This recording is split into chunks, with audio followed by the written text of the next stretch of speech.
Hello everyone, before the start of the video I would like to request you all to like, subscribe, that's it, thank you and enjoy.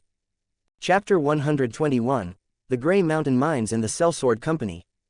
After capturing the outpost tower, Quen ordered Yiti to garrison it with 3,000 soldiers to ensure the supply route to Tyrosh remained open.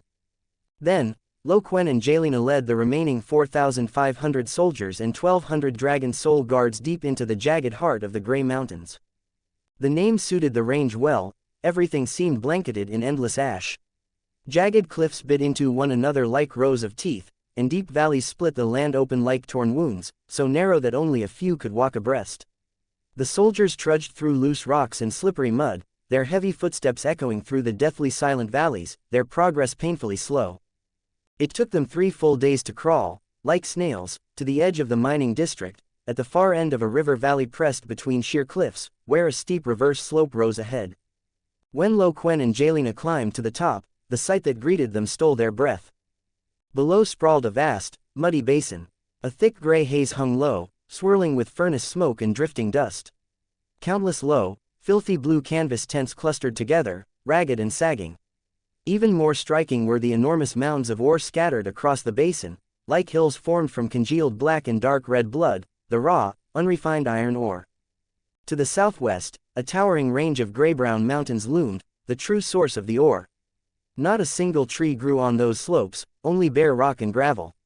Tiny as ants, Lee slaves crawled over the barren mountainsides, hacking at the stone with iron picks. In the basin below, slaves trudged barefoot through the muck, backs bent beneath heavy baskets brimming with ore or pushing broken wooden carts along the muddy roads. Their eyes were hollow, their world filled with the shouts of overseers and the sharp crack of whips slicing through the air. Below the slope where Quen's army waited lay the core of the mining district, the smelting zone. Over a dozen massive furnaces, built from rough stone blocks, belched searing flames from their openings, warping everything around them in the heat. Slaves, their skin burned red by the fire, shoveled ore from the mines into the roaring furnaces. The air reeked of acrid smoke and scorched flesh. Quen narrowed his eyes, his sharp gaze sweeping over this hell on earth. He sent several of his most skilled scouts gliding silently down the slope, vanishing into the shadows and confusion below, tasked with uncovering the true defenses of what appeared to be a chaotic but surely fortified mining complex.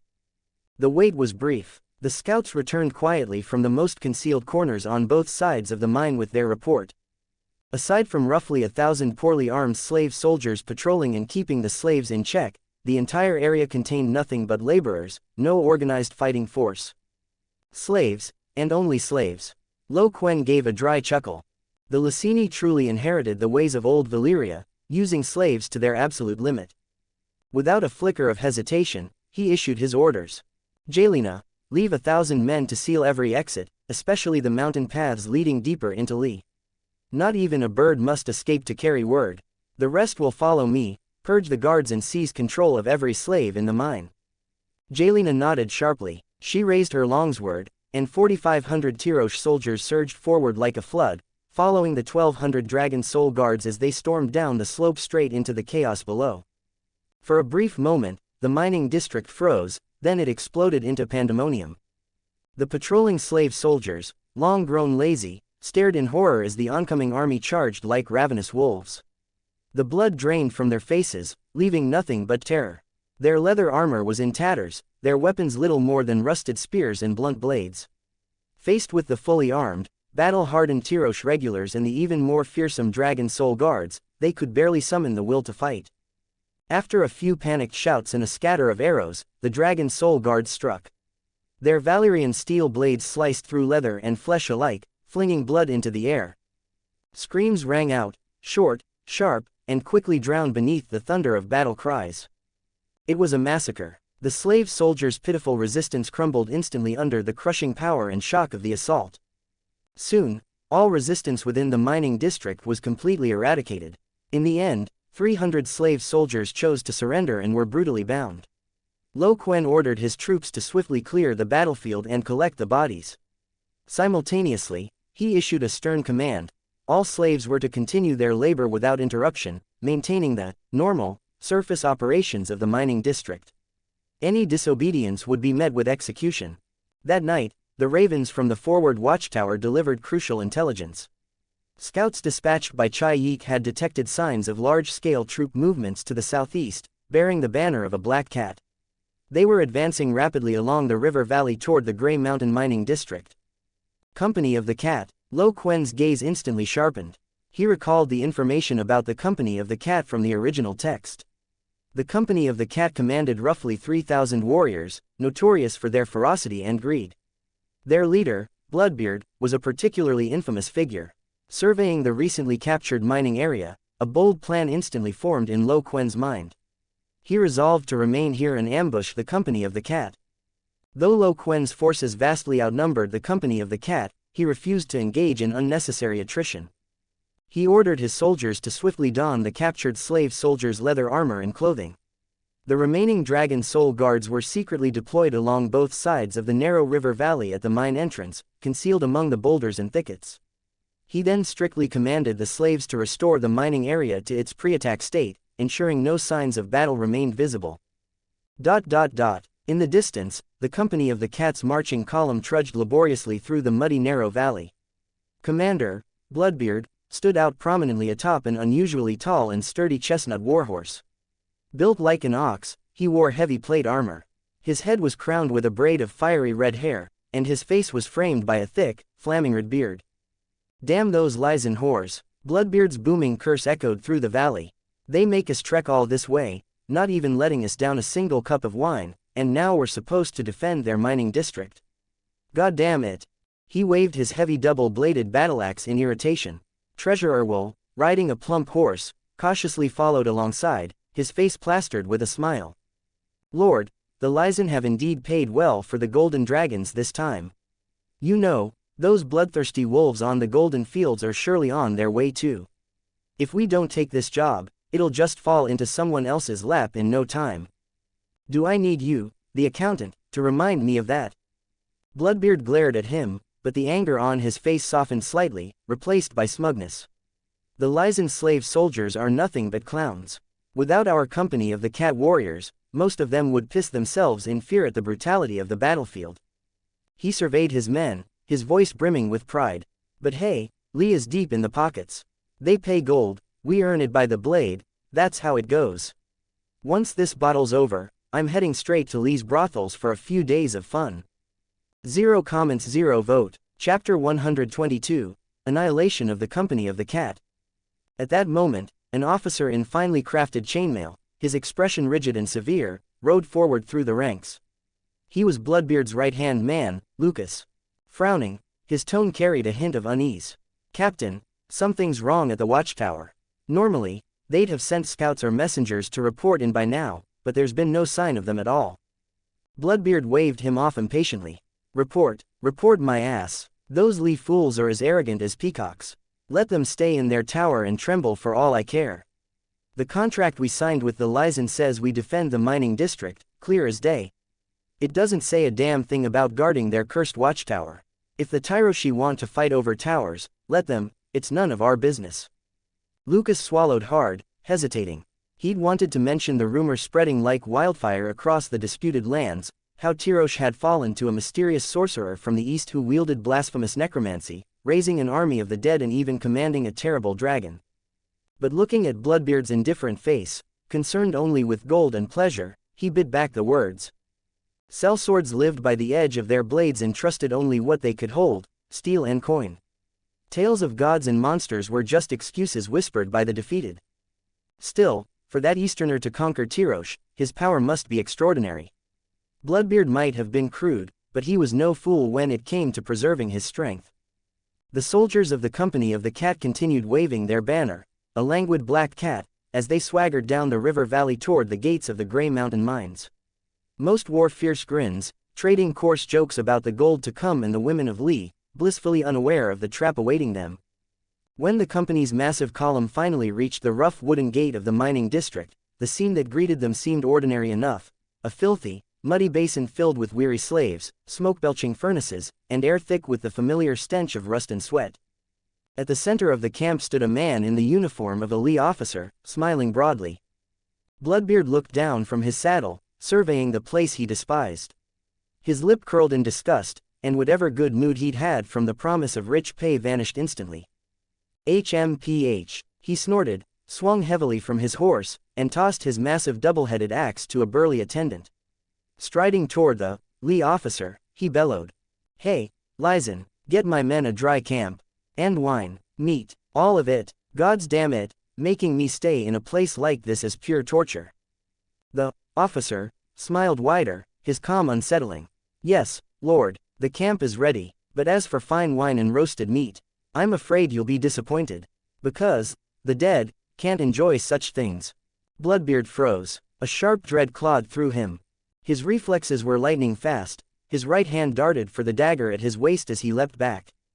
Too late. A dark sword flashed, silent, swift, and tore through his fine armor, plunging straight into his chest. The dull, wet sound of steel meeting flesh rang out clearly. The fury on Bloodbeard's face froze into pure horror and disbelief. His massive frame trembled violently. He looked down at the blade buried deep in his chest. Pain and cold spread rapidly through him. He opened his mouth, trying to roar, to curse, but only torrents of hot blood spilled out. He glared at the officer, watching the man's face ripple like disturbed water before settling into that of a young, striking Easterner, his gaze sharp and deadly. You. The last light faded from Bloodbeard's eyes as his enormous body crashed into the mud with a heavy thud. The sudden explosion of violence was like a spark cast into boiling oil. The sellswords at the front of the company of the cat who witnessed their captain's death felt their relaxed expressions vanish, replaced instantly by sheer horror and burning rage. Captain, kill them! The furious roars had barely erupted before an even more terrifying slaughter descended. The very instant Bloodbeard hit the ground, the slaves, who had been numbly toiling nearby, pushing mine carts and carrying baskets, suddenly flashed with savage light in their eyes. They overturned their baskets and drew gleaming swords and short axes hidden beneath straw piles and heaps of ore, lunging at the nearest sellswords of the company of the cat. Blades and axes flashed through the ranks in an instant, screams of agony rising in waves. Behind us, the river valley, ambushers. The rear guard's warning was shrill and desperate. From both sides of the narrow valley, a dense tide of figures surged forth. 1,200 silent dragon soul guards, wielding razor-sharp Valyrian steel weapons, charged down from the heights, driving deep into the most vulnerable rear and flanks of the company of the cat's marching column. Their movements were perfectly synchronized and utterly silent, the only sounds the terrifying hiss of blades slicing through air and the wet rip of flesh being torn apart. True to their reputation as veteran sellswords, the company of the cat's surviving captains rallied quickly after the initial shock and the crushing blow of their commander's death. Hold your ground, form ranks, back to back, break through. Lucas roared hoarsely, swinging his longsword to cut down a charging slave. But the attacks came ceaselessly from all sides. Ahead, the Tyrosh regulars disguised as slaves pressed forward in a wall of steel spears. From the sides and rear, the dragon soul guards struck relentlessly, Valyrian steel blades easily cleaving through the mercenaries' inferior weapons and armor. Every swing drew a spray of blood. The mining basin had become a true hellscape. The muddy ground turned a deep crimson, the stench of blood overwhelming the smell of rust and furnace smoke, rising thick into the night sky. Screams, the clash of steel, dying groans, and furious bellows blended together into a cacophony straight out of the abyss. The company of the cat fought fiercely, but surrounded by overwhelming numbers, trapped in a meticulously planned ambush, and facing the near-inhuman efficiency of the dragon soul guards, their resistance shattered quickly. The battle raged from dusk until night fully fell. When the last handful of company of the cat sellswords who tried to break through were cut down mercilessly by the dragon soul guards at the valley's mouth, the entire Grey Mountain mining basin finally fell silent. Only the crackle of furnace flames and the faint moans of the dying echoed through the still air. 3,000 soldiers of the company of the cat, along with their captain, Bloodbeard, were completely annihilated by Quen, who had paid only a minimal cost. Quen stood amid the pools of blood, his gaze cold as he surveyed the fully subdued mining district. He issued his command. The severed heads of the company of the cat were to be taken to the central hill and stacked into a triumphal mound. Let the scum of other mercenary companies see clearly the fate that awaited those who dared to defy him. Chapter 123, The Daughters' Alliance. In the vast, resplendent palace of Lee, the members of the Lee Magisters' Council sat around a circular table in the Grand Hall, their faces dark with worry. Lysen O'Hane, the first Magister of Lee, his hair streaked with gray and his hands resting on his temples, spoke gravely. "Gentlemen, word has come from the disputed lands. The Easterners have launched an unprovoked attack. Their forces have taken the outpost tower in the Grey Mountain mines. What should we do next?" Magister Moredo Orthes slammed his fist onto the table in rage, making the silver goblets tremble and hum. "Those barbaric Eastern bastards. They've desecrated Pantera. They piled the heads of 3,000 warriors from the company of the cat on the central hill. The cat goddess will bring down divine punishment upon them."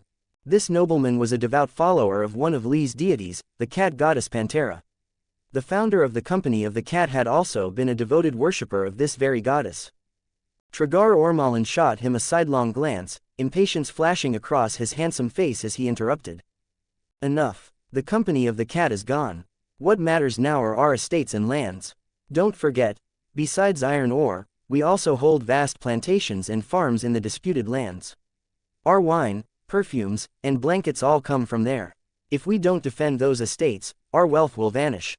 Magister Draco, seated beside Moredo, nodded.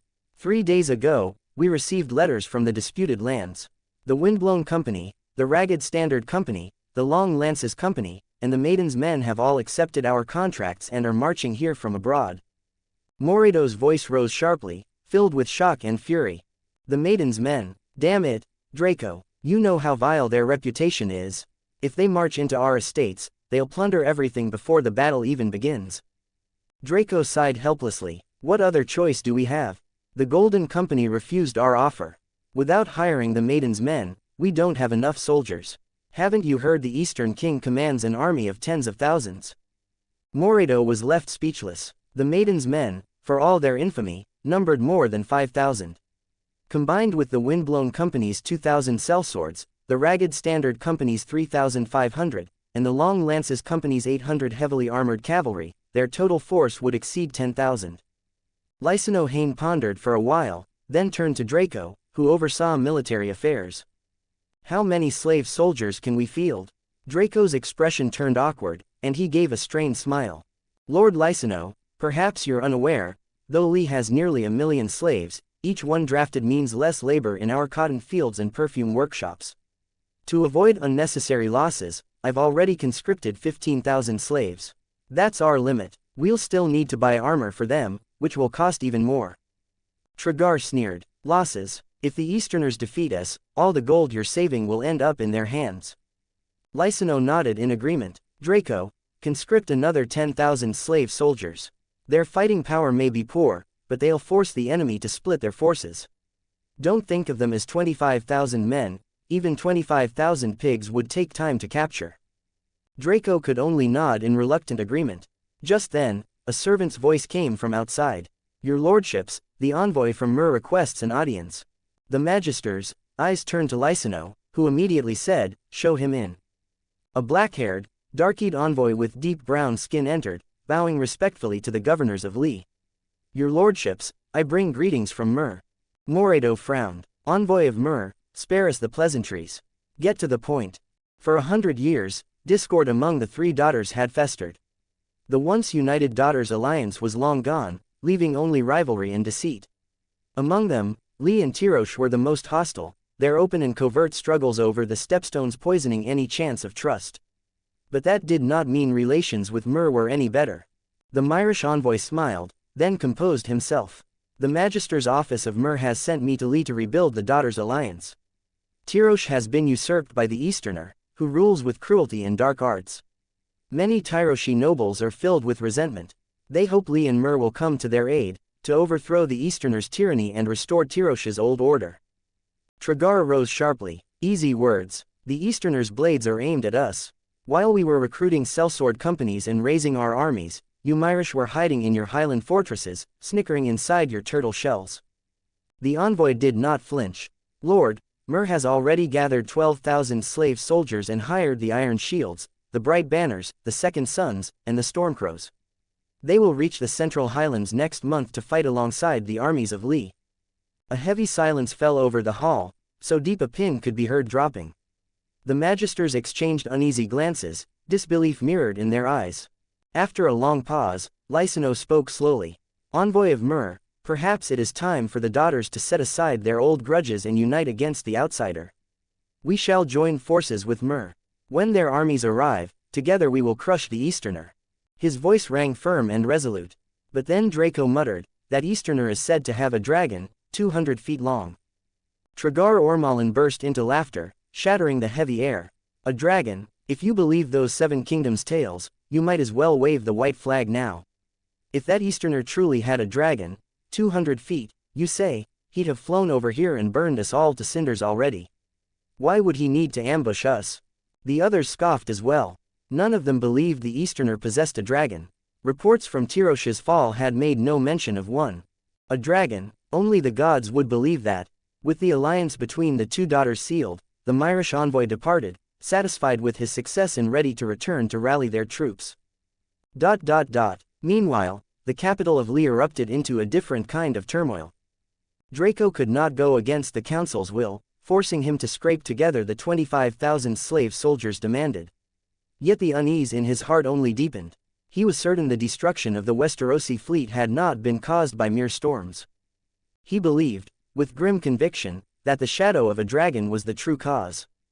In the days that followed, the harsh pounding of the city guards' fists and the curses of slave owners echoed throughout Lee. Slaves were dragged from cotton fields, vineyards, and perfume workshops, thrown into rough leather armor, and handed rusty spears. The Magisters' council's draft order filled the upper ranks of Lee with resentment and unrest. Chapter 124, The Absence of the Golden Company. After seizing the mining district, Quen ordered Qyburn to dispatch ships to transport pig iron and iron ore. The Grey Mountain Range held astonishing reserves of iron. The Lysans had mined the area for years, yet the veins were far from depleted. He soon received Qyburn's report on the ore. According to it, the Grey Mountain iron was of exceptional quality, with a high iron content. Even though the Lysan smelting techniques were inferior to those of Tyrosh, their pig iron still sold briskly across many nations. Quen couldn't help but sigh at how wasteful the Lysans had been with such a valuable resource. He instructed Qyburn to build a blast furnace workshop near Crown Town, so that iron ore could be transported directly from the Grey Mountain mines and smelted into pig iron on site. Quen then left 100 soldiers and the captured slave troops to garrison the mining area, while he led the rest of his men back along the road to the outpost tower. The rugged terrain of the Grey Mountains made it impossible to enter the mines without passing through the valley southeast of the tower. With Quen's main army stationed there, it would be nearly impossible for enemies to approach the mines unnoticed. Over the next several days, ravens from Mazo arrived one after another, carrying intelligence that Lee and Myr were preparing to form an alliance. The news didn't surprise Quen. The principle of lips and teeth, that the fall of one would endanger the other, was surely clear to both Lee and Myr. Still, their slave soldiers were too weak to fight effectively. They would inevitably hire large numbers of mercenary companies. From Mazo's letters, Quen learned that several well-known companies active around the Golden Fields, Velvet Hills, and Pentos Flatlands were now marching toward the disputed lands. As he read the list, a cold smile tugged at the corners of his mouth. Lee and Myr were clearly panicking. But gathering and moving mercenary companies took time, and some might even refuse the contract over pay disputes. That delay was precisely the advantage Quen had used to strike first, taking the outpost and the mines. His gaze swept over the list again. Though he recognized most of the names, one stood out by its absence: the Golden Company. The Golden Company was the most famous, the largest, and the most expensive of all the mercenary companies in the 9 free cities. Lee and Myr surely hadn't avoided hiring them because of cost. There was only one plausible reason: Illyrio and Varys. They wouldn't risk wasting one of their trump cards in a war against Quen. As he pondered, Chayik approached from outside the tower, worry clouding her face. "Your Grace, over the past days, the Lysan have gathered slave soldiers at their estates southeast of the outpost tower. It seems they mean to keep us from entering their heartland." Quen chuckled. "Who said we were going to strike their heartland? True, those estates are rich, and taking them would yield plenty of supplies. But their main sellsword companies are marching toward the disputed lands. If we raid those estates now, we'd only end up surrounded." Chayik frowned. "Then what should we do?" Quen's smile turned cold. "Those fools in Lee sent nearly all their slave soldiers to the disputed lands. I wonder where they got the confidence that I wouldn't attack their main city." Shyvana and Yelena beside her both gasped. Your Grace, you mean to attack Lee itself? Quen grinned. Their defenses are thin. This is the perfect chance to strike. If we take Lee, even returning the outpost and the mines afterward would still count as a victory. I've already written to Roro, he'll have his men bring the fleet. We'll board along the southern coast of the mining district, cross the sea, and attack Lee. 3 nights later, Quen and Yelena led 8,000 elite soldiers, moving under the cover of darkness. They slipped silently out of the outpost tower and marched swiftly south. Shyvana remained behind with 500 troops, setting up decoys and false formations to make it seem as though the main army was still in camp. Quen instructed her that if large numbers of sellswords approached, she was to retreat west into the depths of the Forest of the Three Daughters. After several days of stealthy marching, the army reached an abandoned ferry as planned. Under the moonlight, nearly 100 warships lay quietly anchored in the frigid bay. Cloaked in the same heavy darkness, more than 8,000 soldiers boarded swiftly and without a word. Sails swelled, ropes tightened, and the fleet cut through the black waves toward the distant Lee archipelago. Lee, the city of perfume and desire, built atop jagged reefs and scattered islands, emerged from the night, revealing her alluring beauty beneath the moonlit sky.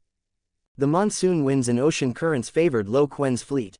After a single day and night at sea, as dusk fell again, the outlines of the Lee archipelago appeared at the horizon. Moonlight spilled across the islands, glinting off great domed roofs covered in dark red tiles. Sharper spires rose above them, glimmering with a faint bronze hue. Many of the houses stood right by the sea, their harbors wide open, with no walls or fortifications in sight. From the deck of his flagship, Quen could see through open windows, lamplight flickering, silhouettes moving within. Land at the harbor. Eliminate all armed resistance on the island. Quen's voice was cold and sharp. Nearly 100 warships surged forward, their oars churning up the waves as they accelerated through the dark waters. The terrified slave guards at the harbor watched helplessly as the fleet closed in. The ramps crashed down, and fully armed soldiers poured onto the piers and beaches. The battle ended far sooner than expected. The slave guards of Lee's outer island were even weaker than those who had defended the outpost in the mines. Most had received only the barest semblance of training, were poorly equipped, and lacked the will to fight. When they saw the enemy charging, men as fierce as wolves, armored in gleaming steel, their courage shattered instantly. Screams of terror replaced battle cries. Rusted weapons clattered to the ground. The soldiers scattered like frightened sheep, cursing their own legs for not carrying them faster. Quen gave a cold order to capture the survivors. Before long, groups of slave soldiers were lying face down on the cold, damp ground, hands over their heads, trembling uncontrollably. Quen seized one pale-faced prisoner and barked, "Where is the Lee Magister's palace?" The captive stammered, trembling as he pointed toward the sea. "My lord, this is only the outer island, the real Lee main city, it's further in, the Magister's council, that's where it is." Quen immediately ordered the man taken aboard the lead ship. The fleet set sail once more, guided by the captive through the reefs and channels toward the main island. As the island's shape emerged beneath the moonlight, Quen finally saw the full splendor of the city. It rose with the island's natural slope, its center towering high, the outskirts spreading low along the shore. Atop the tallest hill stood a grand palace, its vast dome supported by countless thick white stone pillars, gazing silently down upon the city and the sea below. That was the heart of Lee's power, the Magister's council. Quen immediately ordered his soldiers to storm the main island's harbor. 0 comments 0 vote. Chapter 125, The Hollow Lee Bonus. The garrison of Lee Main Harbor finally spotted the massive fleet approaching in the dead of night. A shrill horn blast tore through the silence, echoing across the entire main island in an instant. But the alarm came too late. As the fleet emerged like ghosts from the misty waters near the harbor, the defenders' morale completely crumbled. Though some men instinctively tried to resist, sounding their horns, most had already thrown down their weapons and fled in panic. Seeing this, Quen ordered his soldiers to disembark. Leading from the front, he stepped onto the main island himself. His elite troops followed swiftly, crushing the scattered resistance in the port district and securing the docks. Then, like a flood bursting through a dam, the army poured along the winding streets toward the heart of the city, toward the white palace that stood upon the hill. The heavy thud of marching boots, the clang of armor, the shouts of soldiers, and the short, Sharp screams of the dying shattered Lee's peaceful night. Countless Lysans awoke in terror. Peering through cracks in their shutters, they saw only waves of heavily armed, fierce-faced strangers flooding the streets. They pulled back at once, bolting their doors and trembling in the dark. Within the Magister's council chamber, First Magister Lysano Hayne struggled to keep his weary mind clear as he read the latest reports on the movements of the mercenary companies by dim candlelight. Each new dispatch deepened his anxiety. He prayed those sellswords, loyal only to gold dragons, would reach the disputed lands faster, much faster. To protect the wealthy estates inland from plunder, he had deployed Draco's hastily assembled force of 25,000 slave soldiers around the outpost towers and along the main roads leading into the heartlands. Just then, faint commotion drifted from the city below. At first it was a distant murmur, then the clang of steel, and soon clear, rising cries of battle. Lysano shot to his feet, his face draining of color. A slave guard stumbled into the council chamber, nearly falling as he gasped out his words, voice trembling with fear. "Lord, it's terrible. The Easterners, army, they've broken through." Lysano's vision swam, stars flashed before his eyes as his knees nearly buckled. The Easterners, weren't they still in the disputed lands? Weren't they facing off at the outpost tower? How could they possibly be in Lee? A wave of disbelief and dread crashed over him. But cold reality drowned it all. The sounds of fighting were drawing closer, to the Magister's palace itself. No matter how the enemy had come or how many there were, the empty, unguarded city of Lee was defenseless. How many of them? Lysano's voice was dry and trembling. So many. They're everywhere, they're almost at the palace gates.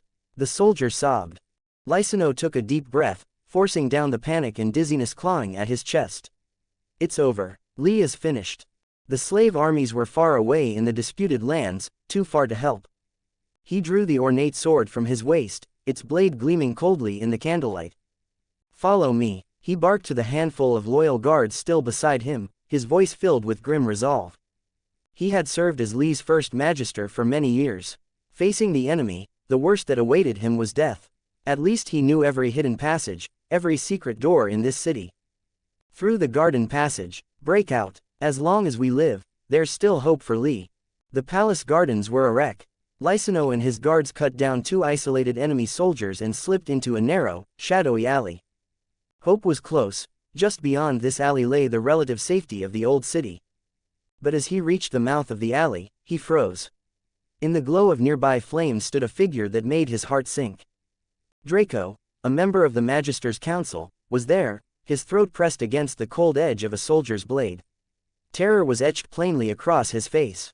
The moment Draco's gaze met Lysano's in the darkness, he seized the chance like a drowning man clutching at a lifeline and shrieked, "It's him! Catch him! That's Magister Lysano Hayne! Don't let him escape!" Lysano's heart sank into an abyss. Fury and betrayal surged through him, threatening to consume him whole. Without hesitation, he spun around and fled desperately into the depths of the alley. But the heavy footsteps behind him clung like a curse. 2 elite soldiers were close on his trail. Old and frail, Lysano could never outrun these wolf-like warriors. Exhaustion overtook him quickly, he was thrown violently to the ground. Cold earth filled his mouth and nose, while his sword slipped from his grasp, screeching across the stone pavement. As the first sickly pale light of dawn pierced the eastern horizon, the battle cries of Lee finally faded. Only scattered sobs and the triumphant shouts of the victors remained. The acrid stench of smoke and blood hung thick in the air above the city.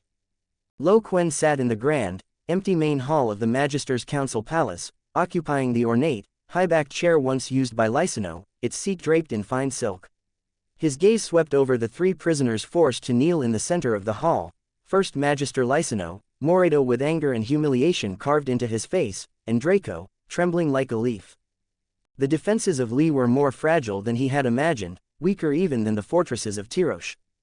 This was no illusion. Since the dissolution of the Triarchy, the 3 free cities had completely abandoned militarization. Warfare depended entirely on mercenaries, and city order was maintained by slave soldiers without honor or courage. When true elite warriors charged with killing intent, those slave soldiers could not even muster proper resistance. A single fierce glare was enough to make them collapse to the ground. Quen regarded the 3 men coldly, his voice echoing through the hall. "Where is Tragar Ormalin?" Draco, Seizing at hope like a man grasping for air, hurriedly blurted out, "Your Grace, Tragar must have fled amidst the chaos." Jelena glanced at Quen and shook her head slightly. With the city defenses in disarray and the port fallen, he likely escaped by boat. Quen nodded. A stray dog like him was of little concern for now. He turned back to Lysano, a cold smile tugging at his lips. "Lord Lysano, it's been a while. I recall seeing the envoy you sent to my coronation." Lysano lifted his head, his gaze unwavering. "Easterner, I have nothing to say now that I've fallen into your hands, but I never imagined my own Magister's council would harbor such a traitor." His furious gaze locked on Draco. Draco flinched under that glare but shrieked in return, "Lysano, this is all your fault. You conscripted so many slaves, ruining countless businesses. My family's cotton fields and perfume workshops lost their laborers, thousands upon thousands of golden dragons lost every season. Who will repay me? Whoever holds the title of Magister doesn't matter to me, but I won't lose a single golden dragon." Lysano looked at the petty man before him, someone who placed personal profit above the survival of the entire city-state. His chest heaved with rage and sorrow. The Magisters of Lee had fallen this far. Enough. Quen's icy voice sliced through the room, cutting off the ugly squabble. "End this pointless argument. Now, escort the 3 Magisters on their way." Draco collapsed instantly, wailing like a slaughtered pig. "Your Grace, mercy, I swear my loyalty, I'll give you all my wealth.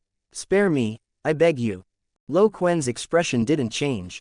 "Because you betrayed your own comrades, I should trust your loyalty. Tomorrow, would you not sell my head to the next highest bidder for the same price?" Draco froze. The light in his eyes went out, leaving only the dull emptiness of despair. Quen raised his hand slightly. The soldier beside him stepped forward, face expressionless, and swung his blade. A cold gleam flashed. 3 once noble heads rolled onto the smooth obsidian floor, their faces frozen in shock, fury, and hopelessness. Blood spread quickly across the polished stone. Quen looked down at the severed heads and spoke in a low, cold voice. "Preserve them with salt and lime. Send them to the disputed lands. Let those mercenaries still on their way see clearly what has become of the masters who hired them." Chapter 126, Catelyn's Miscarriage. The port of King's Landing reeked of mud and salted fish carried by the sea breeze. Lord Eddard Stark, weary and drawn, was bidding his final farewell to the hand of the king, Lord Jon Arryn. The long voyage to Tyrosh had been a draining nightmare. He had spent nearly half a year there, departing in 294 AC and returning with half of 295 already gone. On his first day back in King's Landing, Eddard received a letter from Maester Luwin, sent half a month earlier. Luwin wrote that Catelyn was in good health but nearing her time, and urged him to return to the north before the birth. The message made Eddard's heart soar across mountains and rivers, all the way to the grey stone halls of his home in the north. Eager to conclude his duties, he went to report to King Robert about the truce and the disposition of the noble prisoners. Yet Robert seemed distracted, until Eddard mentioned the fate of the Targaryen siblings. When he learned that Eddard had spared them, Robert's fury exploded. He slammed his fist on the table, cursing with words Eddard had never heard from him before, accusing him of betrayal and weakness. Eddard endured the outburst in silence, his heart heavy with sorrow. He knew that his bond with Robert ran deep, forged in war and friendship stronger than steel. But even so, this wasn't the first time they had clashed. Years ago, when Tywin Lannister allowed the Mountain to butcher Princess Elia Martell and her children, Eddard had called it monstrous. Robert, however, insisted that their deaths were justice. That disagreement had driven Eddard to leave King's Landing in anger, marching alone to Storm's End to support Stannis. And now, once again, they stood divided, honor and hatred tearing them apart. Eddard held to honor, believing that even the descendants of those who murdered his father and brother deserved mercy. Robert only sneered, mocking his honor as the soft-heartedness of a woman who drank too much wolf's milk. Eddard could no longer bear the argument. He had no wish to stay another moment. The northern lords had already spent too long in Tyrosh's damp, dark dungeons, and their hearts ached for home. By dawn the next day, he boarded the ships bound for the north, bringing with him all the freed northern lords. On the eve of departure, he asked Grand Maester Pycelle to send ravens to Winterfell, to reassure Catelyn and the children of his safety, and to inform the northern houses that their captured lords were returning home. When he reached the part of the letter concerning Demeric's death in foreign lands, Eddard hesitated. He didn't know how Roose Bolton would take the news. But what was done could not be undone. In the end, he could only record the grim truth plainly, without comfort or embellishment. At the docks, the Northern Lords stood silently behind him. Eddard turned to Jon Arryn, hesitated, and asked, "Lord Hand. Lord Stannis, did he not come?" He had expected Stannis to see him off, perhaps to say a few parting words. Jon Arryn's sharp, wise eyes studied him. "Ned, is there something you wish to say?" He had noticed the hesitation in Eddard's tone. Eddard opened his mouth, and for a moment, Stannis's warning about Renly's reckless plan almost slipped out. But he forced himself to swallow the words. Stannis was still in King's Landing. Surely, he was already acting. Perhaps his absence meant he was trying to talk Renly out of that foolish idea. If Renly abandoned his ambitions, the two great powers, the Tyrells and the Lannisters, would not clash head-on, and the realm might yet hold together. If Eddard brought the matter to the hand now, it could disrupt Stannis's efforts, or even place him in danger. Stannis was stern, unyielding, a man bound by law and duty. He would know what must be done. Eddard comforted himself with the thought, forcing a small smile. "No, nothing, Lord Hand. Just saying farewell. I must return to Winterfell." Jon Arryn nodded, a gentle smile softening his features. "Ned, after Catelyn delivers, remember to send a raven with the good news as soon as you can." "I will, Lord Hand." Eddard gave his solemn promise, then turned and stepped onto the swaying deck. The sails unfurled, ropes were released, and the ship drifted slowly away from the foul-smelling harbor of King's Landing, heavy with intrigue and decay. The voyage north was calm, eerily so, almost suffocating in its stillness. Following the coastline, the ship sailed for half a month before finally anchoring beneath the grey walls of White Harbor. Eddard politely declined Lord Manderly's lavish feast and urged his men to continue the journey without delay. When at last the familiar, ancient silhouette of Winterfell appeared on the horizon, more than a month had passed since he'd left King's Landing. The biting northern wind rushed to greet him like an old friend, carrying the sharp scent of pine, frost, and home. He drew in a deep breath. The cold air stung his nostrils but brought with it a piercing, almost painful clarity. He rode through the town of Winterfell and passed beneath the great southern gate.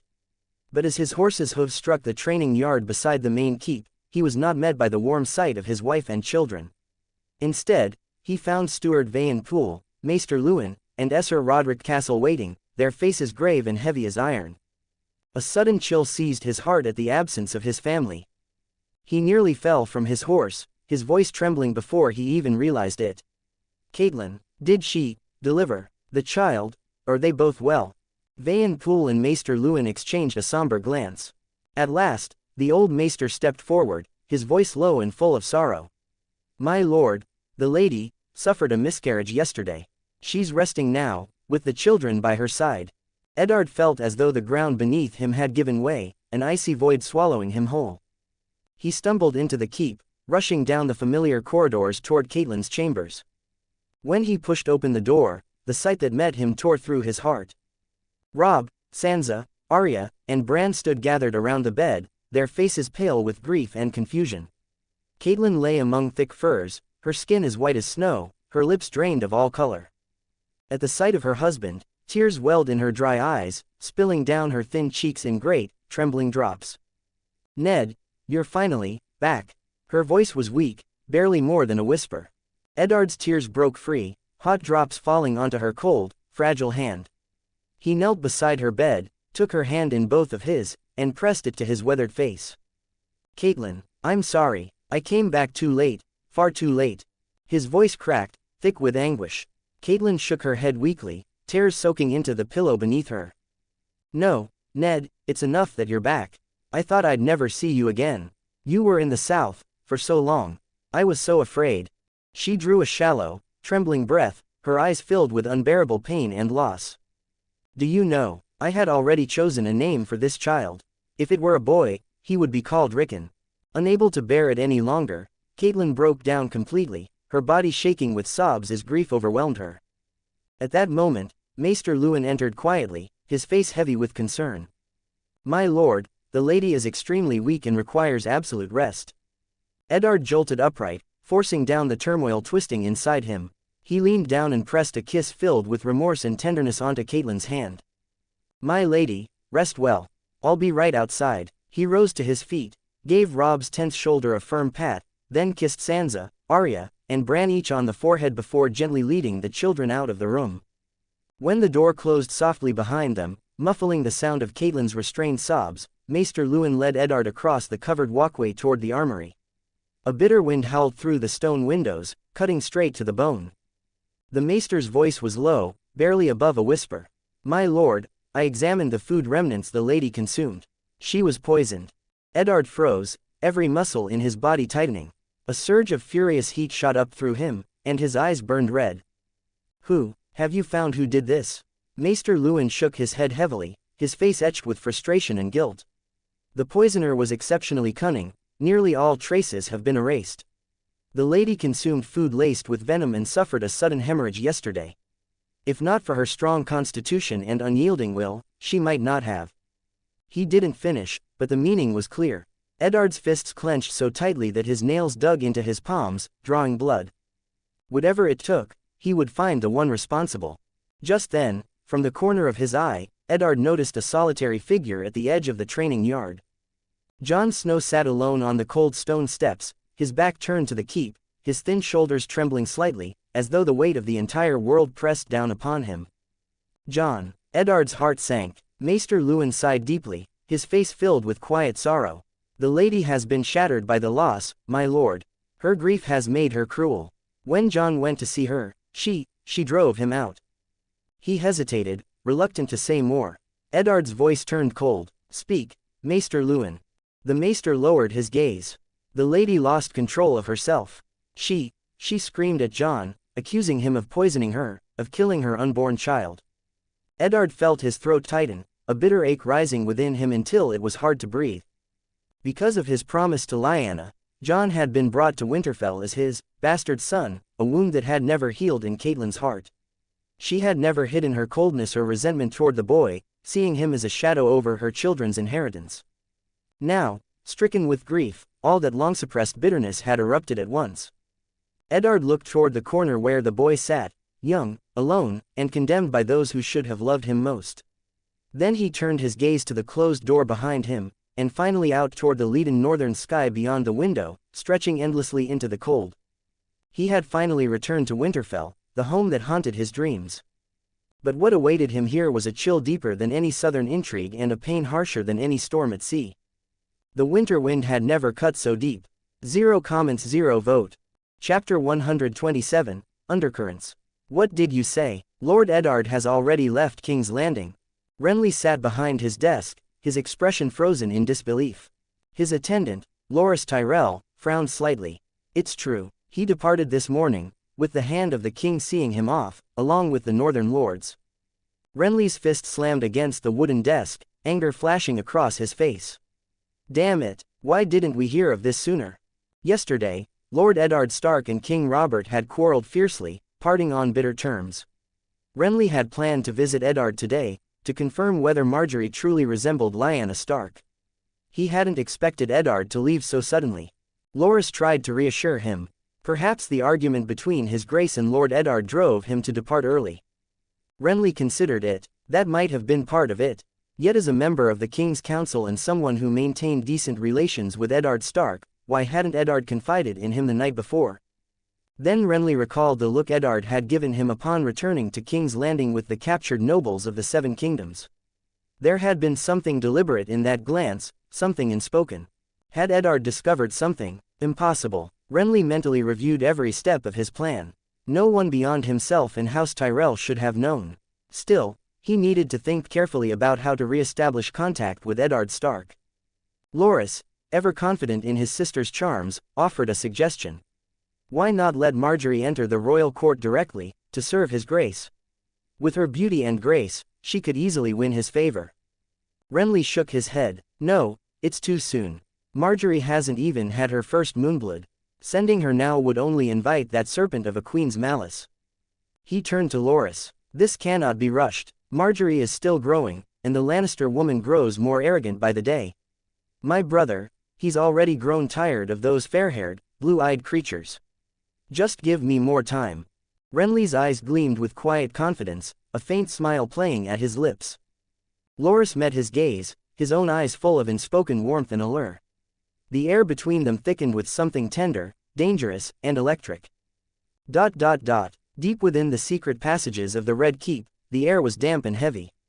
The only sound was the crackling of torches breaking the silence. Varys held a torch aloft, dressed in rose-spun fabric, disguised as a plain and unremarkable woman. Beside him stood Illyrio Mopatis, Magister of Pentos, who had crossed the narrow sea to meet him. "My old friend," Illyrio said gravely, "you've fallen into that Easterner's hands after all." Gone was his usual smugness, his face was serious as he looked at Varys. "Varys, that Easterner doesn't play by any rule known to man. The inheritance of the Seven Kingdoms was laid before him, yet he refused it. The princess's beauty is blessed by the gods themselves, and still he showed no interest. Tell me, could it be that the Easterner simply doesn't care for women?" Varys looked at his companion, exasperated. Gods, when had Illyrio grown so slow-witted? Enough with these absurd guesses. If he truly had no interest in women, he might at least have agreed to our offer for the Princess Sake, young, handsome as he is. But no, he cannot be swayed by temptation or force. And tell me, Varys added, his tone carrying a faint, cutting amusement, I hear you even considered using a dragon egg to change his mind. A flicker of irritation crossed Illyrio's face. I swear, I lost my senses for a moment. But as soon as I left Tyrosh, I realized my mistake. That Easterner is insatiable and utterly without honor. If I'd truly handed over the dragon egg, I'd likely be returning to you empty-handed. Varys's voice was low and rough. Good, you understand now. If that Easterner truly possesses a dragon, he may also know how to hatch dragon eggs, and command the beasts. We cannot afford to let him have one. It would only bring disaster. Illyrio nodded, then frowned. But does he truly have a dragon? The prince told me there was no sign of one when Tyrosh fell, and your little birds reported the same. Varys's expression darkened slightly. I can't say for certain. Apart from those defeated Westerosi nobles, no one has seen a dragon. Still, I'd rather believe he has one, because that means young Griffin's chances will be better. A knowing smile tugged at Illyrio's lips. You still haven't forgotten my plan. And admit it, it's sound. The key is to have the Easterner marry the princess. Once she becomes his queen, we'll finally uncover who that man truly is. Varys sighed. Don't be so confident, we're not the only ones scheming in Westeros. Illyrio raised an oiled eyebrow and smoothed his gleaming mustache. Oh, you've heard something important. Varys nodded, his eyes shadowed. His Grace's brother, Lord Renly, and House Tyrell have been restless. It seems they're moving pieces we know nothing about. Illyrio's brow furrowed. Do you have any leads? Not yet, Varys said. Renly is cautious, far too cautious. My little birds haven't overheard a single useful conversation, nor uncovered any written correspondence. But they did find something interesting. He drew a parchment from his sleeve and handed it over. The Tyrell Great Lord has been searching for a talented artist to paint his youngest daughter. This portrait was one of the rejected sketches. Illyrio's eyes lit up as he studied the image. This young Lady Tyrell is quite beautiful. Varys gave him a flat look. That isn't the point, my friend. Illyrio chuckled sheepishly. Varys continued. The Tyrell's behavior is suspicious. They contributed more to the war than anyone, yet demanded nothing in return. They even paid the king's reparations in full, allowing the captured nobles to be ransomed home. What are they really after? Now, thanks to their patient maneuvering, the king plans to dismiss his brother as master of ships, so that House Tyrell may claim a seat on the small council. Illyrio stroked his glossy beard thoughtfully. Perhaps they simply want a place at the council table. That's not unlikely. You know Westeros better than I do, old friend. The Tyrells have wealth, but not power. They wouldn't pass up a chance to win the king's favor. Varys sighed. If only it were that simple. And, just now, I received word from the east. The Easterners are at war with Lee. Lee and Myr have offered enormous contracts, and mercenary companies are flocking to the disputed lands to fight them. Illyrio immediately understood and his expression darkened. Miles won't join that war. Before I left Pentos, I warned him repeatedly, the Golden Company must stay out of the disputed lands. Varys's gaze sharpened. My dear friend, you'll sail back tonight. Watch them closely. Don't forget, the Golden Company harbors several greedy and hot-headed men. I'm not certain Esser Miles Toyne can keep them in line. Illyrio frowned, recalling the troublesome rogues in the company, men like Tristan Rivers. He doubted whether Miles Toyne could truly control those whose loyalty ended with their purse strings. But his confidence soon returned, and he smiled. You worry too much. Have you forgotten? Griff is there. He serves as Miles's second in command, and Miles trusts him completely. Griff knows what must be done. Varys rubbed his temples, weary. All the same, to be certain, my old friend, you should return at once. He didn't want to admit it, but he knew it to be true. Since the arrival of that Easterner, everything had fallen into chaos. Now the linchpin of their entire plan, the Targaryen siblings, were hostages in Tyrosh. And still, they could not persuade the Easterner to wed the princess. The longer this dragged on, the worse it would be for them. Varys watched in silence as Illyrio's figure receded into the darkness, vanishing into the depths of the passageway. Chapter 128, The Greedy Mercenary Company. The Summer Sea, the Lee Islands. After seizing the main city of Lee, Quen left a garrison of 500 soldiers to hold it. Then he rode to Hal on distant Bloodstone Island, ordering him to bring his forces to occupy Lee. Bloodstone lay close to the Seven Kingdoms, but with the royal fleets all but destroyed and the island itself barren and worthless compared to Lee, there was no reason for Hal to remain there. Next, Quen commanded that the warehouses of the Magister's Council be emptied completely. Every last gold coin, bushel of grain, and weapon stored in the council's vaults was taken. The Lysan merchants did not escape punishment either. For enforcing the Magister's Council's embargo and trade sanctions against Tyrosh, Quen tried them all and confiscated their wealth. Perfumes, wines, tapestries, and fine fabrics from shops and warehouses were loaded aboard ships by his soldiers. Of Lee's hundreds of thousands of inhabitants, 3/4 were slaves, most belonging to noble and merchant households. Quen ordered that all slaves under 30 years of age, nearly 100,000 in total, be seized. He had brought barely 100 warships himself, but the ever-generous Lysan merchants had nearly 1,000 trading vessels moored in the harbor. Those ships would carry all his spoils home. As the fleet set sail, Quen looked upon the mass of silver and gold-haired Lysan slaves crowding the decks, his heart swelling with satisfaction. Once he landed in the Seven Kingdoms, he would resettle them across the Crownlands, restore their status as free folk, and make them landholding farmers. With targeted incentives to encourage childbirth, their numbers would grow into the millions. Then, when the first men and Andal lords one day rose in rebellion, they would have to reckon first with the descendants of Valyria. Quen and Jelena returned heavily laden, landing at Crown Town. Countless supplies and slaves were sent to Qyburn's construction sites. The sight of the Lysan slaves made Qyburn grin from ear to ear, though Quen saw immediately what he was thinking. He reminded him that experimental subjects must first come from the prisoners of the Seven Kingdoms, priority to the Westerlands, and among them, the Lannisters. The Lysan slaves, he said, were too valuable, they were to be used for breeding instead. Qyburn understood at once. He had already discovered a remarkably effective way of managing captives. By promoting the most obedient among them, he created a hierarchy of privilege and resentment, turning prisoners against one another through jealousy and betrayal. In this way, Qyburn had gathered a small army of loyal followers.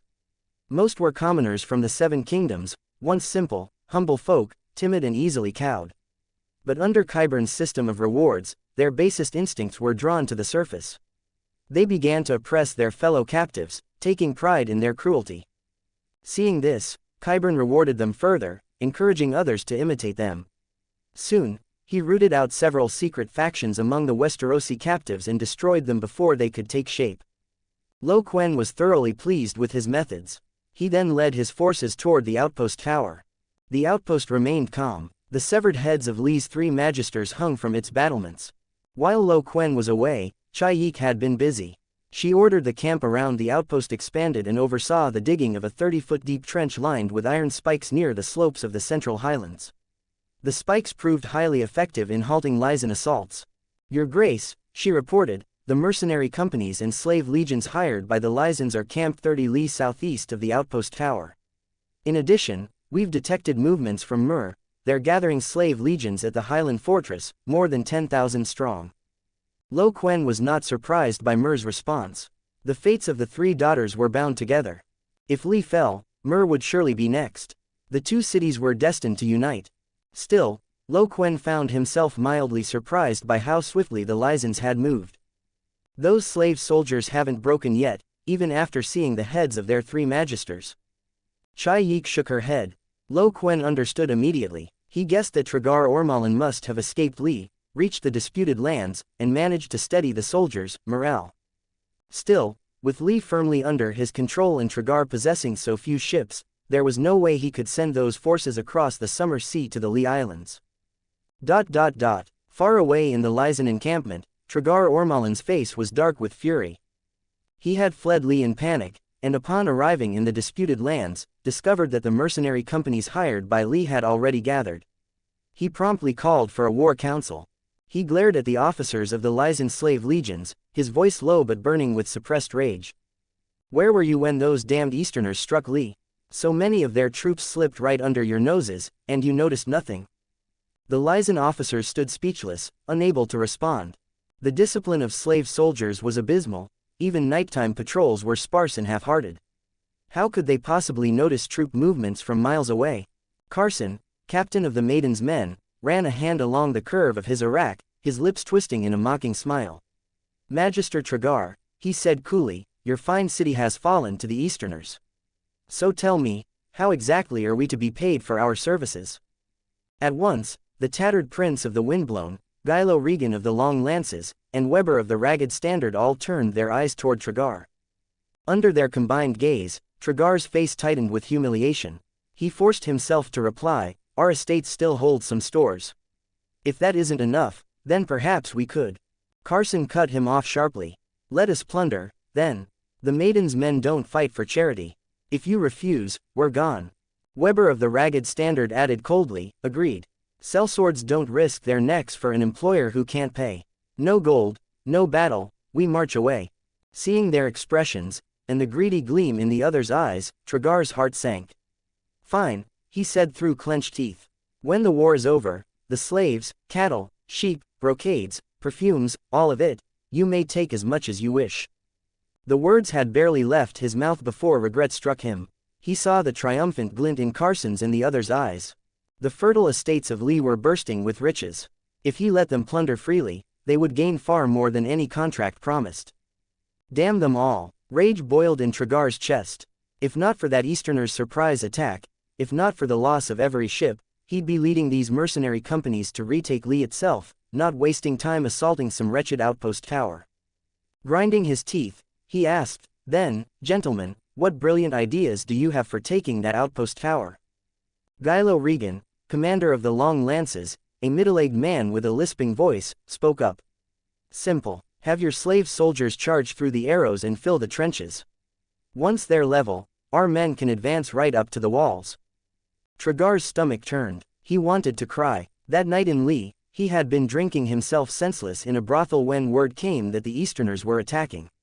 He had fled in terror, barely escaping with his life to the disputed lands, only to be met with humiliation from these mercenaries at every turn.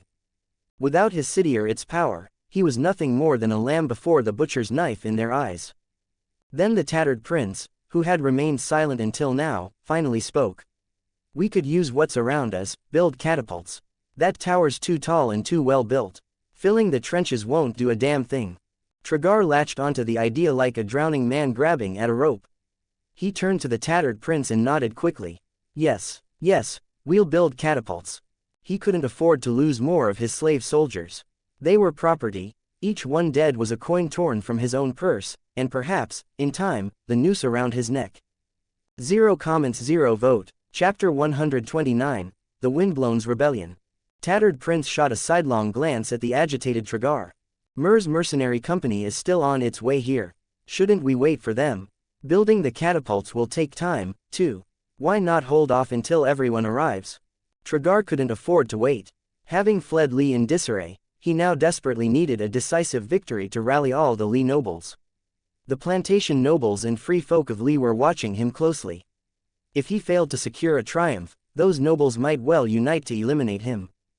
Tragar Ormalin had been a Riss merchant noble, but his holdings, mostly shipping and shops, were concentrated across the Li archipelago. The plantation nobles he had always scorned now eyed him with predatory intent. That was precisely why he had agreed to let the sellsword companies raid the plantations later. No need to wait. They have 10,000 troops in total. Our slave legion numbers 25,000, and your mercenary companies together add over 10,000. 30-odd thousand against 10,000, the advantage is ours. Tragar's eyes burned with vengeful fury. His greatest wish now was to storm the sentry tower and impale the Easterner's head on a spear. Carson, leader of the Maiden's Men, couldn't have cared less. He'd never taken that Easterner's army seriously. Though the Easterner had beaten Lee, Carson saw Lee's slave soldiers as little better than whores. Their courage lost the moment they became slaves. If not for the sellsword company's crude incompetence at commerce, they'd have joined forces long ago to crush these fragile free cities. Enough talk. Move. Build dozens of catapults. I refuse to believe that watchtower can hold. Carson curled his lip, looking at Tragar with disdain. Tragar ground his teeth at the Maiden's Men leader and cursed the late Draco inwardly. It was that worthless fool who'd invited these unruly sellsword bands. Still, he needed them now, especially the Maiden's Men, so he forced a polite smile. We'll begin constructing the catapults immediately, he told the sellsword leaders who acted like lords. After the meeting, Magister Tragar hurried his officers to rally the plantation slaves to fell trees and build the engines.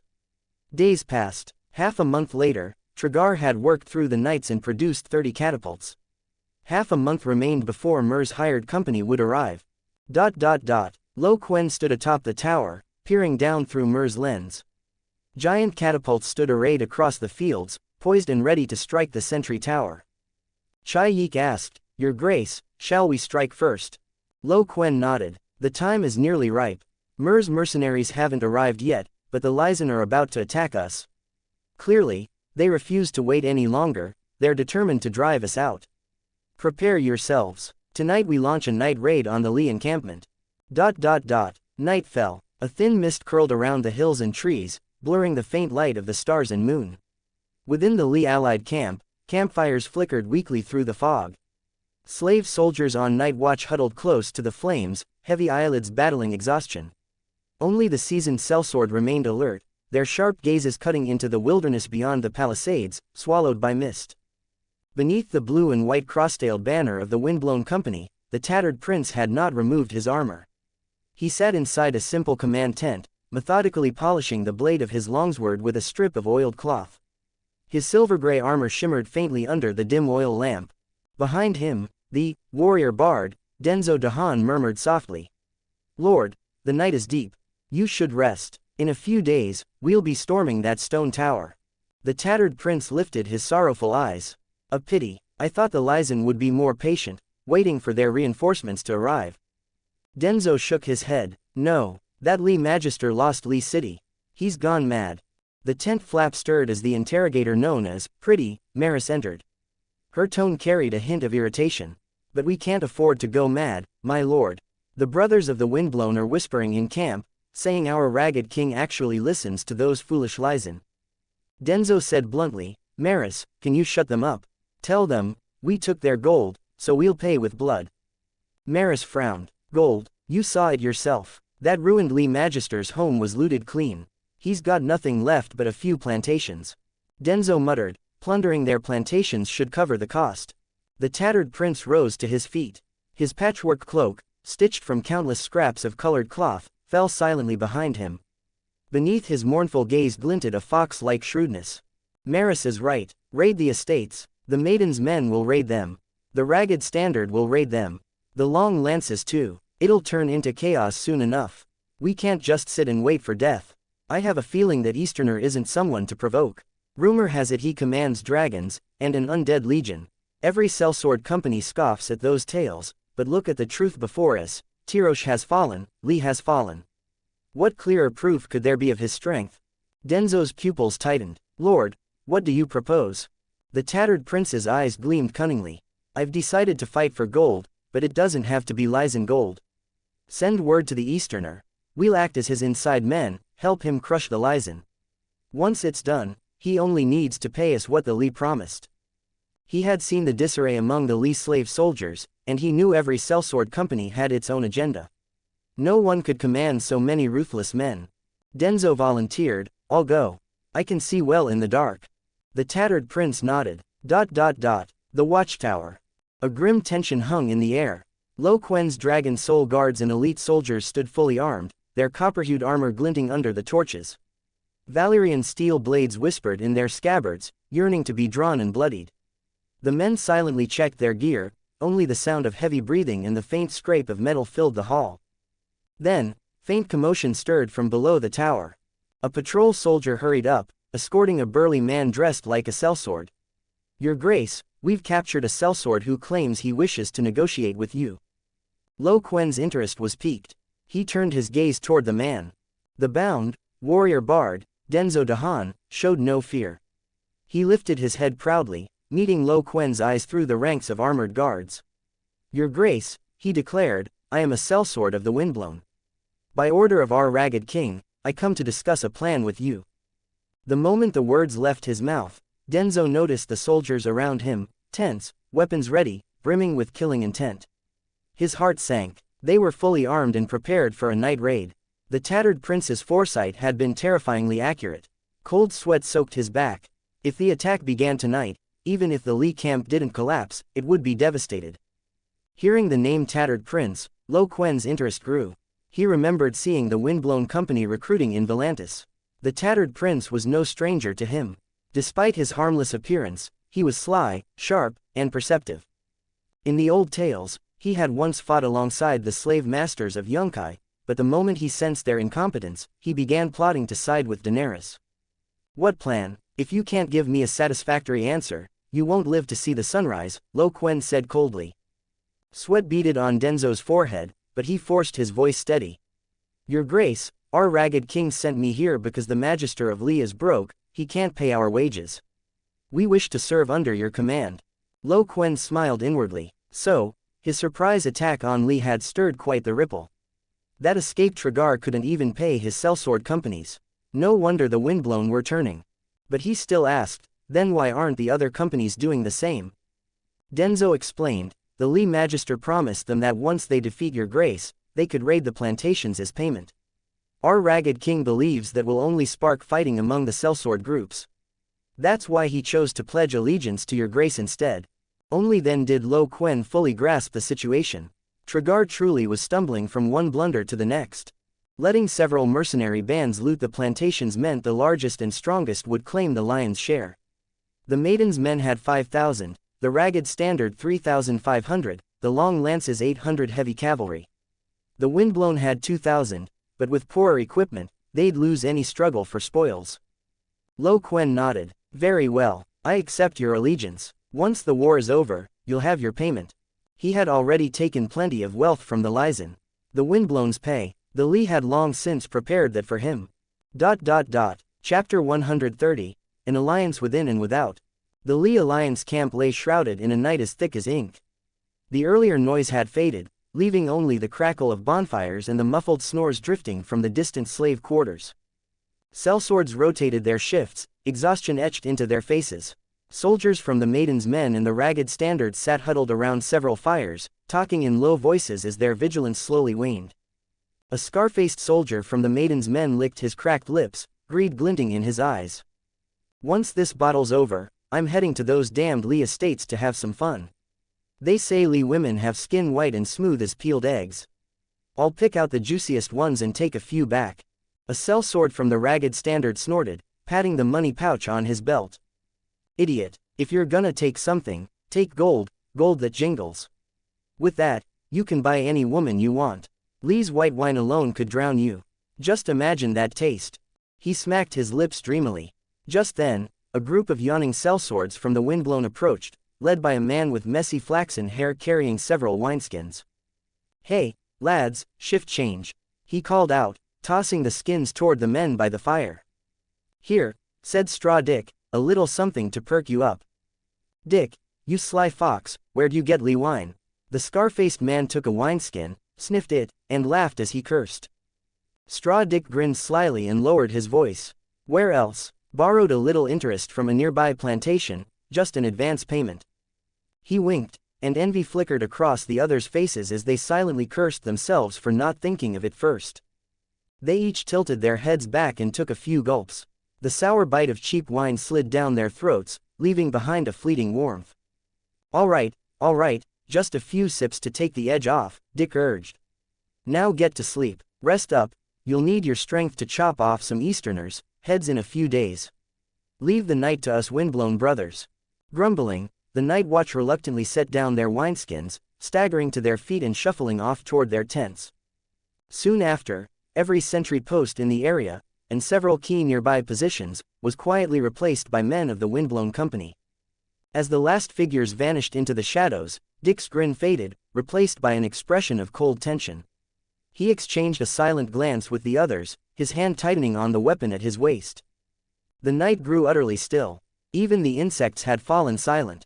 Then, outside the palisade guarded by Dick and his men, from the dark green thickets veiled in mist, came the faint rustling of crushed leaves.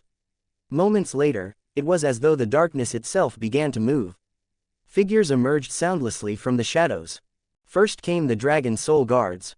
Their tall, imposing forms were encased in sleek, coppered plate armor, and the Valyrian steel longswords in their hands gleamed with an icy menace. As they advanced, their heavy iron boots struck the ground with only muted thuds, drawing closer to the camp's edge. Behind them surged low Quen's elite armored infantry, their iron plating grinding softly with every step. Countless eyes gleamed blood-red in the darkness, silently converging on the defenseless camp. Dick's heart pounded so hard it felt ready to burst from his chest. Forcing down his fear, he rasped to the windblown beside him. "Listen up, don't just stand there, open the gates, lead them in, just like we planned."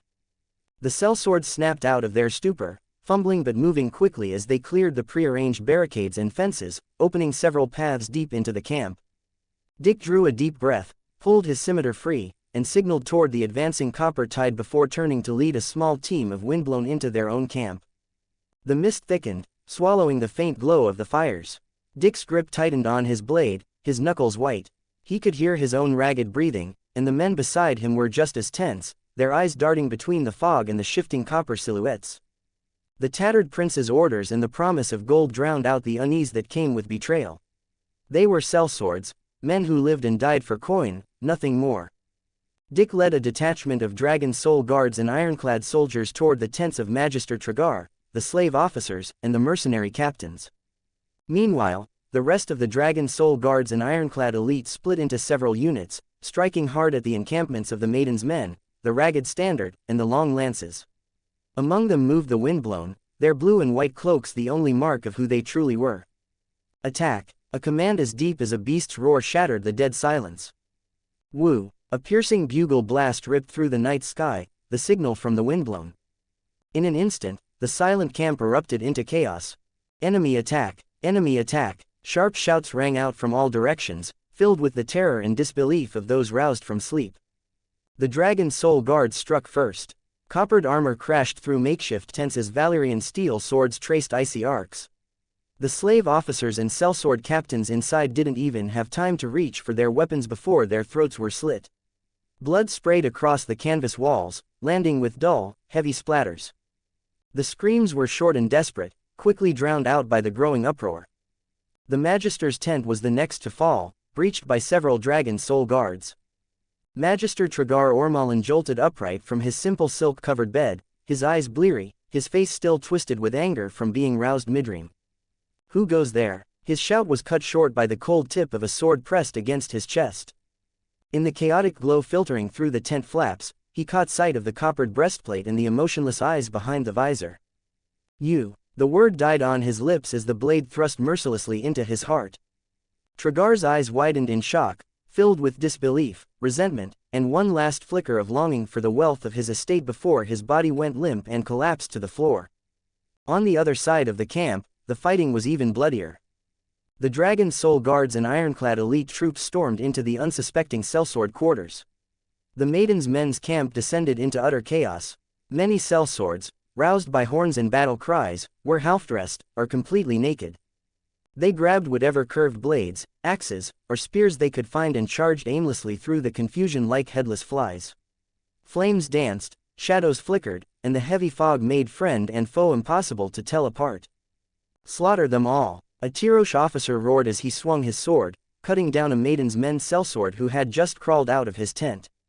The man managed only a muffled grunt before collapsing. "The Easterner, and traitors from the Windblown Corps." Scarface spotted the blue and white cloak on Dick and his eyes went bloodshot with rage. Gripping his short sword, he charged at Straw Dick, who was hacking down one of his comrades. "Traitor, I'll cut you down." Dick's face twisted into a snarl as he spun around to block. The two curved blades collided with a violent clang, sparks bursting between them.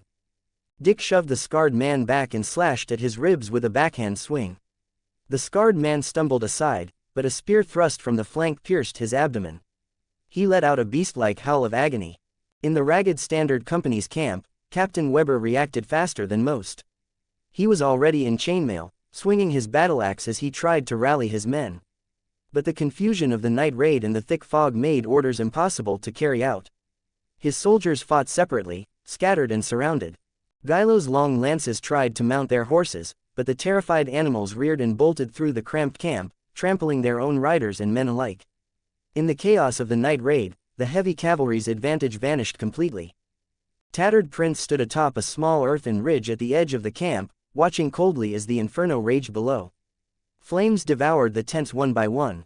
Thick smoke billowed upward, merging with the fog, spreading a sharp, acrid stench through the night air. Screams, the clash of steel, dying groans, the shrill cries of horses, the crackle of burning wood. Amid the chaos, the windblown regained formation, coordinating with the attackers. They struck their former allies from the flanks and rear, especially the maiden's men. Denzo Dahan swung his longsword, the warrior bard, now shouting the windblown's battle cry as he led his brothers in cutting through enemy lines. For gold, for the tattered prince. The windblown's shouts pierced the chaos, fierce and unrelenting. The slave soldiers' camp collapsed completely. Panic spread like plague. Already stripped of fighting spirit, they lost what little will to resist in the face of the sudden onslaught and the horror of friendly blades turned against them. Some dropped their weapons and fell to their knees, begging for mercy. Others ran blindly through the smoke, trampled underfoot or cut down as they fled. More screamed as they bolted into the darkness beyond the camp, cursing their parents for not giving them two more legs to run on. Quen stood at the camp's edge, the firelight painting his coppered armor as if it were drenched in blood. He gazed at the inferno he had set in motion, expressionless. The night wind carried the stench of blood and burning flesh straight toward him. 0 comments 0 vote. Chapter 131, Stalemate. The next morning, the rising sun tore through the thin mist, revealing the bloody carnage left from the night before. Quen reined in his horse atop a gentle slope, his gaze sweeping across the ruins of the Lysan camp. Broken spears, charred tents, congealed dark red blood, and masterless horses pacing restlessly over scorched earth filled the scene before him. A smile curved Quen's lips. The previous night, with the windblown company of the tattered prince at his side, his ambush had gone perfectly. Lee Magister Tragar Ormalin, the Lee officers of the Slave Legion, and the leaders and core sellswords of the Maiden's Men, the Ragged Standard Company, and the Long Lances, none had survived. The thousands of captured sellswords were driven to the construction site in Crown Town for Qyburn's use. But the 25,000 dazed slave soldiers he kept for himself. They were herded aside and quickly broken up into auxiliary units, set to the hardest labor, hauling, digging, and wall building. Among the spoils, the most valuable were the horses. The Maiden's Men had left behind 1,000 small, stocky dwarf horses, the Ragged Standard had about 700 more. Yet none of these impressed him. Only the nearly 2,000 heavy warhorses of the Long Lances truly caught his eye. The Long Lances numbered only 800, but each man had at least 2 mounts. Unlike the small, wiry horses of the other companies, these were broad-shouldered, powerful beasts with sculpted muscles and plated armor, even eye guards fixed over their faces. These warhorses were reserved for his elite, 800 Dragon Soul Guards. Clad in Valyrian steel armor astride their massive steeds, man and horse seemed one, radiating a terrifying aura of strength. It wasn't that Quen didn't want every Dragon Soul Guard mounted, but the other horses simply couldn't bear their inhuman weight. And with only 2,000 Long Lance warhorses in total, he limited each rider to 2 or 3 horses to preserve them as long as possible. Thus, only 800 of the guards could be mounted. The finest steeds taken from the Maiden's Men and the Ragged Standard were distributed to officers and scouts. The smaller, weaker horses were relegated to transport and supply work. Over the next month, Quen systematically absorbed Lee's wealth. Blankets, perfumes, and wine, the lifeblood of Lee's economy, all depended on the vast plantations of the disputed lands for their raw materials. Compared to Tirosh, Lee had broader lands and lay farther south, blessed with more sunlight and heat, perfect for grapes. That was why Lee was famed for its wines, while Tyrosh was known for its pear brandy. The estates of Lee's 4 magisters across the disputed lands now belonged to him. He gained sprawling pastures, cotton fields, blanket workshops, perfume factories, and vineyards. After devouring the magisters' immense wealth, the lesser nobles trembled in fear, terrified they'd be next. But Quen announced that as long as they hadn't openly opposed him, he would spare them, for now. It wasn't mercy that moved him, but the need to stabilize Lee. Once he had drained Lee dry, his gaze turned to Myr. From the Lysan captives, he learned of a fragile alliance between Lee and Myr. Yet the foolish Tragar, too impatient to wait for his allied sellswords, had rushed headlong at the watchtower, giving Quen the opening he needed. Had Tragar held his men behind the vineyard defenses, Quen's ambush might have failed. But when word of Lee's fall reached Myr, they didn't panic or rush to avenge them. Instead, like frightened turtles, they withdrew deeper into the hard shell of their highland fortress. They scoured Myr's city and riverfront workshops and farms for slaves, driving them into the stone castle on the central highlands that guarded the vital pass. Scouts sent by Quen reported that over 10,000 soldiers had gathered inside the fortress. More troubling was their activity. By day, they poured out in full force, raising dense rows of wooden towers and earthen walls, digging a deep, seemingly bottomless moat, turning the fortress into a spiked iron hedgehog. The Lysan's crushing defeat had clearly taught them a bloody lesson. Even while overseeing the estate takeovers, Quen didn't rest. He drove his massive slave army to fell trees and assemble new catapults without pause. The old Lysan engines, along with the new ones he ordered built, were dragged onto the plain opposite the highland fortress. 30 colossal siege engines now loomed within sight of the enemy, their dark arms raised toward the sky. Slave soldiers still swarmed about, hauling timber as new catapult frames took shape amid clouds of dust. Quen made no move to attack. The high fortress stood atop the central highlands, surrounded by endless yellow grasslands scorched under the summer sun, offering no cover for a surprise assault. He resolved to fight a direct, open battle instead. His strategy was clear and ruthless. First, he ordered his slave soldiers to build a crude yet sturdy rammed earth fortress on the opposite side of the highlands, facing the enemy across the plain. Next, he dispatched cavalry units to invade and harass the heartland of Myr. Dragon Soul guards, scouts, and riders of the Windblown Company skirted the highland fortress, striking repeatedly into Myr's interior. They burned, killed, plundered, and razed farmlands and workshops, scattering slaves and setting the parched pastures ablaze. Thick smoke rose ceaselessly, day and night, behind Myr's lines. Each day, the defenders hidden deep within the fortress could see cavalry columns laden with cattle, sheep, grain, and even captives, proudly crossing the open grasslands as they returned to their rammed earth stronghold. From the thick stone walls of the highland fortress, Myr's commander, Trombo, watched it all, feeling his nerves fray like grass blades scorched by fire, ready to snap at any moment. He gripped the Myr lens tightly, his knuckles whitening from the strain. Through the lens, he saw clearly the northeastern plains where squads of cavalry returned from their raids. They drove vast herds of cattle and sheep seized from Myr's farms, their hooves churning up dust that stretched into long, smoke-like trails across the scorched yellow horizon. Every time he saw the sight, Trombo's head throbbed painfully. It had been more than 10 days. He had received strict orders from the Myr Magister's office. If the sellsword companies had not yet reached the central highlands, they were to remain inside the castle and under no circumstances venture out. Trombo understood the Magister's fears. The swift fall of Lee had filled the Myr Magisters with dread. They did not wish to share Lee's fate. But those damned sellsword companies. They were still dragging their feet on the march. Myr had sent countless letters, urgent and pleading in tone, yet all went unanswered. Only when the Magister's office clenched its teeth and nearly doubled the commission did those greedy sellswords finally begin to move faster. Trombo lowered the heavy lens and wiped the sweat from his brow with a trembling hand. As the view cleared, the ugly rammed earth fortress a mile away and the rows of catapults before it came back into sight. Slave soldiers swarmed like ants around the engines, their skeletal frames still being assembled. He turned to his adjutant, whose face was equally ashen, his voice hoarse with suppressed rage. "Those damned sellswords, how much longer before they get here?" The adjutant's Adam's apple bobbed as he hesitated, eyes flickering aside. "Lord, according to the last scout report, Perhaps, another 4 or 5 days. 4 or 5 days. Trombo drew a sharp breath, his voice cracking with despair. 4 or 5 days, enough for those locust-like cavalry to strip the Myr heartlands bare, leaving nothing but scorched earth.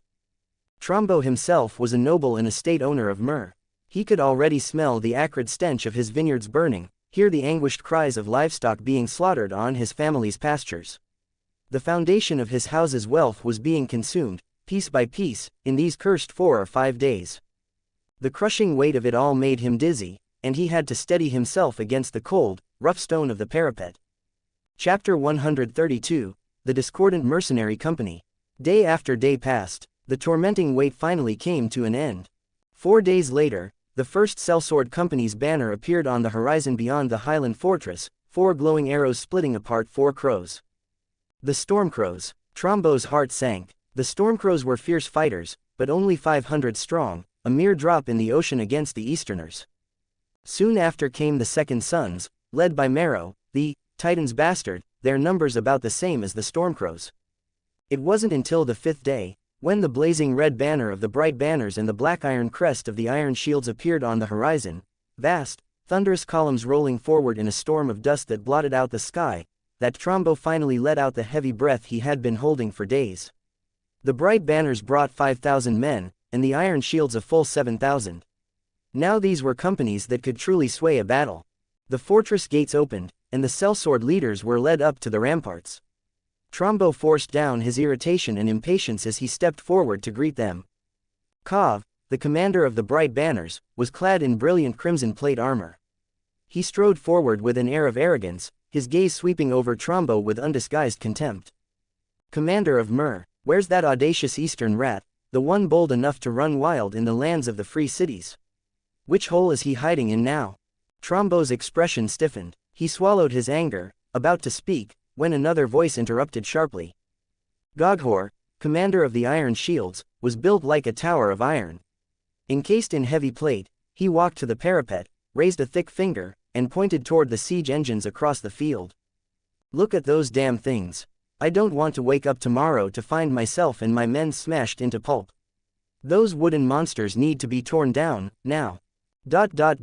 Then came an unexpected sound, a deep, rhythmic thunder of hooves approaching fast. From the northeastern plain, a cavalry troop of about 100 riders galloped toward the fortress. They wore dark, polished armor, their warhorses sheathed in gleaming barding that flashed under the sunlight. The heavy cavalry drove before them a panicked herd of cattle and sheep, far outnumbering their own ranks. Ha! Myrish, Mero, commander of the Second Sons, burst into mocking laughter.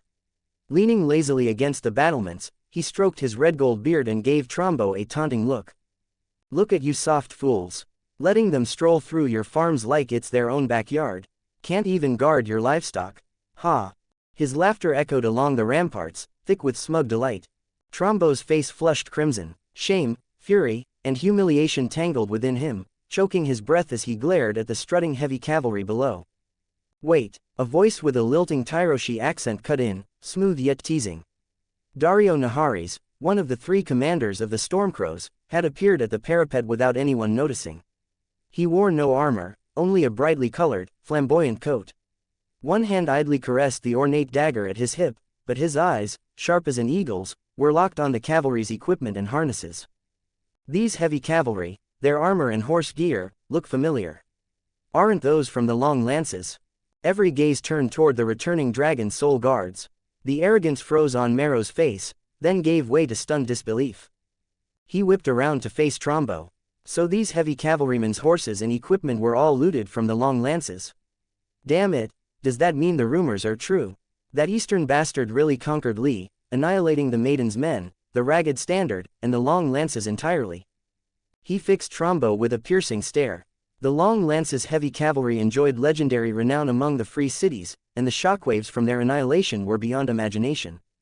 Trombo, however, felt a faint sense of relief.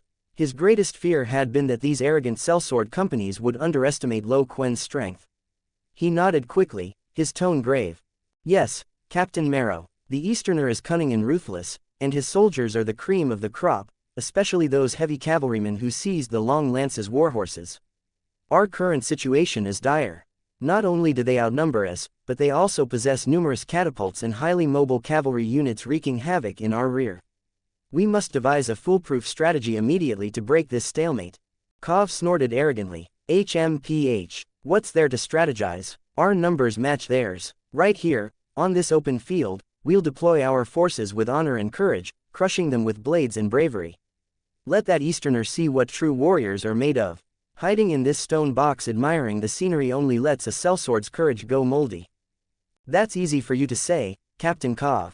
Dario's mocking voice cut through the air instantly. He continued to toy with his dagger, his eyes fixed on Kov with a defiant glint. Their fortifications aren't half bad. Those catapults aren't for show. More troublesome are their cavalry, especially the heavy horsemen. They move like the wind, ready to strike our flanks or cut off our retreat at any moment. Frankly, in this terrain, a head-on clash, our odds of winning are slim. You brat. Kov's rage flared instantly. He whipped around, nearly colliding with Dario. When I took my first enemy's head on the continent of Essos, you were still sucking your mother's teat. A coward like you thinks he's fit to be a sellsword? Fit to give orders here? Our Bright Banners company has no room for weaklings like you. His spittle nearly splattered onto Dario's vibrantly colored tunic. Far from backing down, Dario met Kov's blazing glare with an even broader grin. He tossed the dagger in his hand lightly and chuckled softly. Oh, is that so? Then, esteemed leader of the Bright Banners, might you explain which, fearless, mercenary company, over 300 years ago, fled without even drawing their blades when faced with Dothraki whips outside the city of Qohor? Which, glorious, chapter of history saw the city ultimately defended by a bunch of spineless unsullied? Truly impressive. You. Kov's face flushed crimson. Dario had precisely struck the most disgraceful and forbidden scar in the Bright Banner's history. The other company captains, including Mero and Goghor, fell into a subtle silence, some sneering, others frowning. Trombo felt his scalp tingle. He quickly squeezed between the two men. Company captains, all captains, please, calm down. With a formidable enemy at our doorstep, that Easterner across the way, arguing won't solve anything. Please, let us set aside our differences for now and discuss our next battle plan together. Kov snorted coldly and turned away.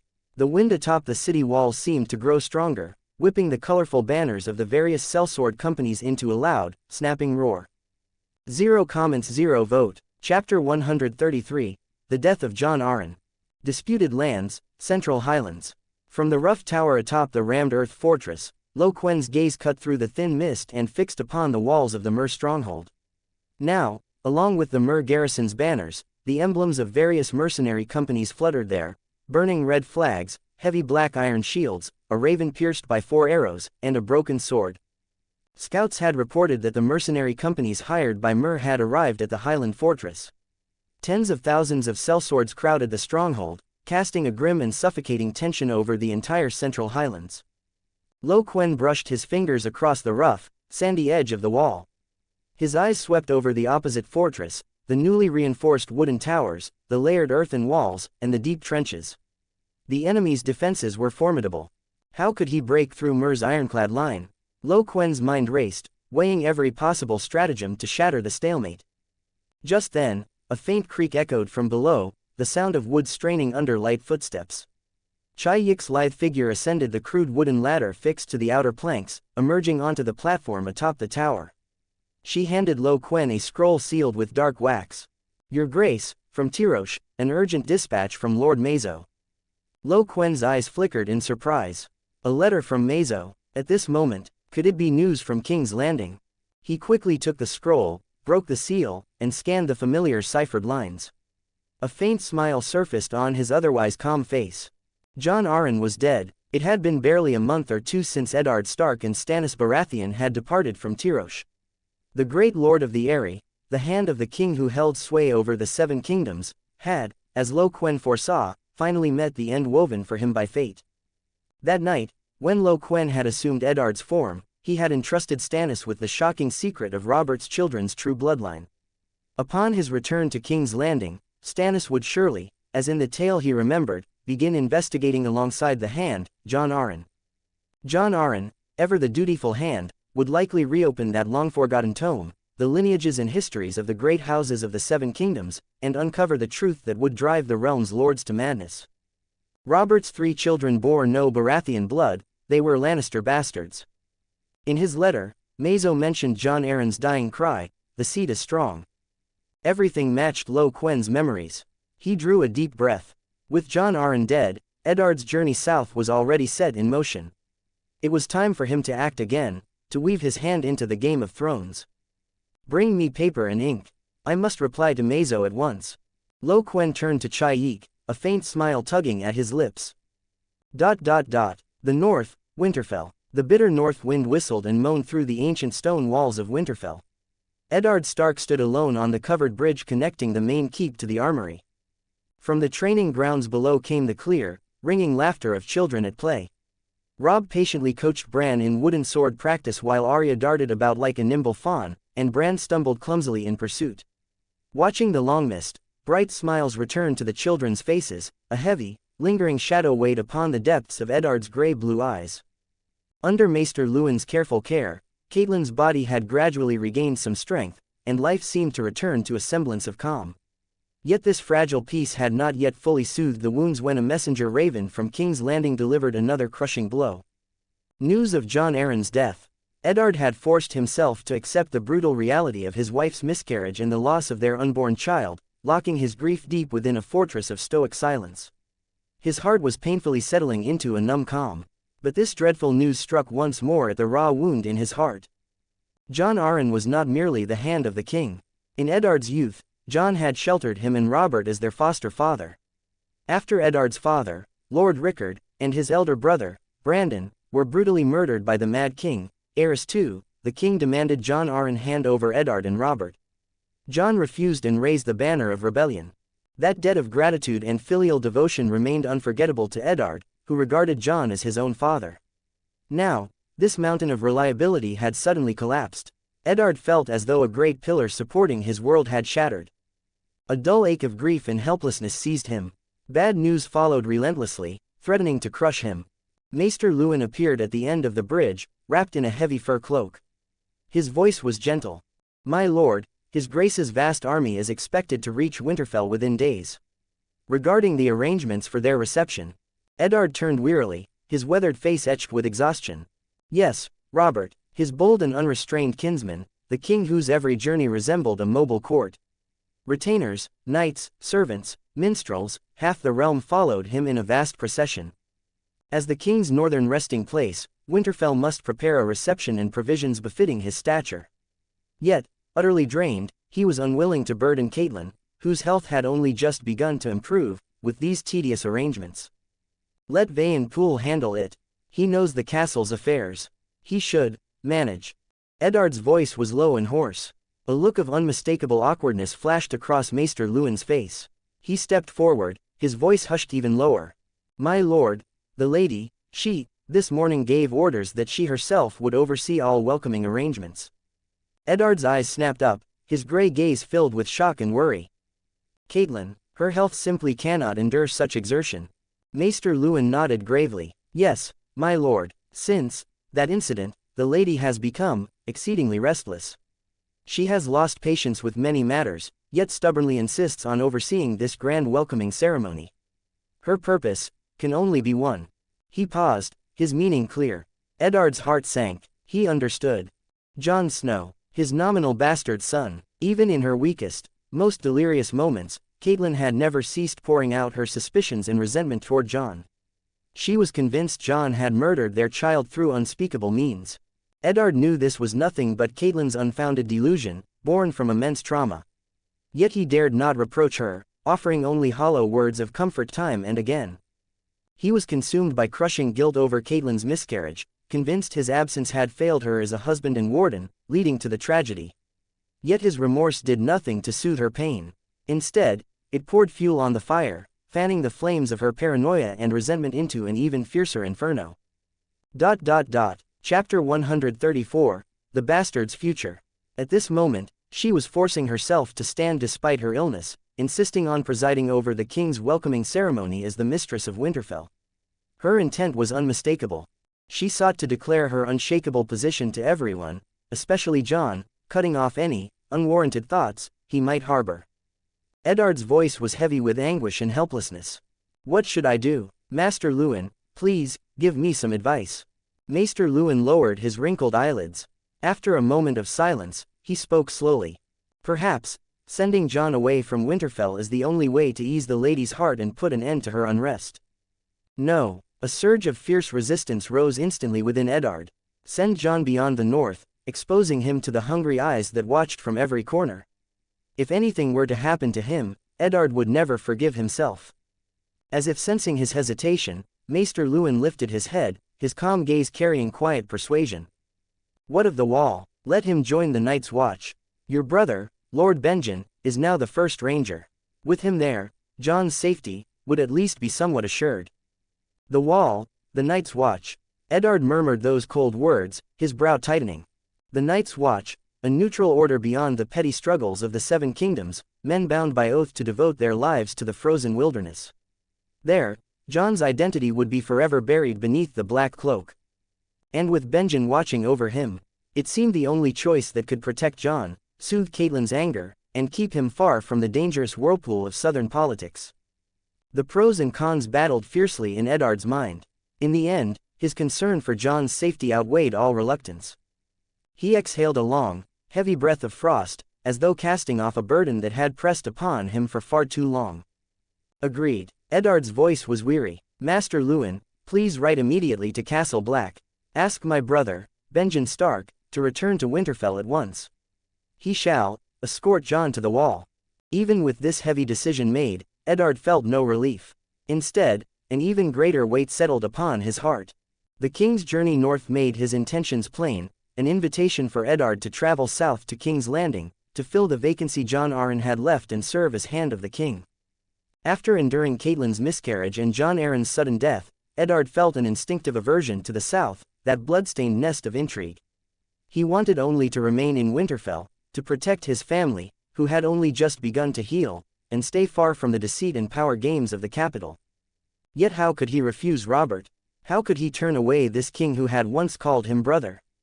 He could think of no reason that was both honorable and would not wound their bond. Another matter also weighed heavily upon him. On the night before leaving Tyrosh, Stannis had sworn that once he returned to King's Landing, he would inform Lord Jon Arryn of what they knew, of Renly and House Tyrell's secret plot to change the succession. Now Jon Arryn was dead, so suddenly. A chill ran down Eddard's spine as a terrible thought took root. Could the death of the Hand be connected to the shocking secret Stannis had revealed? Had Jon Arryn been killed for uncovering the truth?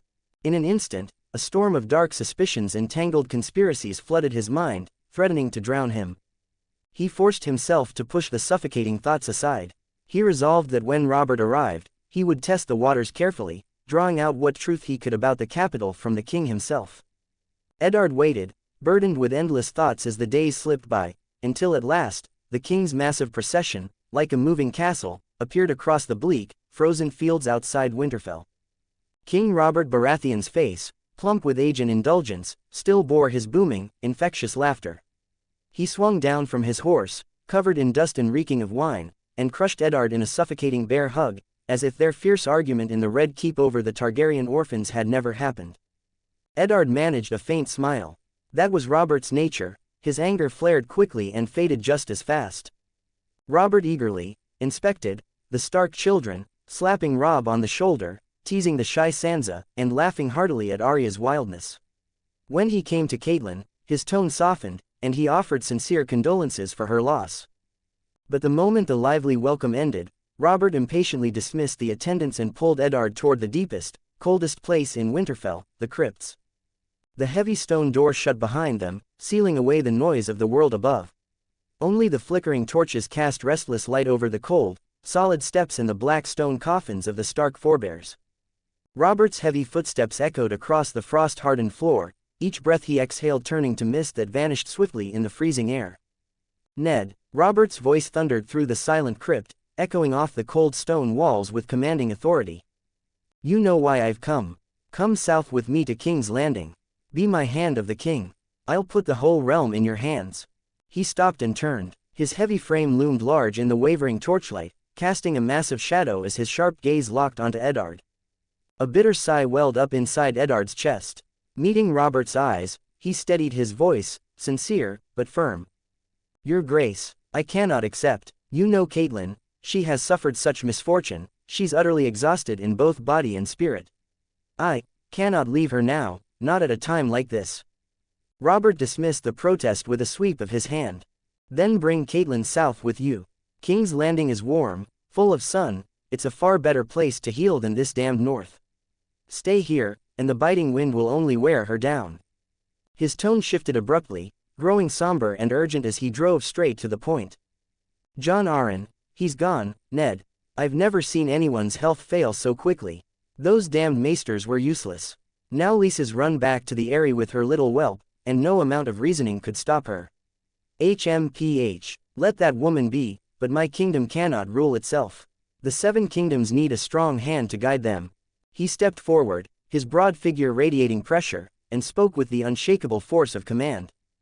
Great Lord Eddard Stark, in the name of House Baratheon, and in the name of Robert I, King of the Andals, the Rhoynar, and the First Men, ruler of the 7 kingdoms and protector of the realm, I name you Hand of the King. 0 comments 0 vote. Chapter 135, 2 letters. Late at night, Winterfell, the main bedchamber. The heavy oak door closed behind him, shutting out the lingering noise and scent of ale that drifted from the castle's halls. Lord Eddard felt as though every bone in his body might come apart. Entertaining Robert and his vast entourage had taken as much out of him as leading a campaign. He all but dragged himself to the bedside. The room was oppressively warm, a gift from the hot springs deep beneath Winterfell. Steam condensed into tiny droplets across the stone walls and the tapestries.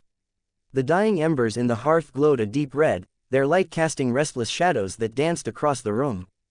Eddard shrugged off his heavy cloak and leather armor, still carrying the scent of the feast, until only his thin linen shirt remained. Pulling back the thick fur blankets, he slipped beneath them and was immediately surrounded by a familiar fragrance and the warmth of another body. Caitlin silently wound her arms around him, pressing herself close against his broad chest. The heat of their skin chased away the last traces of chill, awakening a different kind of longing buried deep within his weariness. After a long while, the tide of passion ebbed. Eddard lay on his back, his chest rising and falling steadily, beads of sweat glimmering faintly on his brow in the dim light. Under Maester Luwin's care, Caitlin's recovery had been swift, helped by her natural strength and resilience. She was still young, barely past 30. Had someone not poisoned her in secret, she would never have lost their child. Resting against him, her cheek pressed to his damp chest, she felt the steady beat of his heart slowing. Her slender fingers traced idle circles across the firm muscles of his abdomen, her breath soft and languid. Her voice came gently. Ned, tell me you'll accept the king's request. You'll go south to King's Landing and serve as Hand of the King, won't you? She lifted her head. The blue eyes that had once been dulled by grief now gleamed with light under the warm glow of the chamber. Eddard's gaze drifted, his throat worked as he spoke in a low, rough tone. No, Caitlin, I will refuse him. I'll stay here in the north, at Winterfell, with you and the children. That's where I belong. The color drained from Caitlin's cheeks, surprise flickering across her face. She rose slightly, her auburn hair spilling down like a curtain, the tips brushing Eddard's cheek in a soft, teasing touch. I thought you would agree. Her tone wavered with confusion and a trace of frustration. You led his armies south to conquer the Stepstones, spent months across the narrow sea, and now, when the king himself entrusts you with the weight of the Hand's office, you hesitate. As she spoke, she moved fluidly, turning to straddle his abdomen. Her body gleamed softly in the humid warmth, the curves of her form outlined in the dim light. Her hands rose to cup Eddard's face, fingertips warm against his skin, urging him to look at her. Since Eddard had told her of his plan to send Jon to the wall during the king's visit, Caitlin seemed to have shed a heavy burden. Her face had brightened, her spirit renewed. Now, her eyes shone with eager hope for the future, and relief that the bastard would soon be gone. Her legs tightened slightly around him as she leaned closer, her gaze burning into the depths of his gray-blue eyes. Ned, you cannot, must not, refuse the king's gracious offer. This is an honor, and a duty. A weary, bitter smile tugged at Eddard's lips, steeped in guilt and exhaustion. I only want to stay by your side, to fulfill the duties of a husband, Caitlin. I can't, won't, fail you again. The child that never drew breath was a wound that would never close. Caitlin's eyes searched his face, sorrow flickering deep within them, but she shook her head firmly, driving the emotion away. You needn't blame yourself. That wasn't your fault, it never was. Her fingertips brushed gently across his furrowed brow. As a vassal, answering your liege lord's summons is your duty. And your liege lord is no ordinary man, he is the king of the 7 kingdoms. He is your brother. She paused, a faint smile brightening her features as her tone grew lighter. And Ned, did you see Sansa at the feast? The queen was quite taken with her. And, if what the king said wasn't just drunken talk, our Sansa may one day become queen of the 7 kingdoms. You should have seen her face when she heard it, our sweet girl looked ready to fly with joy. Eddard forced a smile, though his heart felt cold as stone. He knew his wife too well. Her eagerness for him to go south had little to do with loyalty to Robert, it was Sansa's potential betrothal to Joffrey that fueled her insistence. In that cold crypt, Robert had indeed said those very words to him, that his little Joff and Sansa would bind their houses together, as he and Lyanna once were. But Sansa is only 9, Eddard said quietly, his throat dry. She's still a child, innocent and unknowing. Catelyn leaned closer, cupping his face once more. Their breaths mingled, warm and close, carrying her familiar, gentle scent. Sansa will grow, Ned.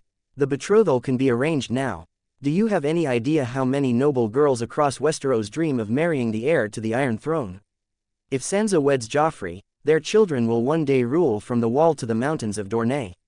Stark blood will flow in the veins of the future master of the Iron Throne. Like a cat seeking warmth, she nestled back into his arms, her upper body pressed close against his. Her smooth skin glowed faintly in the humid warmth, radiating the allure of a woman in her prime. At just over 30, she had long since shed the awkwardness of youth, her body now soft, full, and intoxicatingly mature, a blend of comfort and temptation to the weary, burdened Eddard. He drew a deep breath, his chest rising and falling. He could feel the heat of her body against him, could sense the urgency and longing burning within her.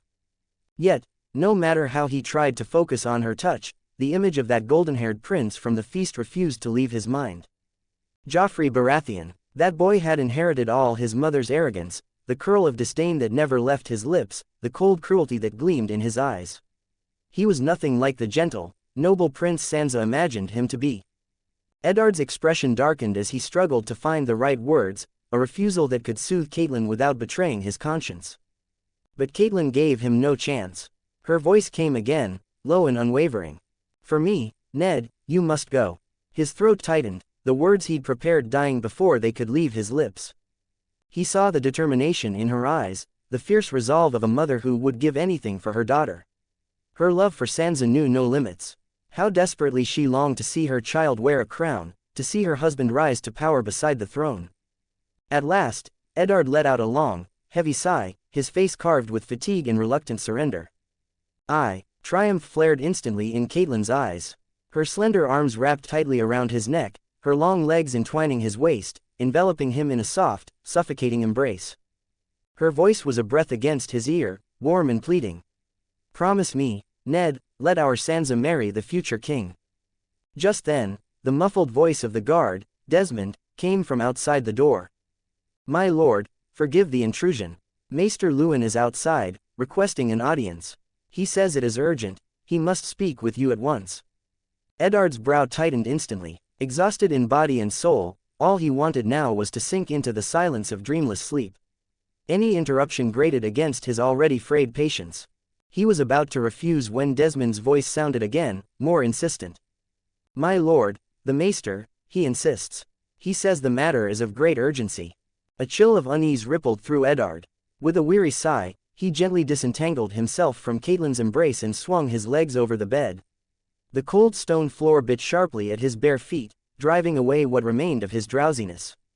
He dressed quickly, pulling on his shirt and trousers, then wrapped a thick robe around himself and fastened the belt tight. Maester Luwin was ushered in. His lined face, usually calm and composed, was pale and drawn with rare anxiety. In one hand, he clutched a small, unremarkable wooden box, in the other, a crumpled, frayed letter. My lord, my lady, the maester began, his voice urgent yet apologetic. Forgive me for disturbing you at this hour, but this matter is no small one. 2 letters have been delivered, one was placed silently upon my desk while I dozed in my study. He lifted the plain wooden box. The other, he said, raising the worn letter, arrived just now, by Raven. Chapter 136, Is Renly the Killer? Eddard's heart sank sharply. 2 unexpected letters, at such a sensitive time. He took the wooden box from Maester Luwin. It was heavier than it looked. With steady fingers, he lifted the lid. Inside was neither the documents nor the jewels he had anticipated, but a small, finely crafted Myrish lens. A lens. Eddard picked up the delicate object, the cold glass sending a chill through his fingertips. Caitlin had already risen from bed, wrapped in a thick fur robe. She snatched the lens from his hand, her fingers trembling slightly. A lens is meant to reveal the truth. Maester Luwin nodded gravely. The lady speaks true, and the lens was not the only message. Hidden beneath the false bottom of the box, I found this. He carefully drew another neatly folded letter from his sleeve and handed it to them. The seal was deep blue, pressed with the crescent moon and falcon sigil of House Arryn. Caitlyn's eyes fixed on the familiar emblem. Her pupils tightened sharply as a memory struck her, Lisa, her sister, fleeing to the Eyrie with her son. Without hesitation, she tore the letter from Luwin's hands, her nails scraping the wax as she ripped it open. Her eyes darted across the words, and color drained from her face. Her hand trembled violently, the paper quivering between her fingers. Gods above, her voice broke, trembling with disbelief and horror. It's Lisa's secret code, only the 2 of us would understand it. She lifted her head suddenly, her eyes blazing with fear and fury as she turned to Eddard and Luwin. She's warning me, she says Jon Arryn was murdered. The killer was the Queen, Cersei Lannister. Eddard froze as though struck by lightning. His hands clenched so tightly that his knuckles cracked. He could barely believe what he was hearing. Maester Luwin gasped, too stunned to speak. Caitlin ignored their shock. She strode to the hearth and, without hesitation, threw the coded letter into the fire. The parchment curled and blackened instantly, consumed by flame until only a thin wisp of smoke remained. Luwin then pointed to the other letter he had brought. My lord, there is another one. No seal, no sigil. Coarse paper, with only a few lines of strange, confusing words. He handed the crumpled parchment to Eddard. Eddard's brows furrowed deeply. What could so trouble a learned maester? He took the letter and smoothed it open. His eyes scanned the lines, first narrowing in confusion, then widening in shock. His body tensed. His voice came out hoarse and shaking. No. My lady, the murderer, it may not be who we think. He looked up suddenly, his expression twisted by disbelief and fury. This letter claims that the one who killed the hand of the king was the king's own brother, Renly Baratheon. As his words fell, even the flames in the hearth seemed to flicker and dim. Caitlyn's eyes went wide, staring at her husband as though she no longer knew him. She snatched the letter from his grasp, scanning the plain, uneven handwriting. I told the hand of the king about my brother. The hand went to warn him, but he murdered him. Lord Eddard, do not forget our conversation that night. Caitlin read the lines again and again, her brow furrowed. Whose brother? What conversation? Both she and Maester Luwin turned toward Eddard, confusion mirrored on their faces. His expression was grim, his jaw tight. Eddard drew a deep breath. Then, without hesitation, he told them everything, of that final night in Tyrosh, when Stannis Baratheon had come to him in secret, revealing Renly's scheme to conspire with House Tyrell to depose Cersei and place the Tyrell maiden upon the throne. Caitlin listened, utterly stunned, her voice trembling. You mean, this letter, it's from Lord Stannis. Then the one he accuses, the murderer, is Lord Renly. The abrupt twist left her reeling. The culprit she had just been certain of was overturned in an instant. Maester Luwin furrowed his grey-straked brows, the light in his aged eyes cautious and probing. My lord, can you be certain of this letter's origin? Merely from these cryptic words. Eddard nodded firmly. Aside from Stannis and myself, no one alive could possibly know the exact details of that conversation. The wording of this letter is deliberately obscure. Without the key, it would read as nonsense to anyone else. Only I could recognize that it points directly to Renly. In his mind, he saw it clearly, the harbor of Tyrosh, that final moment when Stannis had given him a knowing, wordless glance before they parted ways. Stannis would never dare to contact me openly. This matter is too dangerous. If word leaked out, it could cost him his life. Caitlin still clutched the letter accusing Renly, her expression bewildered. But, Lisa's letter, why would she accuse the queen? Eddard fell silent for a moment, his thoughts racing as he weighed the two opposing accusations against one another. Considering their motives, if Renly truly intended to replace the Queen, Robert's hatred of the Lannisters might have made him more receptive to such a plan. But as Hand of the King, the very pillar of the realm's stability, Jon Arryn would have done everything in his power to prevent it. Removing Jon Arryn would clear the most stubborn and dangerous obstacle standing in the way of Renly's scheme. "You cannot place full faith in your sister's words," Eddard said bluntly to Catelyn. "She is the Hand's widow, not a player in the politics of King's Landing. That city is the greatest nest of intrigue in the Seven Kingdoms. Her sources of information could easily have been manipulated by those with their own agendas. And Stannis, long before Jon's death, personally warned me of Renly's ambition to replace the Queen. If Jon discovered that plot and tried to stop it, then his death. Renly would have had the strongest motive, and the clearest opportunity." The balance within Eddard's mind had shifted completely. Stannis's accusation fit perfectly with his own reasoning. Renly Baratheon, the king's charming, gallant younger brother, was concealing a dangerous ambition beneath his polished smile. A spark glimmered in Maester Luwin's clouded eyes. "If Lord Stannis's accusation is true, my lord, then such a crime cannot have been flawless. There must be traces left behind. It seems your journey to King's Landing is now inevitable. As Hand of the King, you will hold the authority to uncover the truth behind Lord Arryn's death, and bring the murderer to justice." But Catelyn's thoughts were elsewhere, still consumed by visions of Sansa's shining future. For her daughter's crown, for the unprecedented glory of House Stark, this danger had to be faced. She stepped closer, gripping Eddard's arms tightly, her tone urgent and pleading. "Ned, you've said you love Robert as if he were your own brother. Can you truly stand by and let him be surrounded by schemers and traitors, left blind to the danger closing in on him? Whether it's Renly or the Queen, the truth lies in King's Landing. You must go. Seven hells take you both," Eddard muttered under his breath. He turned toward the window, staring out at the lonely, snowbound fortress of the north. His eyes stung faintly, as though he were already saying farewell, to Winterfell, to the peace he knew, to everything he loved. 0 comments 0 vote. Chapter 137, Request for Alliance. Late at night, Dragonstone, the map room. The salty sea wind carried the roar of the waves, crashing endlessly against Dragonstone's black cliffs. Stannis Baratheon stood beside the stone table carved with the full map of Westeros, his posture straight and unyielding. Deep shadows hung beneath his sunken eyes as his gaze passed through the narrow stone window, fixed on the dark sea beyond, a vast expanse that had swallowed the stars and moon alike. The flickering candlelight brushed across his sparse black hair, faintly tracing the dim outline of a crown. Not far behind him stood his most trusted confidant, Esser Davos Seaworth. It had been a month since they returned to this fortress from King's Landing. After coming back from Tyrosh, Stannis had gone alone to the capital, quietly searching for proof. Following the clues Eddard Stark had hinted at that night, he secretly tracked down several of Robert's bastards scattered through the slums of Flea Bottom. When he saw their unmistakable black hair with his own eyes, he realized Eddard's suspicions were very likely true. He went straight to the Hand of the King, Jon Arryn, laying out both Eddard's theory and his own discoveries. Two of the realm's greatest lords, one famed for justice, the other for his devotion to law, began a joint investigation in secret. In the end, it was Jon Arryn who uncovered the crucial volume, Genealogy and History of the Major Houses of the Seven Kingdoms, buried among the dust of old records.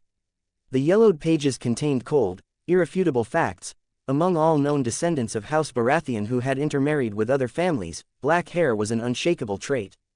The proof was undeniable. Robert Baratheon's 3 children, Joffrey, Myrcella, and Tommen, were Queen Cersei's bastards. But before Jon Arryn could present his findings to King Robert, he died. The news struck Stannis like a thunderbolt. Without hesitation, he fled the dangerous capital with Davos that same day, returning to Dragonstone. "Lord," an aged voice broke the oppressive silence of the chamber. Maester Cresson of Dragonstone, a frail man nearing 80, shuffled into the room. His thin, bony fingers clutched a small rolled letter.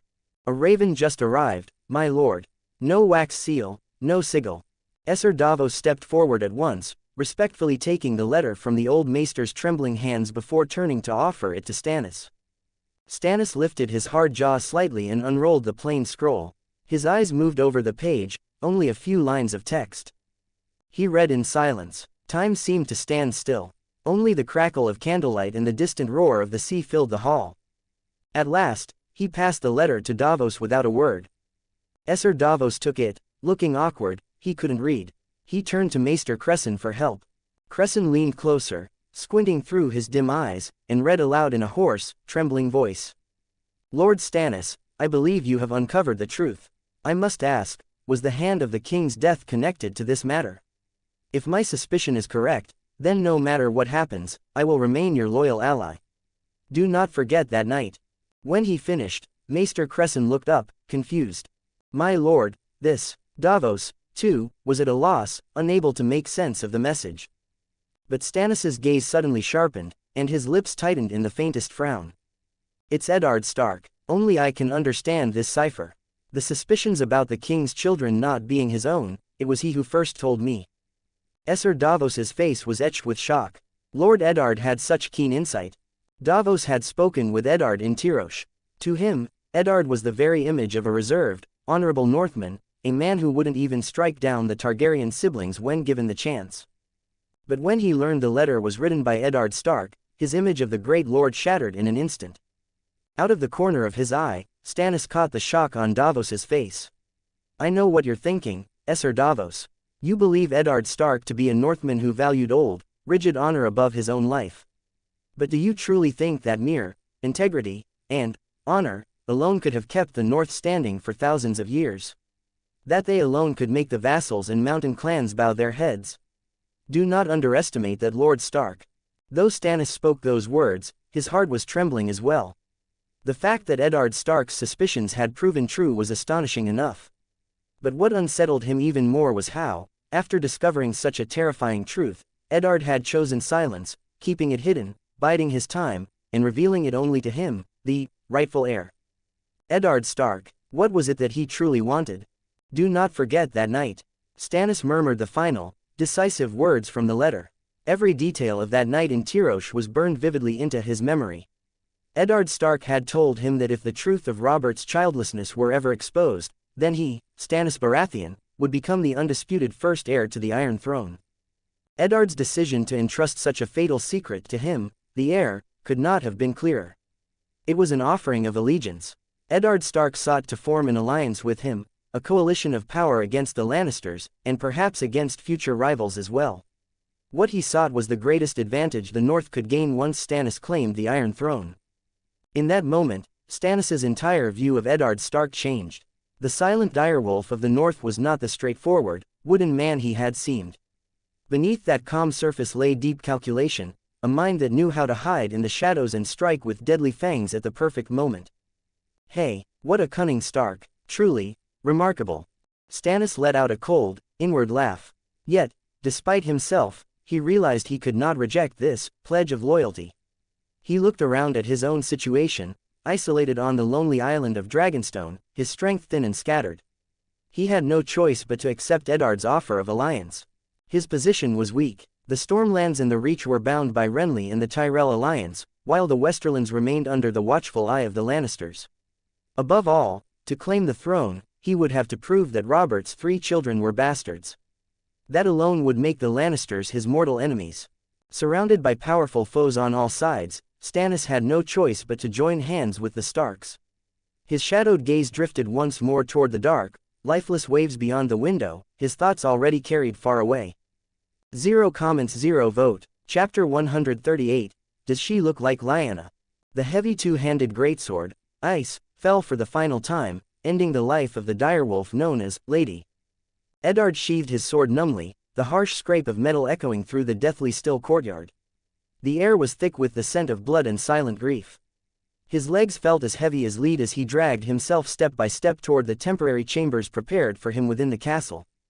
The Queen's beautiful face flashed in his mind, radiant with triumph, followed by Robert's silent retreat, his back turned, his eyes avoiding Eddard's. Exhaustion, fury, helplessness, and deep sorrow pressed down on him until he could scarcely breathe. What had he left his beloved North for, coming to this southern land of lies and deceit? He had agreed to take Catelyn, Sansa, and Arya south, thinking he was fulfilling his wife's wish and giving his daughters a chance at honor and glory. Yet fate seemed determined to mock him at every turn. First, Bran fell from the tower, left in a deep and uncertain sleep between life and death. Then, Here in the lands of House Derry, Arya had clashed fiercely with Joffrey. Arya swore that it was Joffrey who attacked the poor butcher's boy, Micah, first with his sword. When she stepped in to stop the prince's cruel behavior, she was met with retaliation. Her direwolf, Nymeria, had only bitten the prince's hand to protect her. But the arrogant Joffrey twisted the story, accusing the butcher's boy and the wildling girl, Arya, of attacking him together. Faced with conflicting accounts, Queen Cersei revealed her madness and cold cruelty as a mother. She demanded that Lady Sansa's direwolf be executed as punishment. And Robert, beneath Cersei's tears and pressure, had shamefully consented to that cruel, absurd judgment. When Eddard returned to his cold, unfamiliar guest chamber, all he wanted was to collapse onto the bed and forget, if only for a moment, this torment that drained both heart and spirit. But then came a knock at the door. The guard, Jory Castle, entered respectfully, ushering in a visitor. The man was strikingly handsome, his chin clean-shaven, his lips curved in a pleasant smile that seemed warm as spring sunlight. He wore a finely tailored dark green velvet coat embroidered with intricate golden vines, and a delicate brooch fastened at the collar. It was the king's younger brother, a member of the small council, and the Lord of Storm's End, Renly Baratheon. Eddard's already furrowed brow deepened, his grey-blue eyes showing clear wariness and detachment. Just days earlier, Lord Renly had been among the party from King's Landing that greeted the king by the trident. Instinctively, Eddard kept his distance. Stannis's secret letter had named Renly the prime suspect in Jon Arryn's murder, and Eddard had no wish to engage with him. He only wanted to reach King's Landing and search for the truth. Suppressing his distaste, he spoke with calm, cold restraint. "Lord Renly, at this hour, what brings you here?" Renly's smile brightened as he reached into his cloak and drew out a small, elegant golden pendant box, its lid engraved with a blooming rose. "At this hour, my lord, I have a precious thing that I thought our new hand of the king might wish to see." Eddard's suspicion deepened. A thing? He eyed the pendant warily, the golden rose glimmering temptingly in the candlelight. Renly pressed a small mechanism with his thumb, and with a soft click, the lid sprang open. Inside was no jewel, but a miniature portrait painted on a thin ivory panel, crafted with Myr's finest artistry. Eddard's gaze fell upon the maiden's face, and his pupils constricted sharply. The girl in the portrait had gentle, doe-like eyes, soft brown hair that flowed down her shoulders, and a face both fair and graceful. That face, Renly's sharp eyes fixed on Eddard's, searching for even the slightest reaction. He spoke lightly, his tone laced with deliberate suggestion. "Lord Eddard, does this lady look at all familiar to you? Does she not resemble someone you once knew?" He lingered slightly on the last words. Eddard frowned, his gaze resting briefly on the portrait before he shook his head with quiet finality. His voice was flat and unreadable. "I'm afraid not, Lord Renly.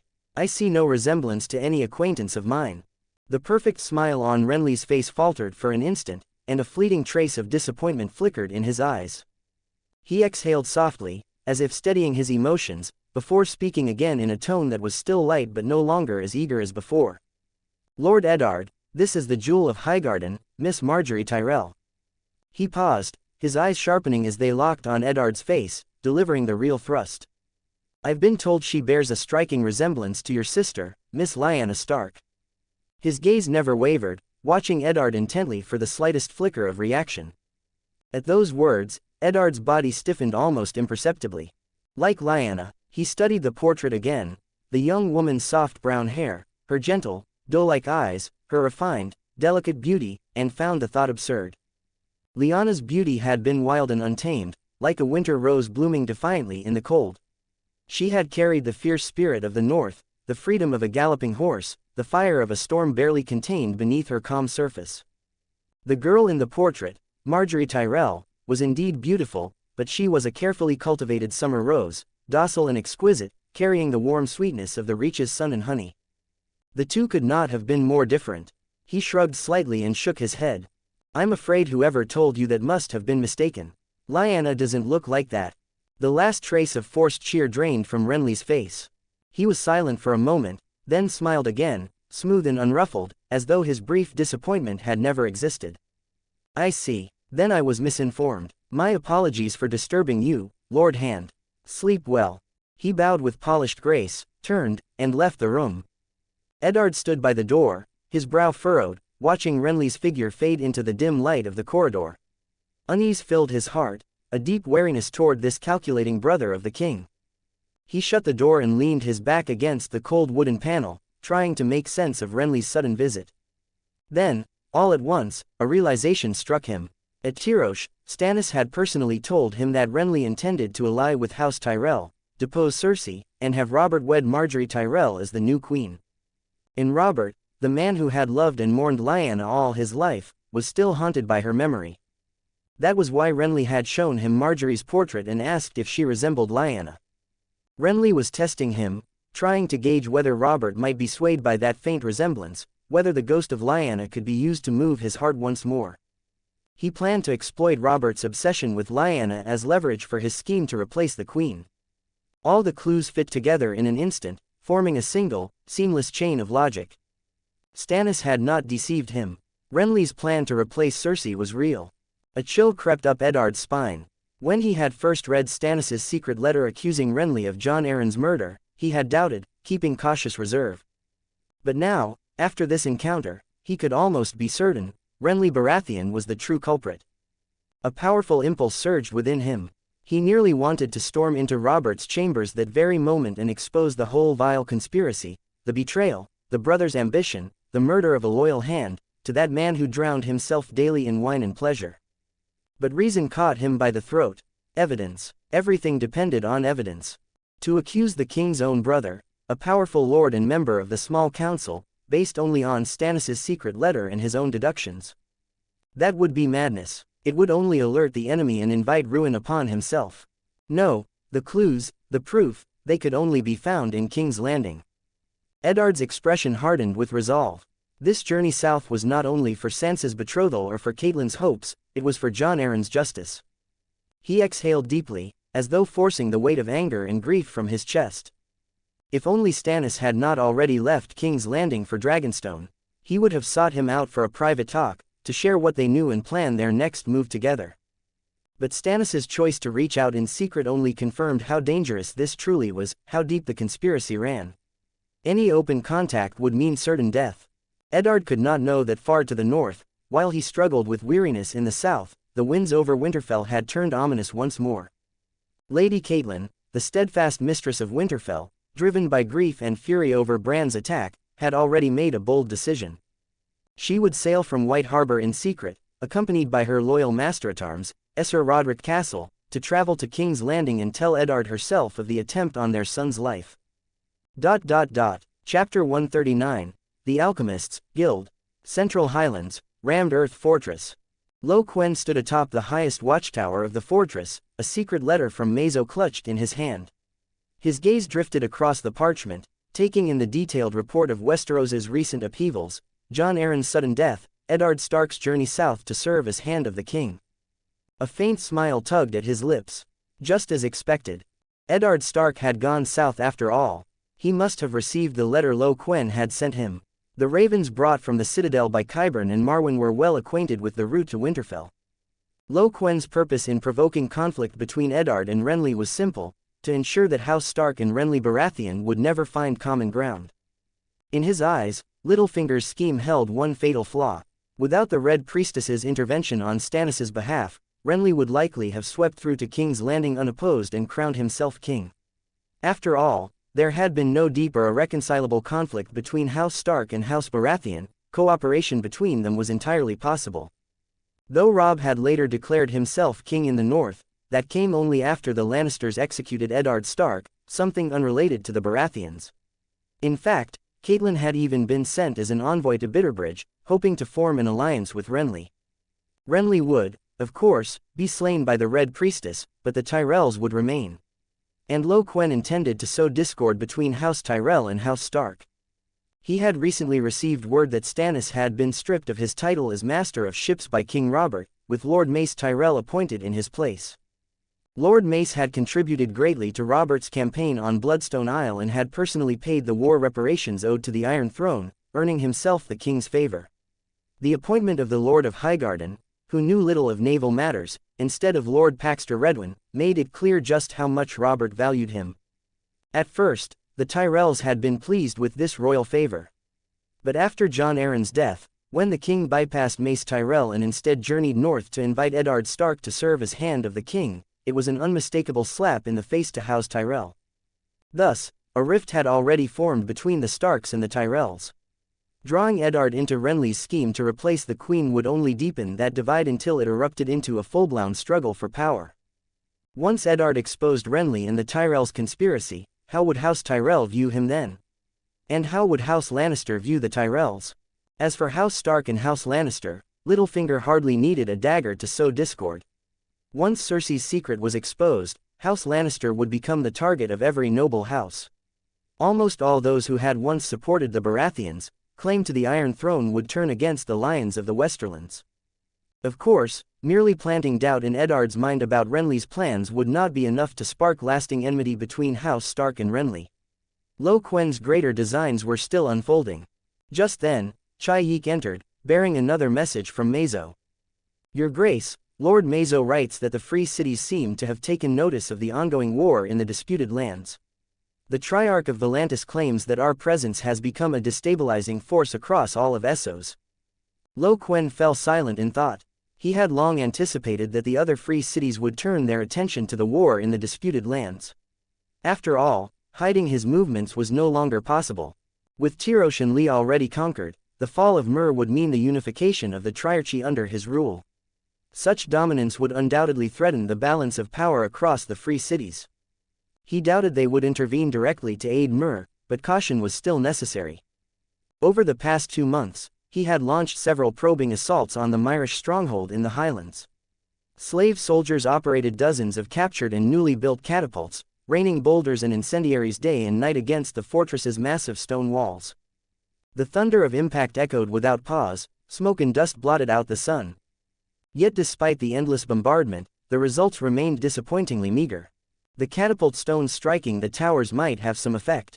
After all, tower walls were never built as thick as the castle's outer ramparts. But when the stones hit those massive outer walls, they left only shallow dents and scattered bits of rubble, hardly enough to inflict any real structural damage. The Myrish soldiers remained holed up inside the fortress, relying on their solid defenses and plentiful supplies to resist stubbornly. They had stockpiled a staggering amount of food, enough to last 1 or even 2 years. The battle had ground to a frustrating stalemate. What worried Quen even more was that the cavalry raids, which had once proven devastating, were beginning to lose their edge. The Myr, having suffered bitterly from earlier attacks, had clearly learned their lesson. Across their rear territories, at key manors, farms, and trade routes, they had quickly erected simple but sturdy walls and watchtower forts, garrisoning slave soldiers to defend them. For the Dragon Soul Guards and the Windblown Cavalry, the days of sweeping across the countryside unopposed, burning and plundering as they pleased, were over. Reports of casualties and failed raids were becoming more frequent. The Myr were slowly using distance and fortifications to neutralize Quen's advantage in mobility. Faced with this situation, Quen had not remained idle. He turned to Chayik. You and Jelena will stay here. I'm returning to Crown Town. After securing the arrangements for the front lines, Quen led a detachment of Dragon Soul Guards, riding swiftly through the Three Daughters Forest and past the watch camp, heading south until they reached Crown Town. After more than half a year of construction, and with the help of 100,000 Lyseni slaves, Conquest Keep had begun to reveal its grand form.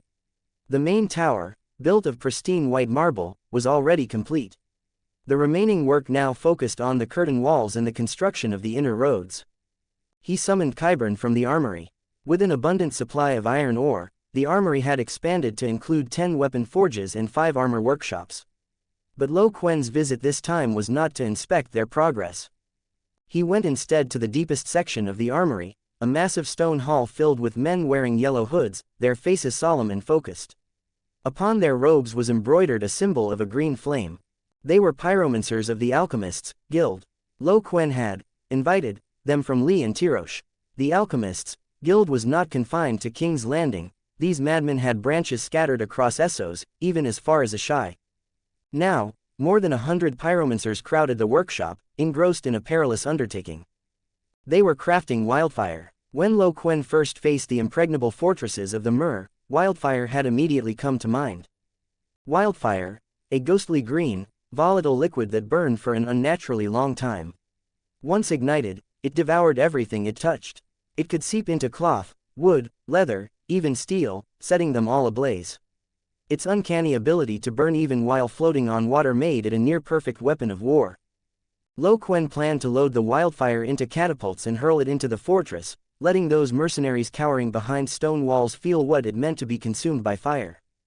0 comments 0 vote. Chapter 140, Wildfire and the Growing of Dragons.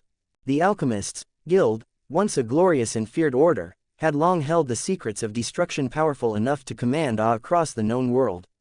Their flames could not only light the night but also engulf entire cities in ruin. Yet over the centuries, as the citadel's influence rose, the maesters gradually replaced ancient alchemy in the eyes of the nobility. The pyromancers could only watch helplessly as their prestige faded into obscurity. A month earlier, Quen had gathered the scattered alchemists from Lee and Tirosh by force, bringing them to the workshops of Crown Town. At first, the pyromancers were uneasy, fearful of what awaited them. But when they learned that the young king wished for them to craft wildfire, and would provide full funding for their work, their anxiety gave way to fanatic enthusiasm. At that moment, Qyburn emerged from the depths of the workshop. His robe was dust-stained, his expression alight with excitement. As a maester deeply versed in the arcane, he had been directly involved in the process of creating wildfire, not merely as a supervisor but as an active participant. Now, at last, he had fulfilled the task Quen had set before him. Suppressing the tremor in his voice, Qyburn spoke, his tone brimming with pride. "Your Grace, we have labored without rest, day and night. At last, we have completed several hundred jars of wildfire." He stepped aside, gesturing for Quen to follow. Together, they moved through the core of the workshop, where tables overflowed with complex alchemical apparatus, and entered an open courtyard set apart from the main buildings. There stood the entrance to a cellar, its dark mouth framed in stone. Several armored guards flanked it, their faces solemn, their eyes sharp and watchful. Qyburn signaled for them to open the heavy, iron-banded wooden door. A rush of cold, damp air greeted them as they descended the narrow steps into the depths below. The sight awaiting them stole the breath from their lungs. The cellar was divided into a series of narrow, self-contained stone chambers. Each one was packed floor to ceiling with specially crafted clay jars. Their surfaces were rough and uneven, deliberately made that way. The alchemists claimed the irregular texture helped stabilize the wild energy sealed within. Above every chamber, a secondary compartment had been hollowed out and filled with dry sand, a final safeguard. Should any chamber's wildfire be accidentally ignited, the sealing hatch could be released, letting a cascade of sand pour down in an attempt to smother the flames, an inferno no water could ever quench. From one of the chambers, a pyromancer in a faded robe emerged, stepping carefully into the corridor. He appeared to be in his 50s, his face weathered but his eyes bright with feverish light. He was one of the pyromancers brought from Lee. Before coming to the front lines of the disputed lands, he had lived a life of destitution. Now, before the young king who had given him the chance to reclaim his lost art, his gaze burned with awe and gratitude. His voice quivered with emotion as he bowed deeply. "Your Grace, the wildfire has been safely stored. We await your command." Behind him, several younger apprentices stood, their faces taut with nervous anticipation and unrestrained excitement. Quen's gaze swept over the rows of silent clay jars before resting once more on the old pyromancer. "Excellent," he said calmly. "Show me the true power of wildfire." At those words, the pyromancer's face lit up, his expression shining with a sudden, youthful vigor. "As you command, Your Grace." He immediately directed two of the steadiest apprentices to carefully carry a crate of sealed wildfire jars from the outermost stone chamber. The group left the oppressive cellar and made their way to the testing ground, set more than 300 feet away from both the workshop and the vault. The soil there had been packed down hard, barren of any grass, with no flammable material anywhere nearby. One chosen apprentice, under the breathless gaze of all present, held a long, slow-burning fuse. The old pyromancer personally checked the position of the jar and the length of the fuse, ensuring that nothing could go wrong. "Begin." The apprentice took a deep breath and touched one end of the fuse to a torch. A burst of orange flame flared to life, creeping along the grease-soaked cord toward the solitary clay jar standing in the center. The air seemed to freeze. And then, when the dancing sparks finally reached the jar's specially designed ignition port, a violent tremor surged through the ground. Quen could clearly feel the magic pulsing within the jar. Then, boom, the explosion tore through the air with a shriek that split the sky. A wave of vivid, ghostly green fire erupted outward, expanding in an instant from the jar's center. Its brilliance outshone the sun, flooding the entire testing field with a flickering emerald glow. The heat was beyond imagination. The shockwave rolled out in a scorching blast, and even 300 feet away, Quen and the others felt the sear of it against their skin. When the shock finally faded, the air still shimmered with heat. At the center of the testing ground lay a shallow pit of blackened, molten earth, still burning with emerald flame. Quen stared at the inferno, awe giving way to deep satisfaction. "You've done excellently," he praised. With this wildfire, that seemingly unbreakable highland fortress would no longer bar his advance. Leaving the workshop behind, Quen rode to a quiet river valley encampment behind Conquest Keep, near the rushing waters of a broad river.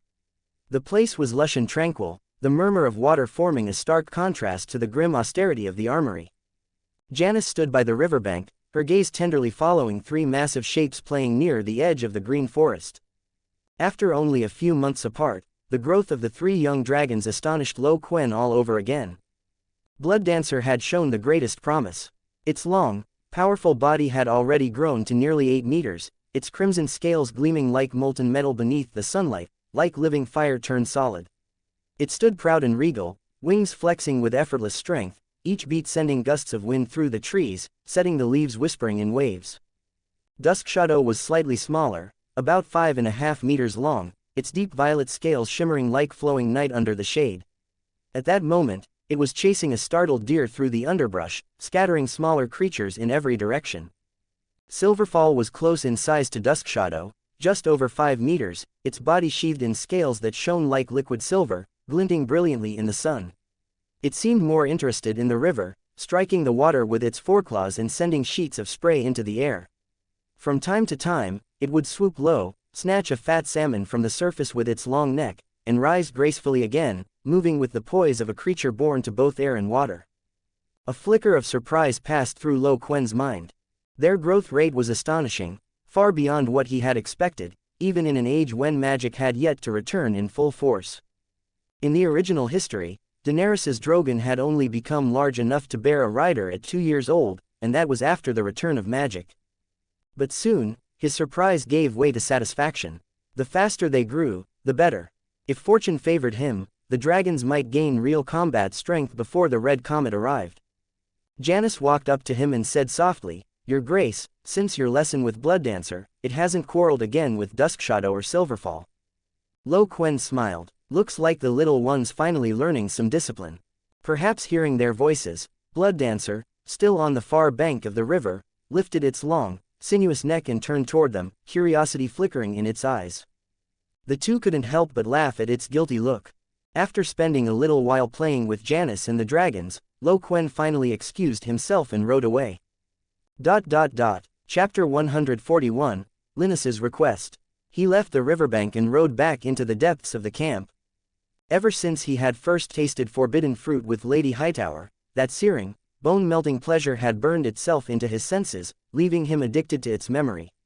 His body was maturing with time, and his hunger for women had only grown stronger. He stopped before a secluded wooden cabin that smelled faintly of pine. When he pushed open the door, the sight before him made his breath catch. Linus Hightower was lounging lazily in an armchair draped with soft furs. A beam of afternoon sunlight filtered through the slats of the wooden window, spilling across her figure. She wore a finely tailored pale blue silk gown that made her bare arms look even whiter and smoother, like the most delicate porcelain from the East. The neckline of the gown was cleverly cut, perfectly tracing the full, rounded curves of her breasts as they rose and fell with her breath, stirring boundless temptation. Sunlight danced across her silky golden hair, casting a soft halo over her flawless profile. Her head was slightly bowed, long lashes fanning small shadows across her cheeks as she focused on a bard's book of love poems. She seemed entirely bathed in a quiet radiance that blended nobility and tranquil grace. It was a vision that could make any man's heart race. Quen instantly understood why Jorah Mormont had been bewitched by this woman, why he would break his vows and stoop to slave trading just to please her material desires. Linus's beauty was a fusion of the refined elegance of House Hightower's ancient, noble bloodline and the lush ripeness of a mature woman, like a peach at the height of sweetness. When Quen's gaze lingered on her full red lips and those eyes glimmering with languid charm, he caught a fleeting resemblance to Daenerys. Yet unlike the still-blossoming young Dany, the Linus before him was like a flower nurtured to perfection in a greenhouse, radiant, fragrant, and impossibly tempting. Linus heard the movement and lifted her gaze. When she saw Quen, delight and excitement instantly bloomed across her face. She set down the poetry book and rose gracefully, the hem of her skirt rippling like water. Her voice carried a sweet, surprised lilt. "Your Grace, what brings you here today?" Only after their last encounter had she learned from others who this young conqueror truly was. That revelation wrapped Quen in an irresistible aura, stirring in her heart a tangled mix of resentment, longing, and desire for freedom she could barely name. Linus was just past 20, yet years of confinement had left her with a deep, aching loneliness and yearning. Quen didn't answer, he only wore a faint, knowing smile as he strode forward. Without a word, his strong arm wrapped around Linus's slender yet resilient waist, pulling her effortlessly into his embrace. Her body, soft and fragrant with a faint floral warmth, melted against his chest. His movements brimmed with possessive dominance. One hand traced the smooth line of her back, feeling the astonishing warmth and elasticity beneath the silk gown. The other slid down along the graceful curve of her waist and hips, his palm savoring the fullness through the thin fabric. His touch seemed to carry a current. Wherever his fingers passed, he could feel the woman in his arms tremble. The blush on her cheeks deepened, spreading to her ears and down her pale neck. "Your Grace," Linus's voice came out as a soft murmur, half reproach, half delight. Yet her body betrayed her, relaxing completely as she tilted her head back, her swan-like neck exposed beneath Quen's burning gaze. Her blue eyes glimmered with mist, shimmering with desire that invited him silently, wordlessly. Quen lowered his head, capturing her full, tempting lips with precision. Their mouths met, tongues intertwining, fierce and unrelenting. At first, Linus's response was shy and hesitant, but under Quen's practiced and commanding lead, her restraint melted into passion. Her arms coiled around his neck like serpents, her body pressing tightly against his as though she wished to fuse herself into his very being. The cabin's temperature soared, the air thick with the sweetness of spring and heat. Fabric rustled, breaths quickened, mingling in rhythm. He held her close, feeling her heartbeat hammering against his chest, her body trembling in lingering waves. Linus lay against him, her golden hair in wild disarray, her cheeks flushed, her gaze languid and unfocused. Fatigue rolled over him like the tide. Quen sighed softly, breathing in the mingled scent of her hair and skin. Enveloped by that gentle warmth, his consciousness drifted into peaceful sleep. The next morning, dawn crept in, faint light glimmering through the air tinged with a lingering fragrance.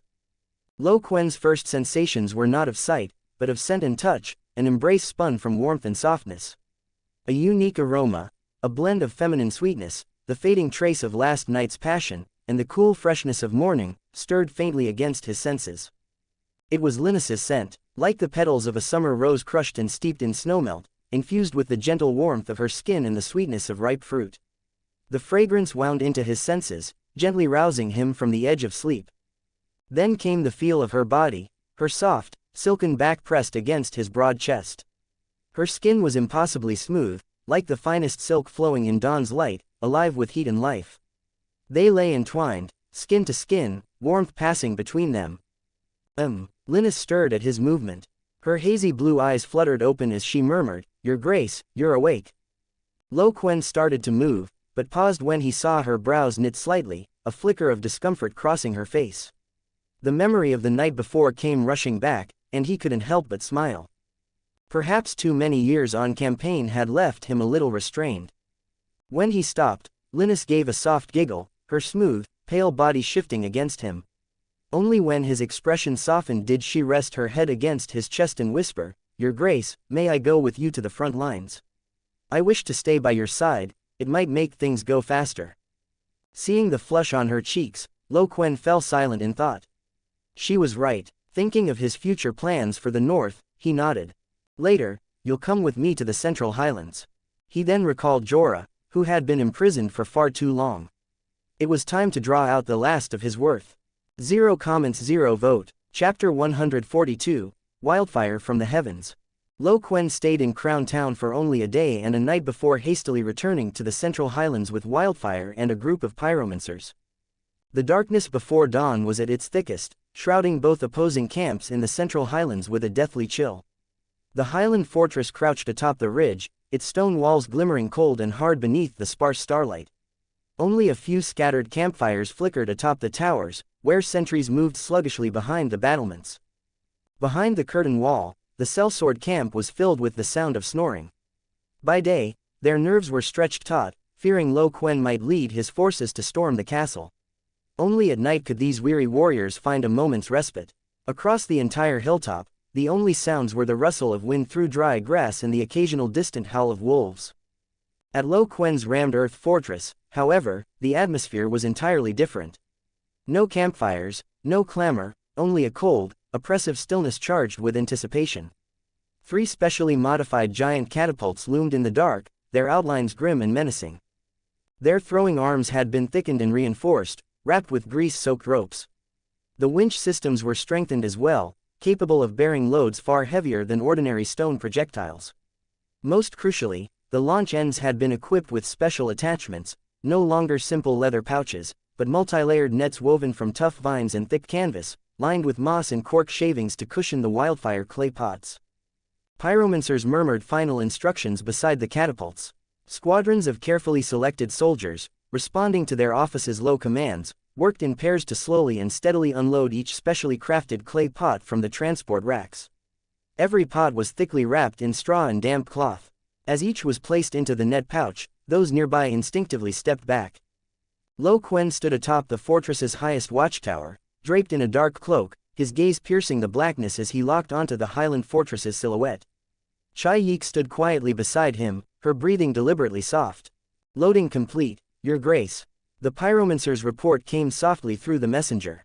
Quen did not turn. He simply raised his right hand. "Target the inner curtain wall of the Highland fortress." His voice wasn't loud, but it carried clearly to every commander. The catapult crews, after months of practice, had mastered every angle and distance. Elevation 45 degrees, range, calibrate. Calibrate. The command was passed down swiftly. The winches creaked as the thick ropes tightened, lifting the massive counterweights inch by inch toward their limit. The huge arms, like fully drawn bows, trembled under the strain, the wood groaning from the pressure. Sweat rolled down the operators' faces, yet their eyes stayed locked on the calibration markers, not daring to waver. Time stretched on, second by second. A faint pale light began to seep into the eastern horizon, outlining the fortress more clearly. On one of the towers, a yawning mer sentry stirred. He had noticed the eerie silence across the way and the faint mechanical whine. Rubbing his sleepy eyes, he leaned forward to peer into the darkness, trying to see the rammed earth position. At that very moment, fire! Quen's right hand sliced through the air. 3 thunderous cracks tore apart the stillness of dawn. The massive arms of the catapult sprang upward with violent force, hurling the clay pots encased in their woven nets high into the sky. The heavy pots arced through the air, tracing 3 sharp parabolas as they hurtled toward the fortress. "What is that?" The sentry atop the tower finally made out the fast-approaching black dots. His terrified scream shattered the fragile peace. "Enemy attack! Catapult!" The shrill alarms rang out through the fortress. The sleeping sellswords and slave troops jolted awake at once. Shouts, curses, the clash of metal, and the thud of hurried footsteps erupted in chaos. Yet the sellswords, veterans hardened by countless battles, reacted swiftly. Many didn't even bother putting on armor. They simply grabbed their weapons, instinctively seeking cover or rushing for the battlements.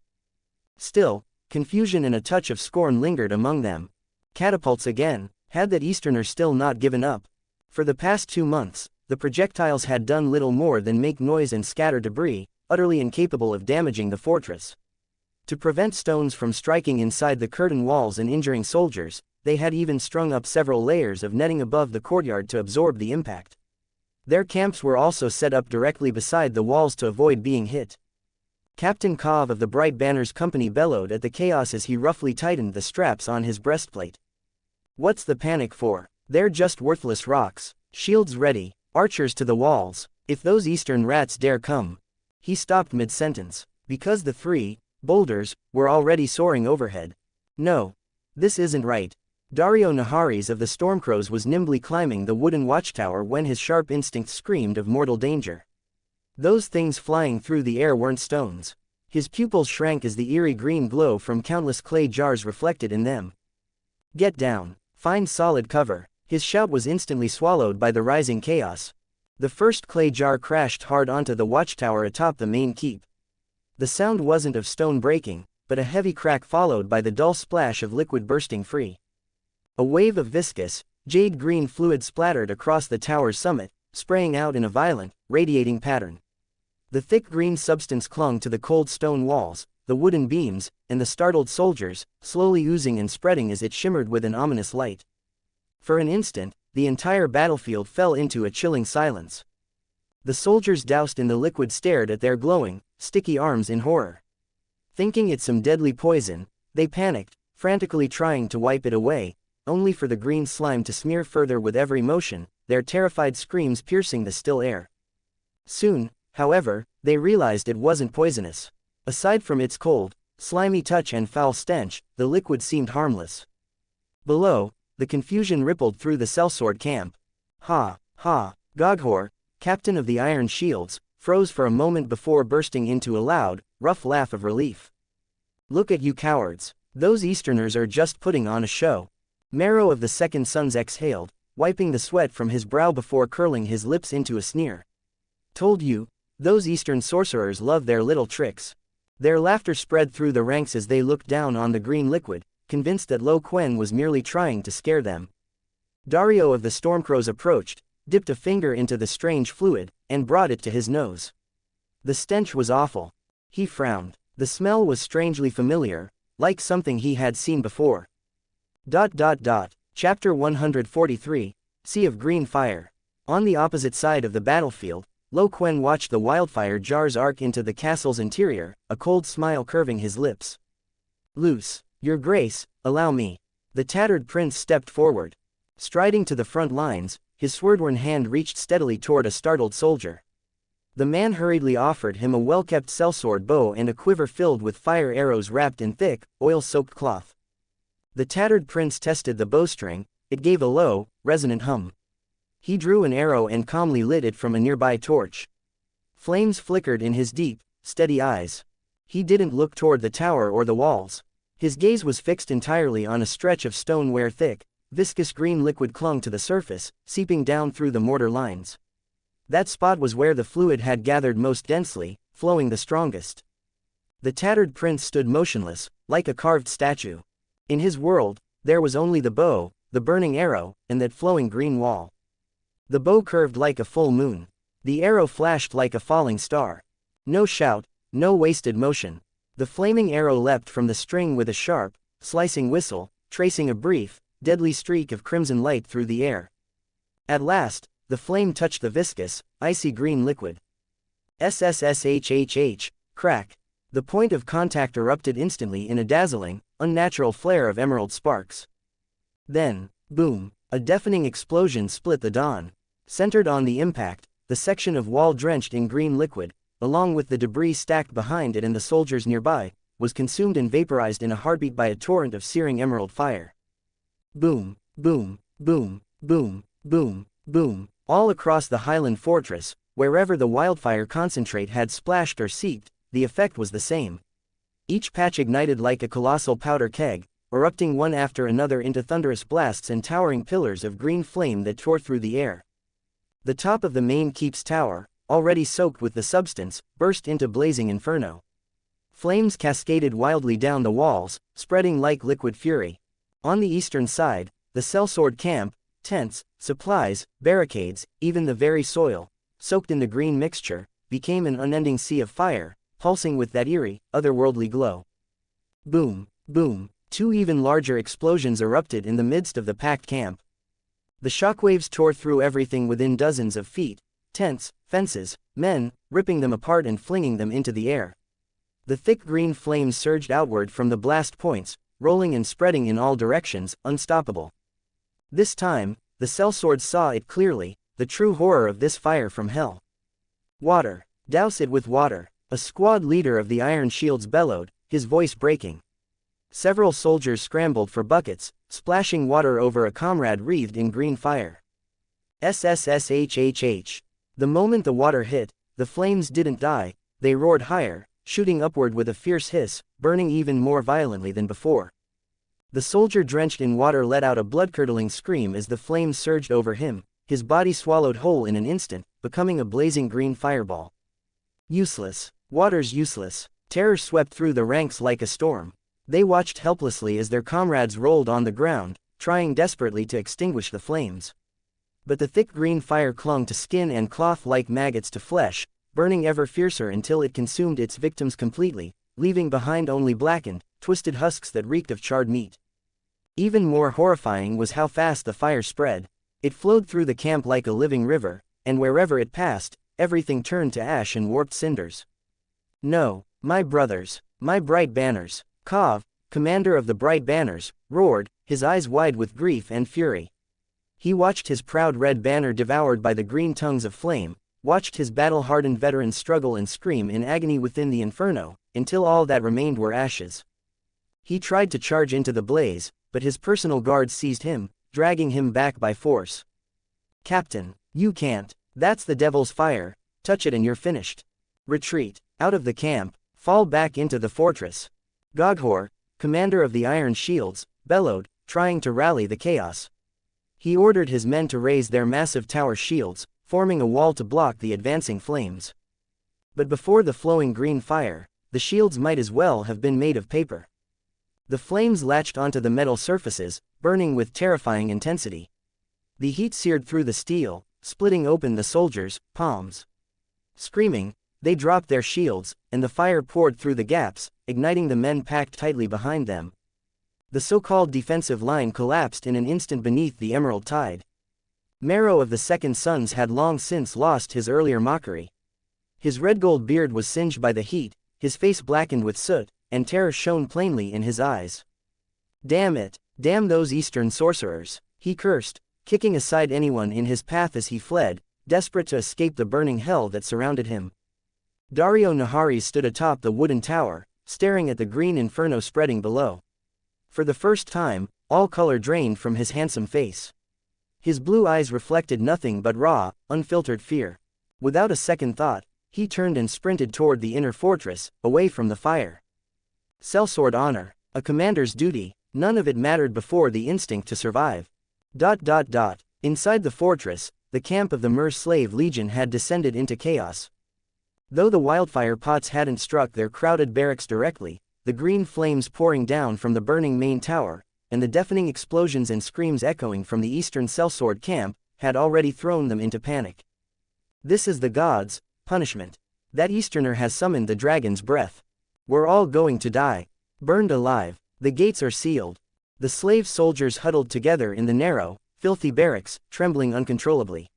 Most had been dragged from fields and workshops, untested and untrained, never having faced real war. The apocalyptic roar outside shattered what little courage they had left. Commander Trombo, flanked by a handful of bodyguards, stumbled up a section of the western ramparts still untouched by the flames. His face was white as bone, his lips trembling as he struggled to stand. Before his eyes, the main keep's tower had collapsed partially in the green fire. The bright banner's proud encampment was now a lifeless stretch of emerald-charred ground. He saw countless familiar faces, mercenaries he had once commanded, vanish into the flames.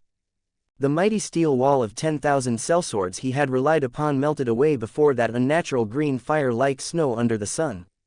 It's over, all over. Trombo's voice was hollow as he stared blankly at the spreading emerald hell below. His family estate, his duty as protector of Myr, his promises to the Magister's office, all of it had been swallowed by the unearthly light. He felt as though his very soul had frozen solid. He didn't even notice when droplets of burning green liquid, flung by an explosion, splattered onto the grain warehouse below his position. Commander, look out, the fire, it's spreading. A guard pointed down in horror. Tiny tongues of green flame leapt across the warehouse roof, then, boom, another explosion rocked the fortress. A surge of green fire shot across the air, instantly igniting the wooden walkway beneath Trombo's feet and the parapet beside him. The viscous flames raced hungrily along the timbers. Ah! Trombo screamed as his boots and trousers caught fire. The agony was indescribable. He tried to beat out the flames, but his hands only smeared the burning green liquid, spreading it faster. His guards tried to reach him, but the heat was too intense. They could only watch in horror as their commander writhed and shrieked within the green blaze, until, at last, he became a rolling ball of fire, tumbling from the ramparts and plunging into the inferno below. Chapter 144, Lady Cat's Secret Revealed. At Quen's position, the tattered prince of the Windblown Company and his mercenaries, men long accustomed to death and slaughter, stood in stunned, deathly silence. They were far enough from the fortress to escape the blast wave, yet the sheer destruction before them and the blood-curdling screams echoing across the battlefield chilled even the hardest of killers to the bone. The gods, above, one of the windblown mercenaries gagged, his face as pale as chalk. What was that? Dragonfire. Another stammered, his voice trembling uncontrollably. No. Worse than dragonfire. An older sellsword muttered the words, his eyes filled with naked terror. Even the tattered prince's expression was frozen in wordless dread.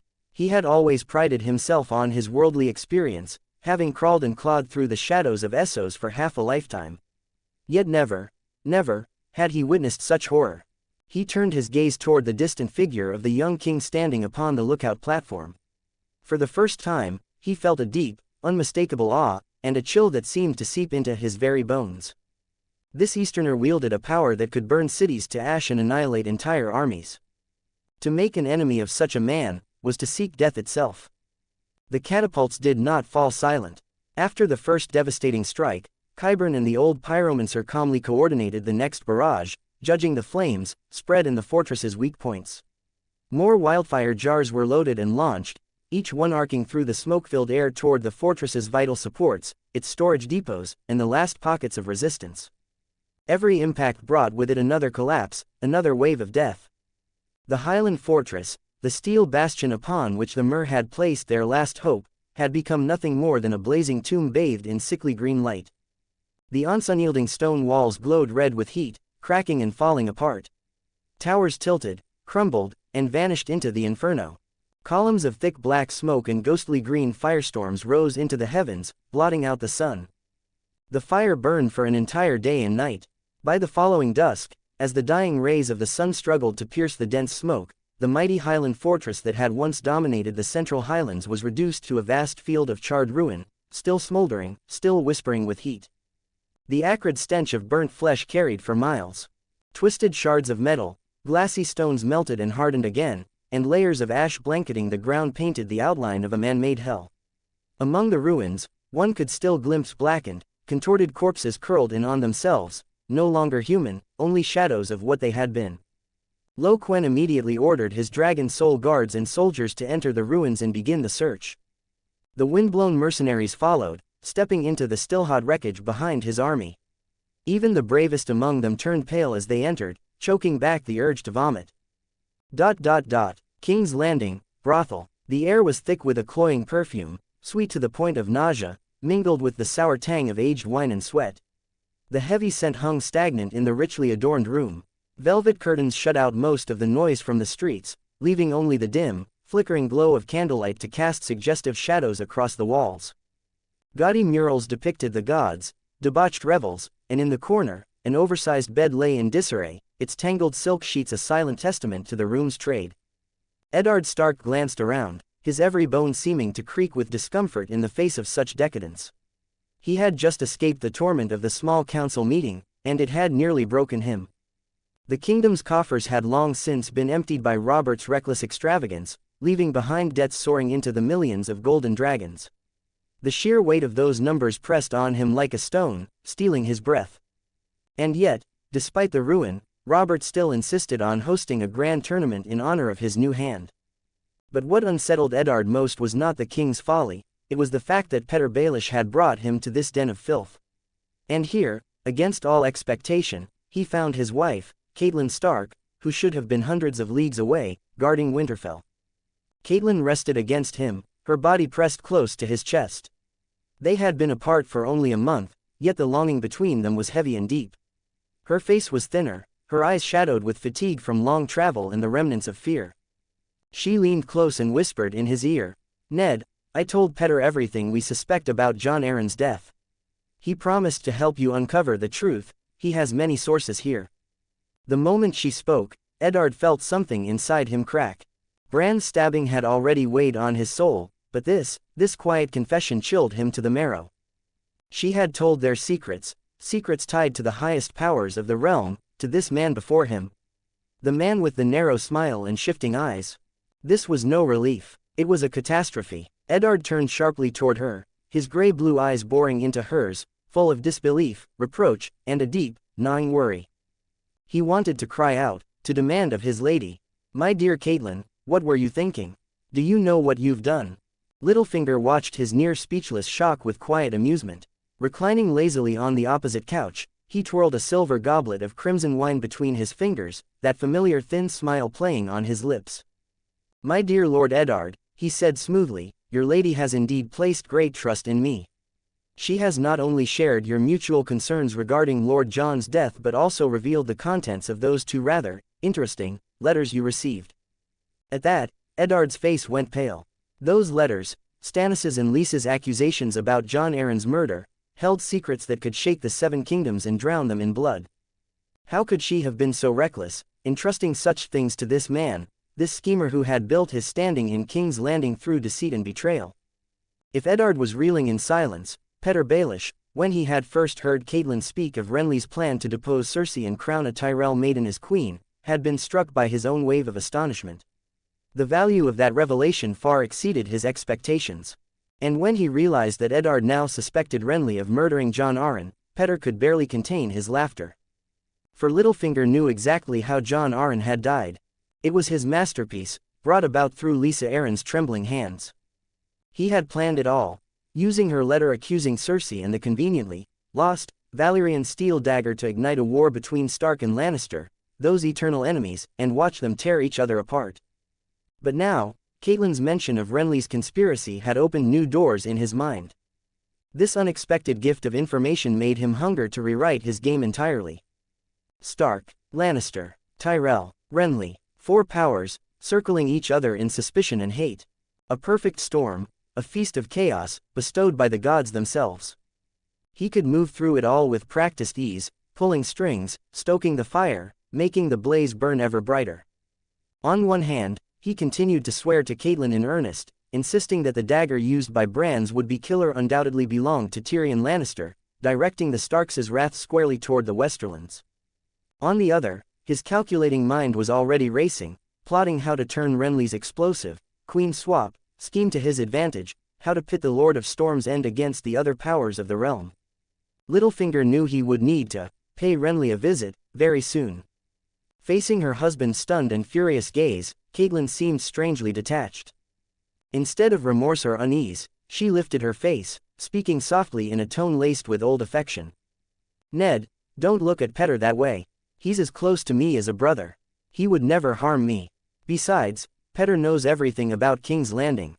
Only he can help us uncover the truth, and protect our children. As close as a brother. He wouldn't harm you." Eddard stared into his wife's eyes, seeing the blind trust there, and an overwhelming sense of helpless absurdity washed over him. For over 10 years of marriage, he had believed he understood Catelyn's strength and wisdom, qualities that had held the North together. Yet here, in this sordid brothel in King's Landing, with Petyr Baelish's narrow smile flickering in the candlelight, Eddard felt dizzy with disbelief. Her naivete had made her so trusting in the heart of the most dangerous game of power. He tore his gaze away from Catelyn's face and fixed it on Littlefinger. Petyr Baelish sat leisurely, sipping his wine, the faint curve of his lips unchanged. A chill ran up Eddard's spine. This man, this seemingly harmless, smooth-tongued master of Quen, now seemed utterly unfathomable, cloaked in shadows and deceit. Whose side was he truly on? Eddard's fists clenched, his knuckles whitening under the strain. In this room thick with the sickly sweetness of perfume and wine, he felt a cold, crushing loneliness he had never known before. Before long, Eddard left Littlefinger's brothel, his face dark and grim. Catelyn and Esser Roderick were escorted out by Littlefinger himself. None of them noticed the fleeting shadow that slipped past the windowsill just moments earlier. Chapter 145, The Movements of Volantis. In Volantis, at the very heart of the Black Wall, stood the grand hall where the Triarchs wielded their authority. Its soaring dome was inlaid with vibrant stained glass, and when the noonday sunlight pierced through, shifting hues danced across the polished black marble floor like the silent gaze of the gods themselves. Deep within this hall, a symbol of supreme power, 3 triarchs of Volantis were locked in a heated dispute around the massive council table. Malaquo Mager, the sole triarch of the Tiger Party, had his aged face flushed red with fury. His thick fingers struck the table with heavy, echoing thuds that reverberated through the vast chamber. He wore the silk robes of his faction, embroidered with the emblem of a roaring golden tiger, and a weighty gold chain hung from his neck, each link engraved with the glorious conquests of his forebears. His booming voice filled the hall. The latest reports confirm the defeat of the Myrish army. The Easterner is advancing on Myr itself. We must act now. Will we wait until that Easterner devours Tyrosh, Lee, and Myr one by one, until he turns the entire Triarchy into jewels for his crown, and only then wake from our slumber? The Tiger Party represented Volantis's oldest noble bloodlines and martial traditions, believing the world could be conquered through iron and blood. After the fall of the Valyrian freehold, during the so-called Century of Blood, the Tigers once seized power. They commanded mighty Tigercloak legions and vast fleets, dreaming of restoring Valyria's lost glory. But their unchecked ambition provoked the united retaliation of the other free cities. Volantis suffered a crushing defeat, and the Tiger Party's influence collapsed, its prestige plunging into disgrace. For 3 centuries since, the Elephant Party had maintained control of at least 2 of the Triarch seats, while the Tiger Party was reduced to the role of a sidelined growler. Malaquo's fury stemmed not only from his wariness of Quen, but also from the centuries of humiliation and frustration his party had endured. Across from him sat the 2 triarchs of the Elephant Party, representing the interests of merchants, bankers, and slave masters. They sought the flow of gold and the expansion of trade networks, convinced that true power lay in wealth. Essos Vihasar, a thin, sharp-featured man, idly rubbed a large sapphire ring on his thumb as he spoke. His family served as Volantis's greatest intermediary in the slave trade of Slaver's Bay, controlling countless routes that carried human cargo.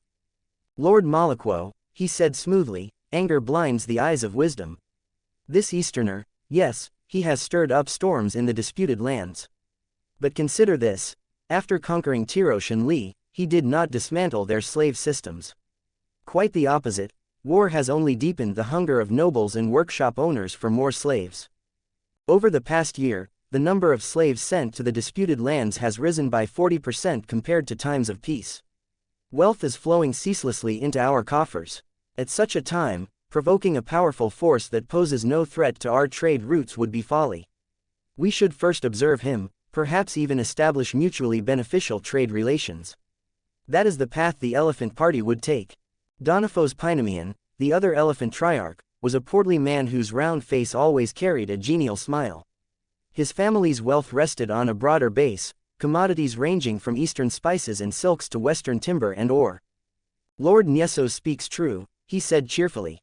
War, especially when it's someone else's war, can be a marvelous opportunity. Tyroshi pear brandy, Myrish lace and glass, Lysan wine, the supply of such luxuries has been disrupted, and prices have soared as if they'd sprouted wings. My fleets sail those seas, and the profits are staggering. As for whether this Easterner might threaten Volantis, he let out a short laugh and patted his round belly. We have the impregnable Black Wall, the well-armed Tigercloak army tens of thousands strong, and we can always hire the finest sellsword companies in Essos. If that Easterner dares extend his claws toward us, we'll show him that Volantis is no soft-footed Triarchy weakling.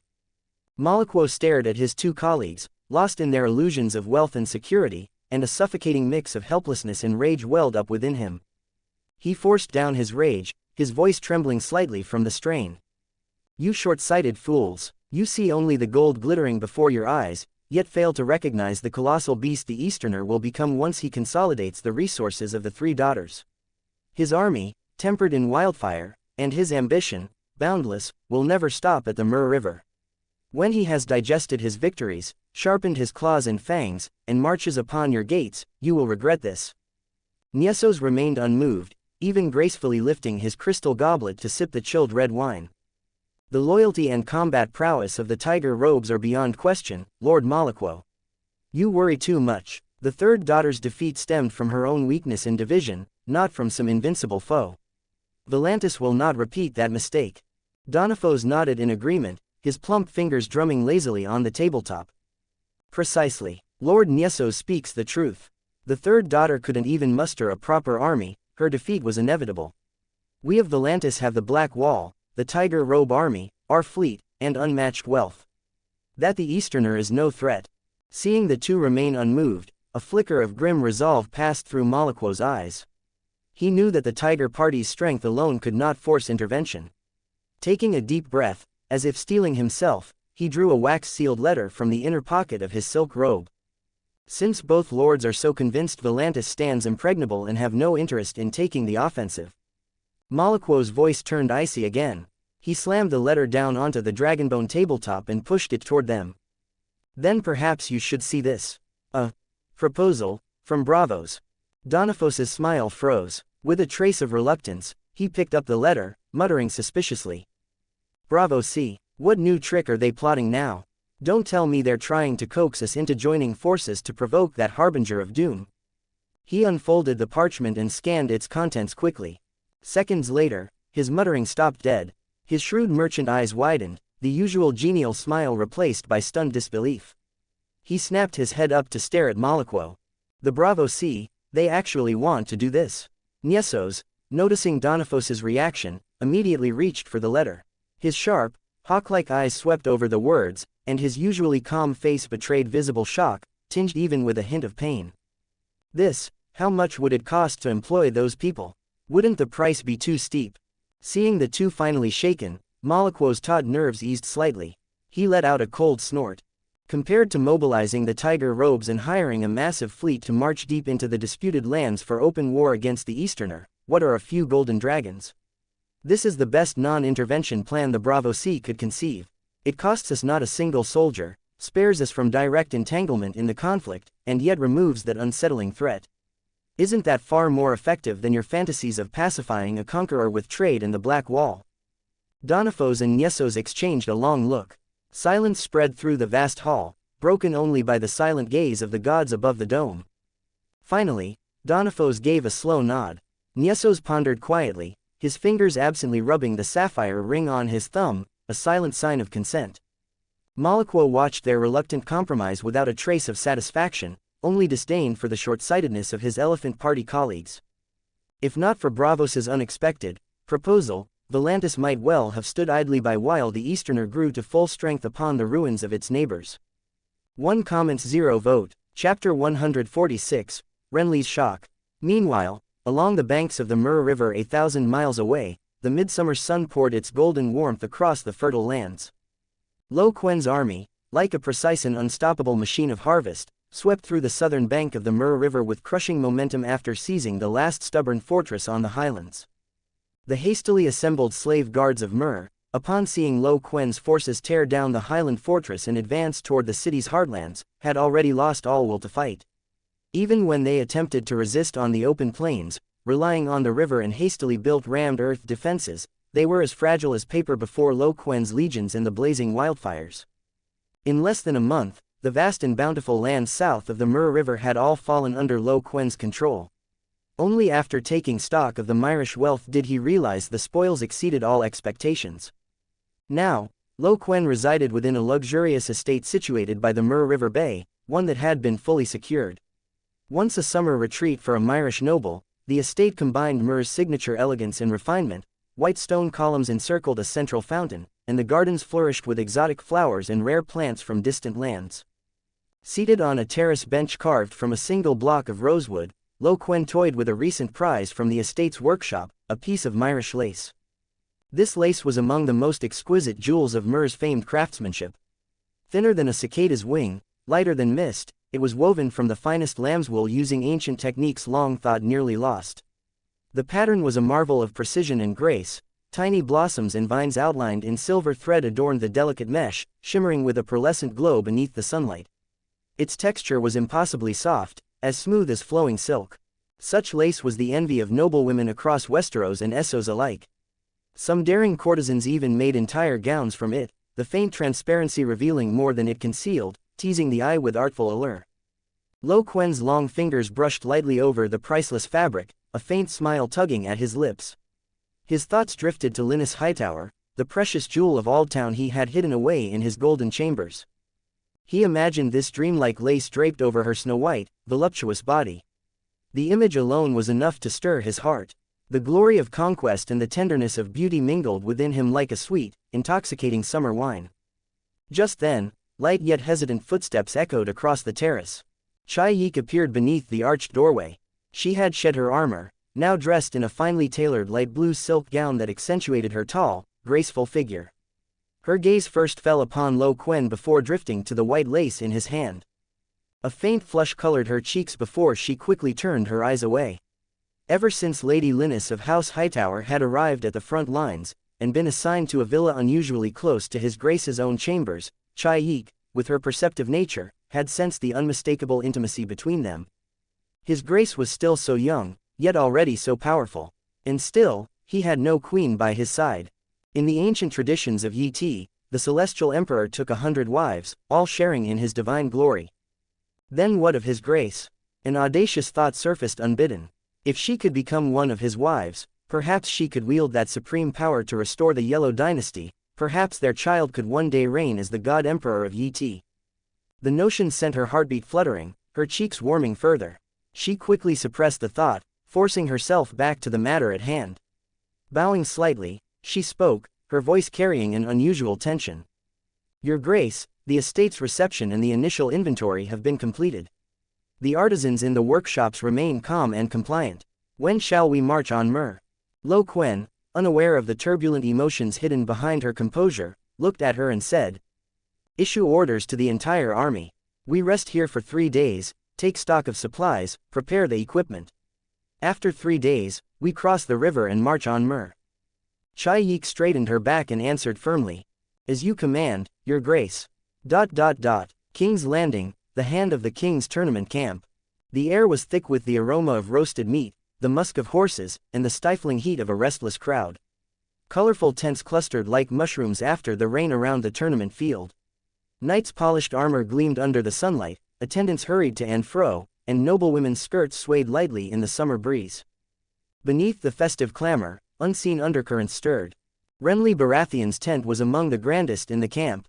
The Baratheon stag banner fluttered proudly atop its canopy, while thick Myrish carpets covered the floor.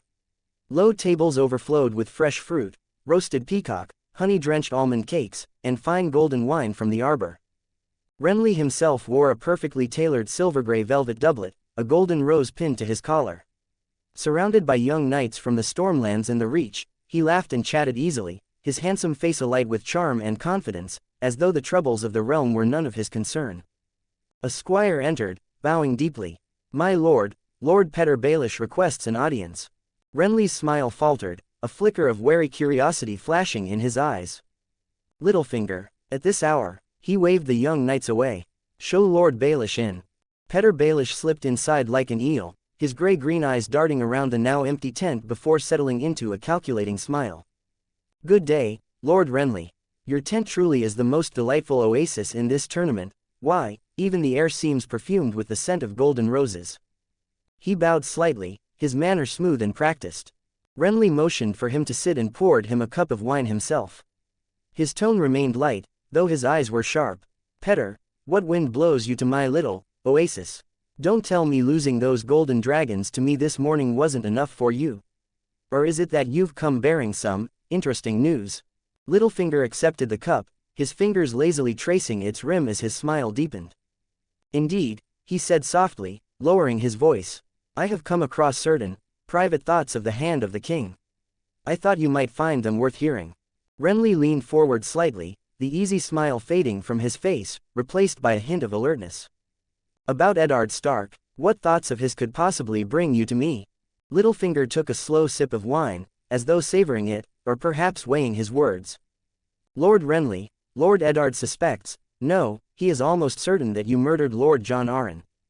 What? The goblet in Renly's hand jerked violently, and drops of golden wine splashed onto the costly Myrish carpet. Chapter 147, Littlefinger's Proposal of Cooperation. The color drained from his face in an instant, and his eyes, so often bright with easy laughter, filled instead with shock and a trace of anger. He's gone mad. Why would I kill Jon Arryn? He was my brother's hand, the man Robert trusted most. Littlefinger's voice remained calm, his tone light, the faintest smile curving his lips. Lord Eddard seems to have uncovered certain clues about your grand design. The one involving his grace and the idea of replacing the queen with someone younger, more beautiful, more fitting as a symbol of spring and new life. Say, a certain rose from Highgarden, perhaps. Renly's pupils constricted sharply. That was a secret buried in the deepest part of his heart, one he had shared only with a handful of his most trusted allies. How could Eddard Stark possibly know? A chill raced up his spine, smothering the oppressive heat of the tent in an instant. If Eddard knew of the plan, and had the absurd notion to link Jon Arryn's death to him, what did that mean? How could he know? Renly's voice was dry, strained, his effort to stay composed betrayed by the whitened knuckles gripping his goblet. Then a sudden realization hit him: Eddard was at Robert's side. Fear surged through him like a breaking wave. Gods above, has he told Robert? Has he already accused me to his face? Robert's wrath was ruinous, he knew that better than anyone. Even a brother was not safe from it. Renly's composure cracked, his voice trembling as dread shadowed his face. Littlefinger lifted a hand, his tone smooth and reassuring. Calm yourself, my lord. To my knowledge, not yet. At least, not for now. Lord Eddard Stark is the very picture of honor. He acts only on proof. He suspects you, yes, but he has no conclusive evidence. Evidence? Renly leaned forward sharply. If he has no proof, then what gives him cause to suspect me? Well, Littlefinger hesitated, adopting an apologetic look. The source is complicated. He's holding on to certain vague accusations left behind by Lord Stannis before his departure from King's Landing. Stannis. Renly spat the name through clenched teeth, his eyes blazing with fury and contempt. Of course, him, that dour, envious brother, always brooding, always jealous of the favor Robert showed him. So that was it. That explained why Eddard suspected him. Stannis had once served as envoy alongside Eddard in Tyrosh. He must have whispered something. The fear subsided, replaced by rapid calculation. No evidence, not yet told Robert, but that could change at any moment. Eddard Stark was like a direwolf. Once he caught a scent, he never let go. Renly knew well he hadn't killed Jon Arryn, but his plan to replace the queen was very real. If the plot was exposed before Margaery set foot in Robert's bedchamber, the queen and her father would see to it that his ambitions were crushed. Damn it, and he'd even shown Eddard that portrait of Margaery himself. Remembering the look Stark had given him at Castle Derry, Renly realized the man had likely begun to suspect him even then. Damn Stannis, for feeding him those lies. Renly no longer cared how Stannis had learned of his scheme. One thought filled his mind. He had to act, he must be stopped, Renly said, his voice hardening with a dangerous edge.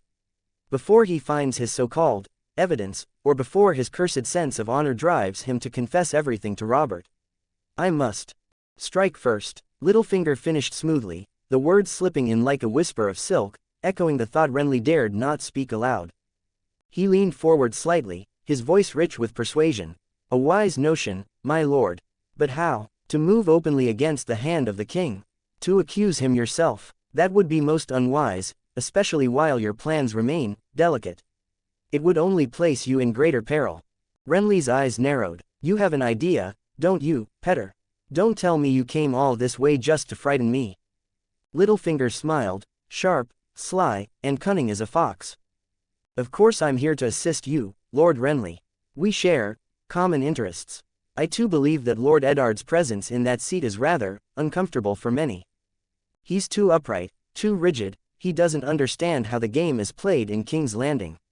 Since he suspects you, and you, well, do harbor grander ambitions, it stands to reason that if Lord Mace were to ascend to the position of Hand of the King, it would be to everyone's advantage, wouldn't it?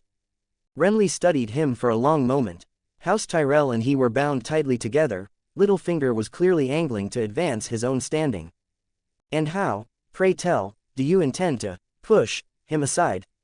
You do realize that Lord Eddard was personally invited by my royal brother to serve as Hand of the King, Renly said evenly, his tone cool and composed. Littlefinger smiled mysteriously and gave a small shrug. There are many ways, my lord. For instance, we could sow discord between Lord Eddard and the Queen's family, or magnify the rift between him and the king over how to deal with the Targaryen siblings. The key lies in our cooperation. I'll pull the strings from the shadows of King's Landing, while you maintain composure and keep the alliance between the Stormlands and the Reach strong, Highgarden especially. Your support will be vital. Then tell me, Lord Littlefinger, what is it you want from me?" Renly's gaze hardened. Alarm bells rang in his mind. Littlefinger's motives were as slippery as oil. The man could betray Eddard Stark today and Renly himself tomorrow. Behind his talk of shared interests, Renly could sense layers of calculation. He even began to suspect that Eddard's so-called information about him hadn't come from Stannis at all, but from Littlefinger's own whispering. Still, he had no choice. Eddard's suspicions hung over him like a sword. He needed Littlefinger's reach in the shadows of King's Landing to defuse the crisis, and to buy himself time. Littlefinger answered bluntly, "I ask only for a fief and a title, Lord Renly." He had originally intended to stake his bet on the Lannisters, but once he discovered Renly's ambitions, his plans shifted immediately. He wouldn't put all his eggs in one basket. In that instant, Littlefinger decided he would back Renly as well. If Renly triumphed, he would share in the spoils. Renly understood. Born the son of a minor noble from the Fingers, Littlefinger had long hungered to climb into the upper ranks of the nobility. It was a simple motive, and a convincing one, at least for now. A smile returned to Renly's face. He raised his goblet toward Littlefinger. "An interesting proposition, Lord Petter. To a brighter tomorrow." Littlefinger lifted his cup, his smile sharp and shining. "To tomorrow, my lord." Their goblets met with a soft, clear chime. And just like that, a quiet alliance, each side concealing its own designs, was sealed in the shadows. 0 comments 0 vote. Chapter 148, Eddard's Test. Not far from Renly's lavish pavilion, another camp marked by the golden rose of House Tyrell drew the eye. The Tyrell encampment was vast, its tents adorned with elaborate patterns of vines and blossoms. The air was heavy with the scent of real roses. Servants in finely tailored green livery bustled about, a living display of the Reach's wealth and grandeur. Eddard Stark had just stepped down from the king's dais, his mind weighed down by frustration. Robert was lost in tournaments and feasts, indifferent to the mounting burdens of governance and the staggering debts piling higher by the day. Cersei's cold, piercing gaze still lingered on his back like the edge of a blade. He needed air, clean, quiet, and free of the stifling pretense that choked King's Landing. Before he realized it, his steps had carried him near the Tyrell camp.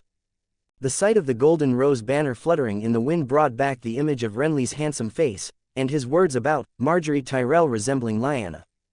Stannis's warning, Renly's and the Tyrells' shared ambitions, and the accusations surrounding Jon Arryn's death all twisted together in Eddard's mind like a tangled knot. Perhaps he could glean something here, test the waters, see how much the Tyrells knew of Renly's intentions, and how far they were willing to go along with them. He had barely walked a few paces when he spotted the Magister of the Reach, the great Lord of Highgarden, and current Master of Ships, Lord Mace Tyrell. The Lord was a tall, broad man, a touch soft around the middle, dressed in a green brocade robe threaded with gold. A massive golden rose brooch gleamed on his chest beneath the sunlight. He stood before his grandest tent, speaking in a booming, confident voice to his second son, Garland Tyrell, and several of his bannermen, his tone filled with pride, even self-satisfaction. "Lord Hand." Lord Mace halted his speech as soon as he saw the Warden of the North approaching. His lips curved into a polite smile, though it failed to reach his eyes. "What brings you to our camp, my lord?" "Lord Mace, Esser Garland." Eddard inclined his head in greeting, his voice as calm and steady as ever. "The tournament is quite the spectacle.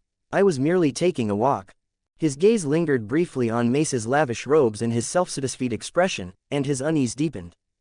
He thought of Jon Arryn's death, and of how House Tyrell had once thrown its support behind the Targaryens during the rebellion. Seeing the hand's darkened expression, Lord Mace asked with forced geniality, "My lord, how are you finding life in the south?" "Adjusting well, I trust." Eddard replied, "Lord Mace, King's Landing is indeed unlike the north, more splendid, and more complicated. Especially the matters of the small council. There's no end to them." The smile on Mace Tyrell's face faltered. After Jon Arryn's passing, Mace had convinced himself that the office of Hand of the King would be his. The wealth and might of the Reach, his loyalty during Robert's reign, his constant efforts to flatter and please, surely, it should have been enough. Yet Robert had given the honor instead to Eddard Stark, a man from the distant north. To Mace, it had been nothing short of an insult, an open humiliation. The duties of the hand are weighty indeed, Mace said coolly. I imagine Lord Eddard must be drowning in matters of state. The rest of us, fortunately, have the leisure to serve his grace as we're commanded, and see to our own responsibilities. Garland Tyrell, quick to sense the tension beneath his father's words, frowned slightly. He stepped forward, bowing politely to Eddard in an effort to defuse the situation. The Lord Hand's tireless service to the realm commands the highest respect. Eddard ignored the attempt at smoothing things over. His gray-blue eyes met Mace Tyrell's squarely. He had no time for courtesies, he needed to probe, to know where the Tyrells stood in Renly's designs. Supporting his grace, Eddard said evenly, is of course the sacred oath of every vassal. Yet, Lord Mace, there are times when the manner of that support must be handled with particular care. Lord Mace's brow furrowed deeply, the flesh on his face twitching with unease. What did Eddard Stark mean by that? Did he know something? Or was this northern wolf, freshly seated as Hand of the King, already seeking to make an example of House Tyrell? The more Mace thought on it, the more convinced he became of the latter. A hot wave of anger surged within him, born of pride, and the sting of perceived threat. Lord Mace's face turned crimson, his voice rising with all the arrogance of a great lord of the Reach. My Lord Hand, what do you mean by that? Was House Tyrell's loyalty to the Iron Throne during the Battle of Bloodstone Isle not proof enough? Or do you, the newly appointed Hand of the King, intend to teach the Reach how to serve our king properly? The gathered Tyrell bannermen and attendants went pale at his outburst. Esser Garland stepped forward quickly. Father, the Lord Hand meant no such thing. Eddard regarded Mace Tyrell's furious, defensive expression, his words brimming with hostility and misplaced pride. A cold heaviness settled over him, and his suspicions hardened into certainty. Such an overreaction could only mean one thing: guilt. Mace Tyrell knew of Renly's plans, perhaps he was even among their architects. Otherwise, why would a simple warning about being cautious in support provoke such an outburst? It was as good as an admission. A deep weariness and disappointment filled Eddard's chest. Before him stood a great lord obsessed only with his family's advancement and his daughter's rise, blind to the storm gathering over the realm, or worse, choosing to play a part in it. Stannis's warning had not been unfounded. Renly and the Tyrells had already bound their interests together. Eddard no longer bothered to explain or press further. His eyes grew cold. Ignoring Mace's indignant shouting, he met his gaze squarely and spoke, his voice low but cutting. Lord Mace, loyalty is not proven through pretty words but by understanding truth. Any act that threatens the order of the realm will bring ruin upon the Seven Kingdoms, and it will demand its price. Take care that you do not pay it. Without waiting for a response, he turned and strode away, not sparing a glance for Mace's darkening face or Garland's shocked expression. Lord Mace trembled with rage, pointing at Eddard's retreating back as he growled to his son and those nearby, who does he think he is? Does he imagine that being Hand of the King gives him the right to do as he pleases? He's jealous of his Tyrells, that's what this is. The blustering lord had completely misread Eddard's warning, mistaking it for envy. Garland looked from his father's flushed, furious face to the spot where Eddard Stark had vanished into the crowd, his youthful features clouded with unease. He knew his father had overreacted, and that the Hand's words carried a meaning far deeper than his father grasped. Lord Mace was widely known to lack political subtlety, desperate to prove himself yet blind to how easily he could be manipulated. Garland's grandmother had sent him to King's Landing for this very reason, to keep watch over his father, to ensure he wasn't made a fool of. But now, as Garland watched his father puff with self-importance, he feared he was already too late.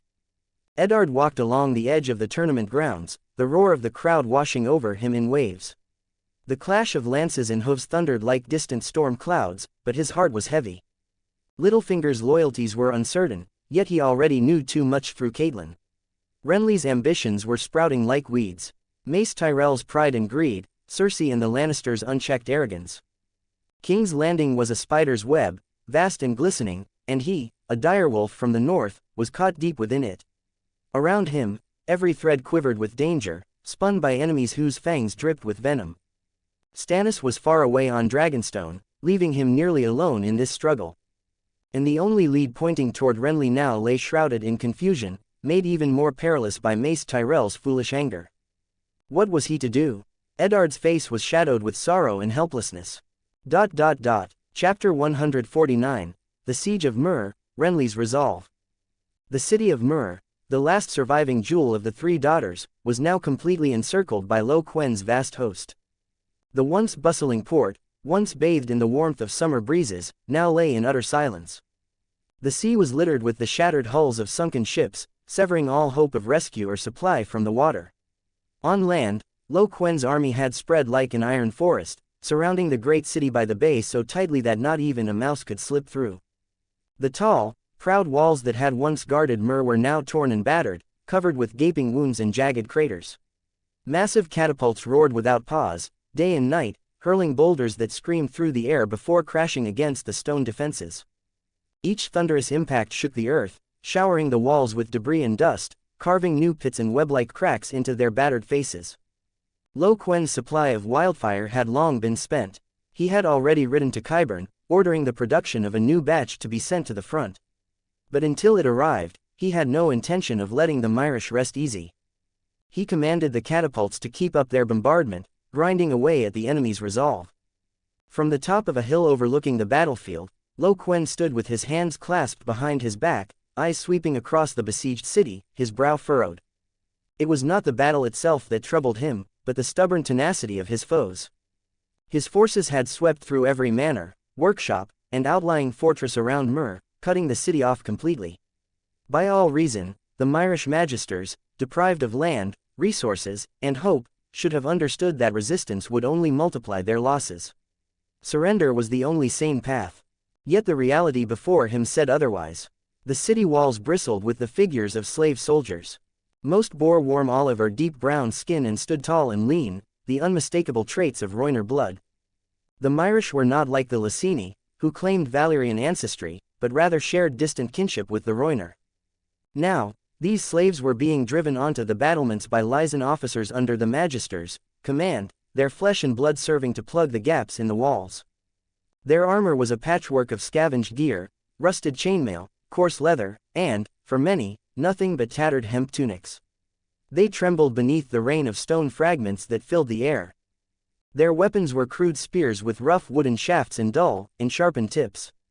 Under the relentless storm of falling stones, these slave soldiers, marked by their Rhoynar features, toiled numbly, filling breaches with rubble, mud, and hastily chopped timber, struggling to mend walls already riddled with ruin. Each crashing boulder brought a chorus of screams, followed by the sickening thud of bodies torn apart. Yet those who survived did not flinch. They pressed forward with vacant eyes, continuing their grim, mechanical labor. How many slaves has the Magister conscripted? Quen's voice was low as he turned to Jelena beside him. Her gaze was steady, her tone cool and precise. Your Grace, judging by the number of figures on the walls, no fewer than 30,000. All of them armed, though poorly equipped. Quen's eyes swept once more across the city walls. The battlements were crowded with defenders, figures packed shoulder to shoulder at every breach and parapet. The Myrish bore none of the pale, refined features of Valyria. Instead, their faces carried the sun-warmed tones of the Rhoynar. Their dark curls clung to sweat-streaked foreheads, their tall, slender frames moving with the weary rigidity of exhaustion. Their armor was mismatched, patched leather, rusted in mail, coarse cloth. Most clutched long spears, their dull points glinting weakly in the fading light. These slave soldiers, descendants of the Rhoynar, stood upon the battered walls, risking death with every falling stone, struggling ceaselessly to rebuild what the catapults had already reduced to ruin. Jelena frowned. What makes the Magisters of Myr think they can hold us off? They have no chance of victory. Sending more slave soldiers is meaningless. Our catapults may not be able to bring down the main walls immediately, but once the wildfire arrives, those defenses will crumble before us. Did they truly expect slave soldiers to work miracles? Quen couldn't make sense of it either. He paced slowly, his eyes drifting toward the distant horizon before sweeping over the vast, fertile plains stretching east of Myr. Unless, he said evenly, they're waiting for reinforcements. The tattered prince, clad in silver-gray armor, stepped forward and replied, Your Grace, most of the free cities are ruled by merchants. They think in terms of profit and loss, and their vision rarely extends beyond the next transaction. I doubt any of them would commit a large army to rescue Myr. As for the mercenary companies, most of the great ones in Essos were wiped out by your campaigns in the disputed lands. Of those remaining, only the Golden Company could stand against us in open battle. But the Golden Company has shown no desire to involve itself in this war. They're not even in the region. Quen nodded. The tattered prince spoke with reason. And besides, aside from Bravos and Volantis, the other free cities sending aid would make little difference. After a brief silence, Quen made his decision. Send urgent word to Qyburn, he ordered. Tell him to use every resource available, produce wildfire around the clock if he must. Also, have Mezo's intelligence network set into motion. I want to know which free cities the Magisters of Myr have appealed to for help. What replies did they receive? Or any fleets assembling, any armies on the move? Report every sign, no matter how small. Pay special attention to Volantis and Bravos. Meanwhile, in King's Landing, within the lavish residence of House Tyrell. Inside a private study adorned with rich Myrish carpets and tapestries woven with the golden rose of Highgarden, the air hung heavy with tension. The great lord of Highgarden, Mace Tyrell, was a far cry from his usual self-satisfied splendor. His plump frame sank deep into a cushioned goosedown chair, his round face flushed red as he waved his stubby arms, spittle flying as he furiously recounted his humiliating exchange with Eddard Stark. Across from him sat Renly Baratheon, graceful in posture but unable to hide the dark weight clouding his expression. By the time Mace had finished, Renly's mood had sunk further still. His sharp eyes fixed on the blustering lord as he cut him off. Lord Mace, it seems you failed to understand Eddard Stark. I've received word, he already knows of our plot. Mace Tyrell's eyes went wide with disbelief. That's impossible, we clearly. His words choked off. He had thought Eddard Stark's warning came from jealousy over Highgarden's influence. Now he understood. Stark had been warning them about their scheme to replace the queen. The realization drained the color from his face. His heavy body slumped deeper into the chair, leaving him pale and trembling. His hands fidgeted nervously as he stammered, "My lord, what should we do?" Renly's irritation deepened as he looked upon the flustered lord. "Lord Mace," he said coolly, "we now stand opposite the hand of the king. If he exposes our secret to the king, I'll be ruined, and House Tyrell won't escape retribution either. The Lannisters will seize the chance to grind us both beneath their heels. So perhaps, my lord, what we need is a new hand of the king." Mace drew in a sharp breath, his heart pounding. He hadn't expected Renly to speak so boldly, to even consider deposing Eddard Stark. For a moment, fear tugged at him, and hesitation flickered across his face. "But wouldn't that," he began weakly. Renly's expression hardened, his tone like steel. "It must be done, only then can we continue this game." He regarded the disoriented Lord Mace with cold disdain. The sight of the blubbering, uncertain lord filled him with disgust. How he wished it were not this puffed-up fish before him, but Lady Olenna, the sharp-witted Queen of Thorns, sitting across the table. The room fell silent. Expensive incense burned quietly, its curling smoke filling the air between them. Lord Mace's body trembled, his face caught in a tug-of-war between fear and ambition. And in the end, ambition won. He swallowed hard, his voice shaking as he forced out a single word. "Very well," Renly exhaled, the tension in his chest loosening ever so slightly.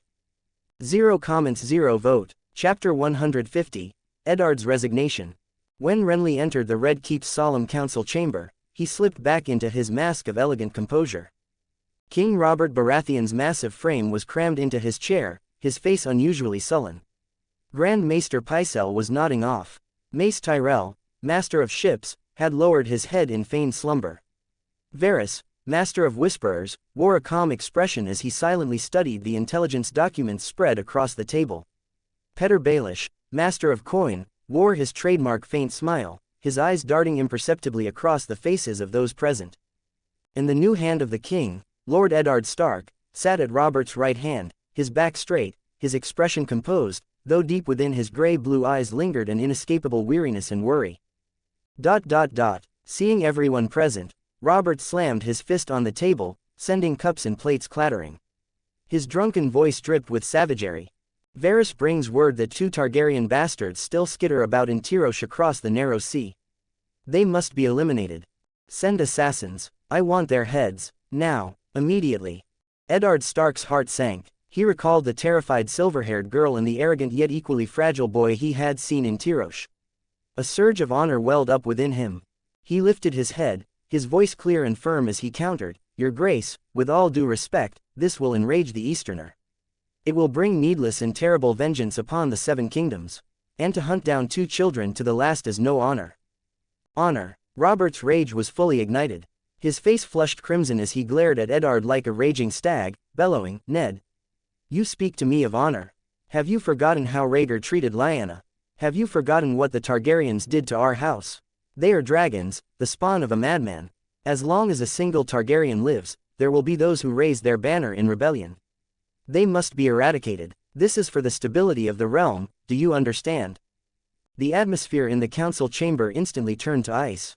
At that tense moment, Renly moved. He set his goblet down with elegant calm and fixed his gaze on Eddard. "Lord Eddard, your fierce opposition to your grace's decision, even invoking honor to plead your case, this leads me, and indeed all present here, to draw certain parallels. It reminds me of your refusal to obey the small council's orders during your time in Tyrosh, when you spared those 2 children. Lord Petter, am I not correct? Only you and the Lord Hand have ever served as envoys to Tyrosh." His eyes turned to Littlefinger. Littlefinger understood immediately. His face took on that expression of, compelled to speak, though reluctantly. He sighed softly, voice edged with grievance. At that time, the small council resolved to eliminate the Targaryen scum once and for all. While the Seven Kingdoms delegation remained in Tyrosh, we were instructed to hire assassins or poison those 2 children. But, his gaze fixed on Eddard, tinged with regret. Lord Eddard vetoed the order. I and several other lords pleaded with him to seize this once-in-a-lifetime chance to eliminate the threat forever. We laid out the stakes, insisting it was for your grace, for the peace of the Seven Kingdoms. Yet, Lord Eddard, your stance was unwavering, even stubbornly adamant. You insisted striking down 2 children was dishonorable, the work of a butcher. In the end, we squandered our chance." Littlefinger finished and spread his hands in resignation. Renly immediately chimed in, "See. This proves our Lord Hand is clearly protecting those 2 children." At these words, the gazes of Pycelle, Grand Maester Varys, and Lord Mace all turned to the 2 men. Hearing this, Eddard sighed heavily. He had already explained this matter to everyone long ago, during his mission to Tyrosh and upon his return to King's Landing. But all he received in return was Robert's furious tirade. In his fury, he had returned to the north the very next day. Now, Eddard was back in King's Landing as Hand, yet the small council was rehashing old grievances. Worse, Renly was accusing him of protecting the Targaryen siblings, clearly seeking to humiliate him. He looked at Renly, who was smiling smugly, and his loathing and hatred for the man deepened. At that moment, Robert's face darkened. "Ned, you slipped back to the north before our last debate on this matter was settled. This time you won't escape. You must give me an explanation." Eddard attempted to explain. "Your Grace, my lords, the matter is not as Lord Renly describes. At Tyrosh, I opposed the cowardly assassination of defenseless children. This had nothing to do with protecting the Targaryens. It was a matter of basic honor and humanity." Robert cut him off in fury. "Do you know what you're saying? It was your stubborn refusal last time that cost us our chance. This time, I won't let them escape." He sprang to his feet, pointing a finger at Eddard. "Lord Stark, there will be no second chance. You are now my Hand of the King. You will do as I say, or I will find someone else." Renly watched Robert brush the matter aside with ease, about to speak up and sow discord once more. But then Eddard unfastened the carved silver hand emblem, symbolizing the Hand of the King, from his cloak and placed it on the table before the king. "Then I wish him success in his new role." With that, he bowed to Robert and left the council chamber without another word. A deathly silence fell over the chamber. All eyes fixed on Eddard's retreating figure, filled with shock. Robert's face turned purple as he snarled, "You damned fool. I've had enough of you. You'd best pack your bags and return to Winterfell. Don't let me catch you here again, or I swear I'll throw you into the Red Keep dungeons and have your head mounted on a pike." Renly and Lord Mace exchanged glances. He hadn't expected Eddard Stark to resign so decisively, leaving his prepared tirade without a target. Renly immediately chuckled. "Lord Stark prefers the bitter cold of the north to your royal favor, my dear brother. I think it's time you found a Hand of the King who shows you more respect to govern this realm." With that, he couldn't help but burst into loud laughter. Robert turned, his eyes blazing with fury, and fixed them on Renly. He had noticed long ago that today, his younger brother seemed intent on stirring up trouble, desperately egging Eddard on to make him look foolish. Robert stormed toward Esser Barristan Selmy, who stood behind him with his white hair. Esser Barristan, escort my brother out. He might laugh himself to death. Lannister immediately stopped laughing. My dear brother, how thoughtful of you. I can find my own way. He rose gracefully and strode out of the small council chamber. If you'd like to support my work and unlock advanced chapters, you can follow me on Patreon. Up to 50 chapters ahead for now. Patreon.com/BlurryDream. To be continued. Thanks for watching.